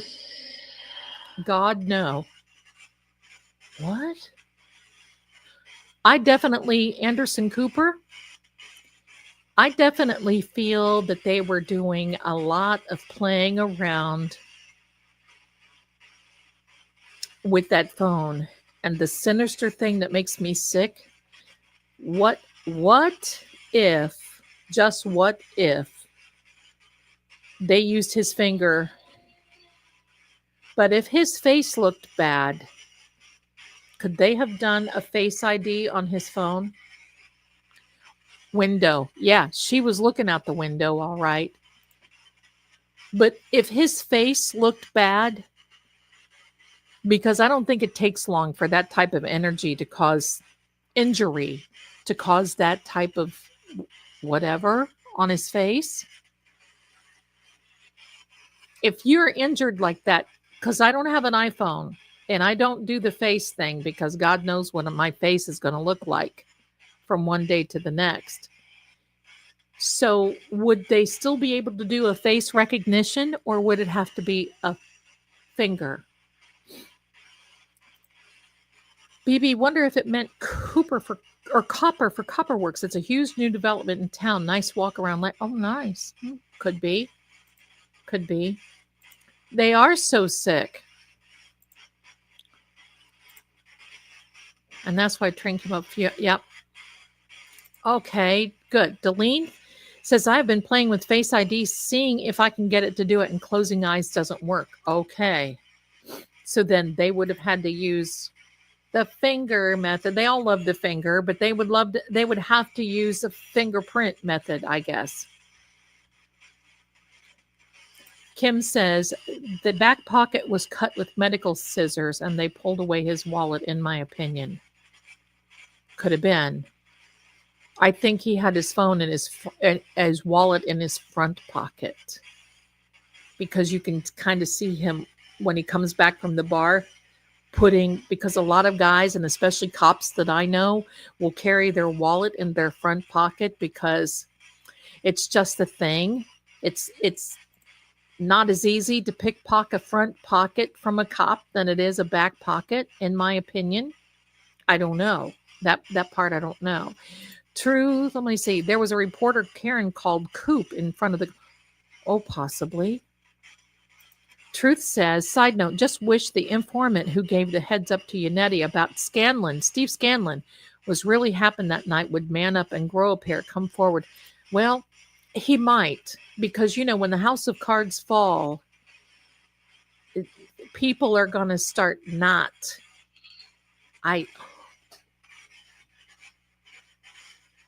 Ice, baby. Dun, dun. Yuri. Ice, baby. Dun, dun, dun, dun, dun, dun. Ice, ice, baby.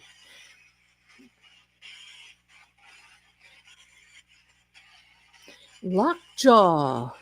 When silence is his game. Lockjaw, right? Hello.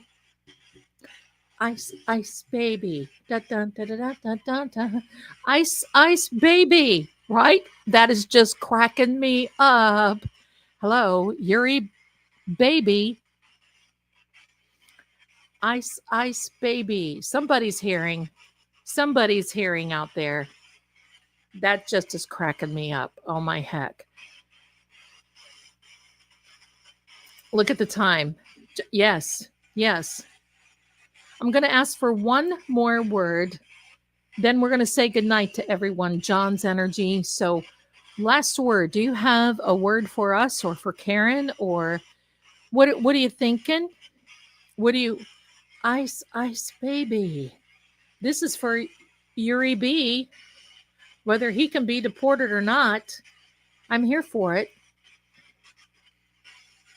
Would you just not crap if ICE went to the courthouse? Excel. Yeah. Leaving on a jet plane. Don't know when I'll be back again. Oh, babe, I hate to see you go. All my bags are packed. I'm ready to go. The taxi's waiting. He's blowing his horn. I grew up with those songs. Was watching another card reader who had paperwork of certain crimes. Yeah. We saw. We're not going to talk about those because that can get you just demonetized, and I work too hard for that. So I think things will excel on Monday. Give us one last word because I know you're getting ready to. Give us one last word.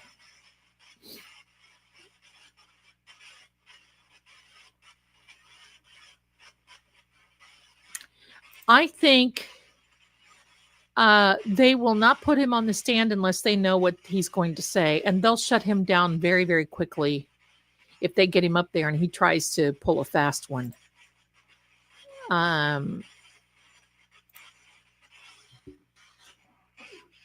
Okay. Okay. I love it. Okay.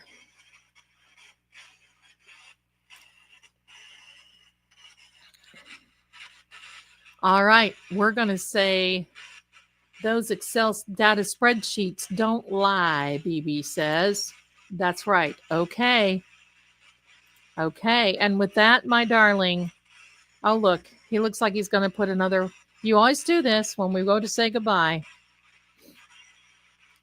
I'll try to go live on the 14th on Wednesday night. Are you going to say one more word or no?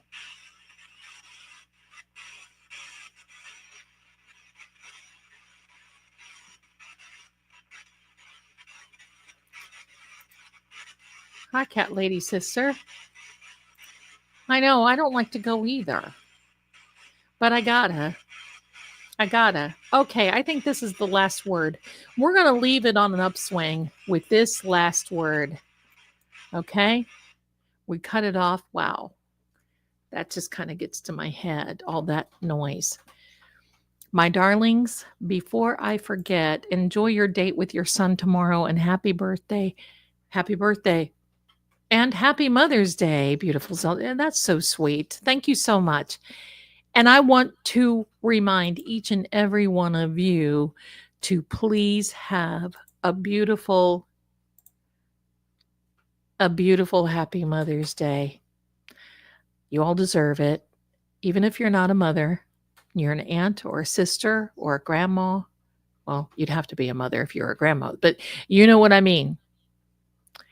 And to you men out there who have to step in and do mom's jobs sometimes, well, it's for you as well. And I say the same thing on Father's Day to the mothers up there and out there. I stepped in for a dad for years, including that would not be unheard of to drive by my house and see me and my son outside with a ball glove throwing a baseball back and forth because he needed that. And I couldn't replace a dad. But I'm going to tell you a funny story. I was in a pharmacy and my son wanted something. My son was golden. I'm going to tell you, he was just the sweetest young man.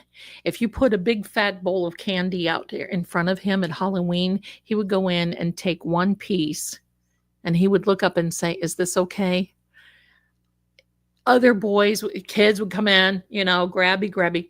He was always like that. So he wanted something so bad at the pharmacy. We were in one of these aisles that they had stuff that he wanted. And the funny part is that he was standing there and he said, "Mama, can I please have this?" He was just always everything was so sweet and kind. Still is. We have our moments, but he still is such a good man.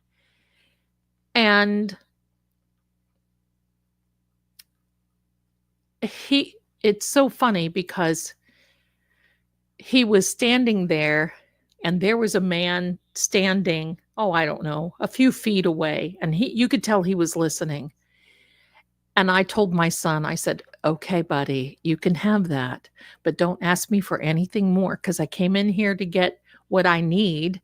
And if we keep talking about this, I'll forget what I need and I'll leave without it. And that's my mission. So you may have that, but please don't say anything more." He was so happy. And he said, "Okay, thanks, Mama." And then he looked at me and he goes, "You're the man, Mommy."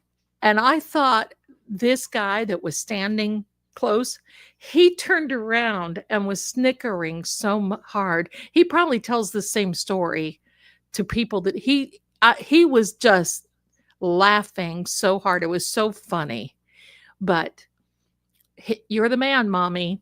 And I love that. So yeah, that was great. Let me see. AKA the cat lady. One crazy. Yes, I do read for animals. And actually I have one cat who reads for my friend's dogs. Like that one.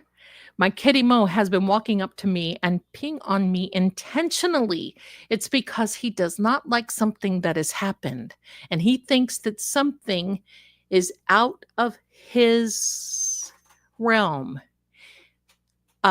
He doesn't understand something. He feels that something has changed and that it's your fault. And you know how it is because cats are creatures of habit. And if something happened, maybe even if you moved his dish to the left a half of an inch and he doesn't like it, but also it can be that he may have trouble maybe peeing or something. So you may want to just think about if you changed something and if it made him mad and then watch and see if that continues. You may want a vet visit. So because I'm not a vet, I can't give you any of that, but just watch and see. Boozy Beauty, I love hearing stories about healthy mom relationship. Didn't get to experience it myself. So I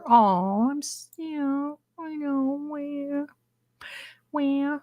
So anyway, had to pop over here and wish all of you mods a happy Mother's Day. Thank you to each and every one. Listen, all of you and your support. And because of you, Kurt with Uncivil Law came in tonight and invited me into a group. And I'll tell you what, just the idea of being invited, and I'm going to send his manager a little message and say, "Hey, I want to do a little something for Karen for a fundraiser. Let's do something. Let's play some games. Listen, I'm down for it, but I have to have the older games so I can keep up because these things, I can't do it anymore. I just ain't able to do it no more, but I can play the old Resident Evil like there ain't. Now, believe me. Yes.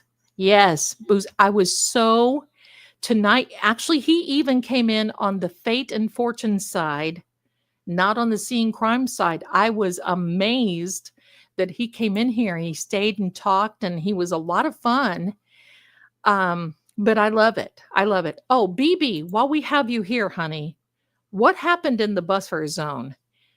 Did they expand the buffer zone? What's going on? Because I can't find anything on it, but I've not been able to look because hello. So what happened are they expanding it? Did they take it down? What did they do? Yeah.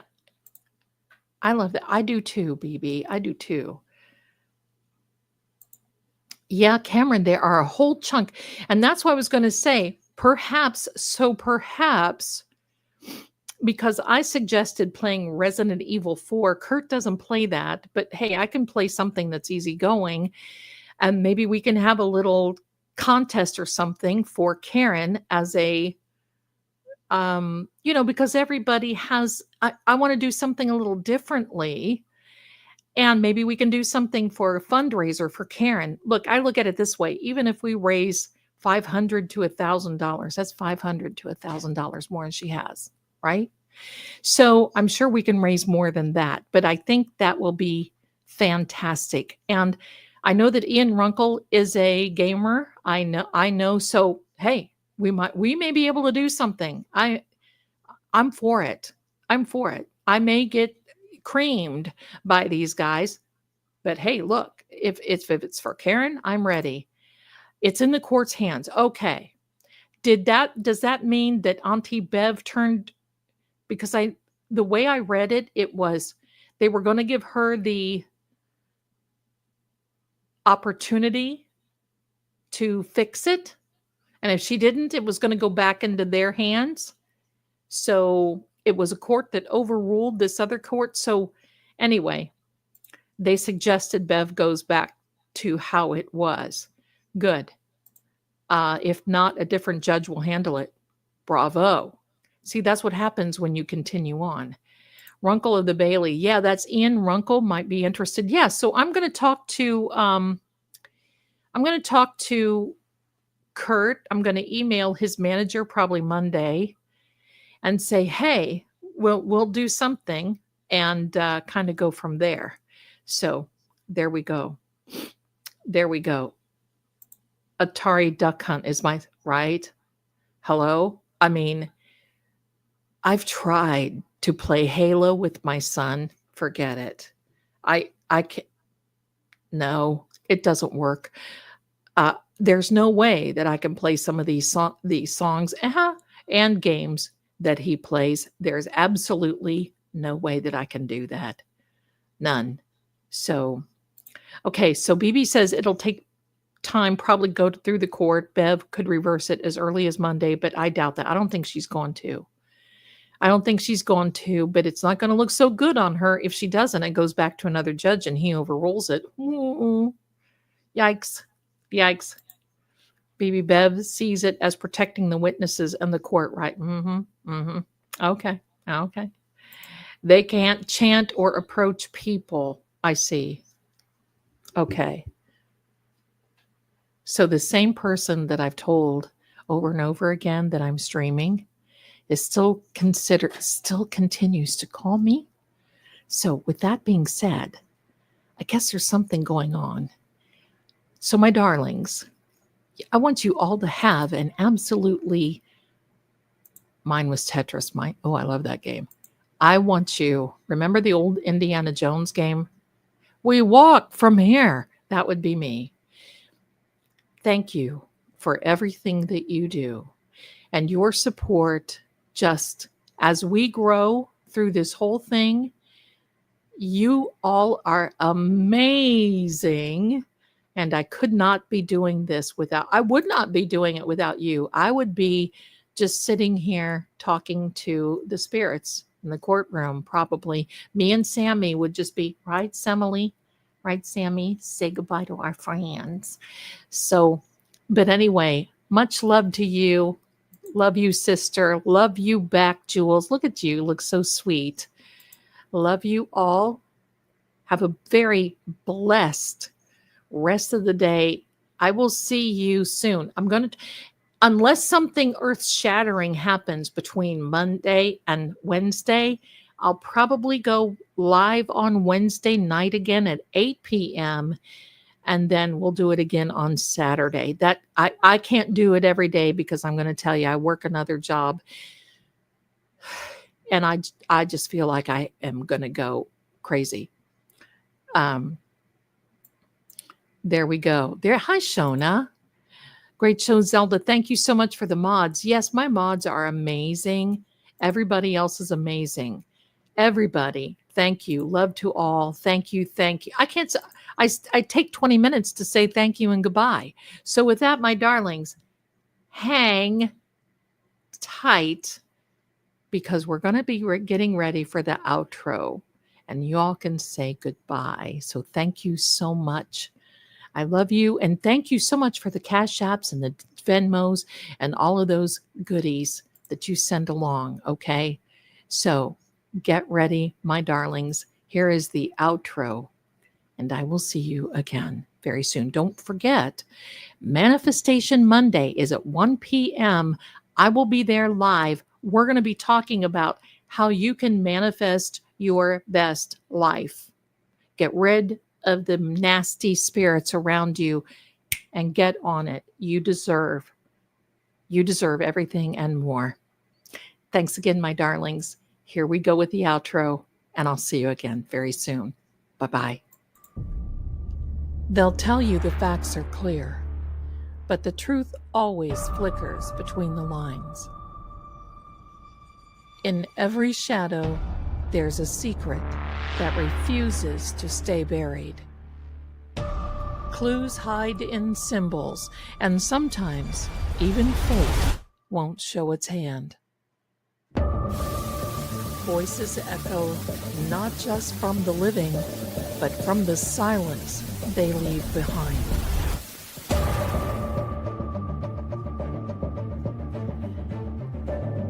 I'm Lady Zelda. This is Seeing Crime, where what's hidden doesn't stay hidden for long. Until next time, keep watching.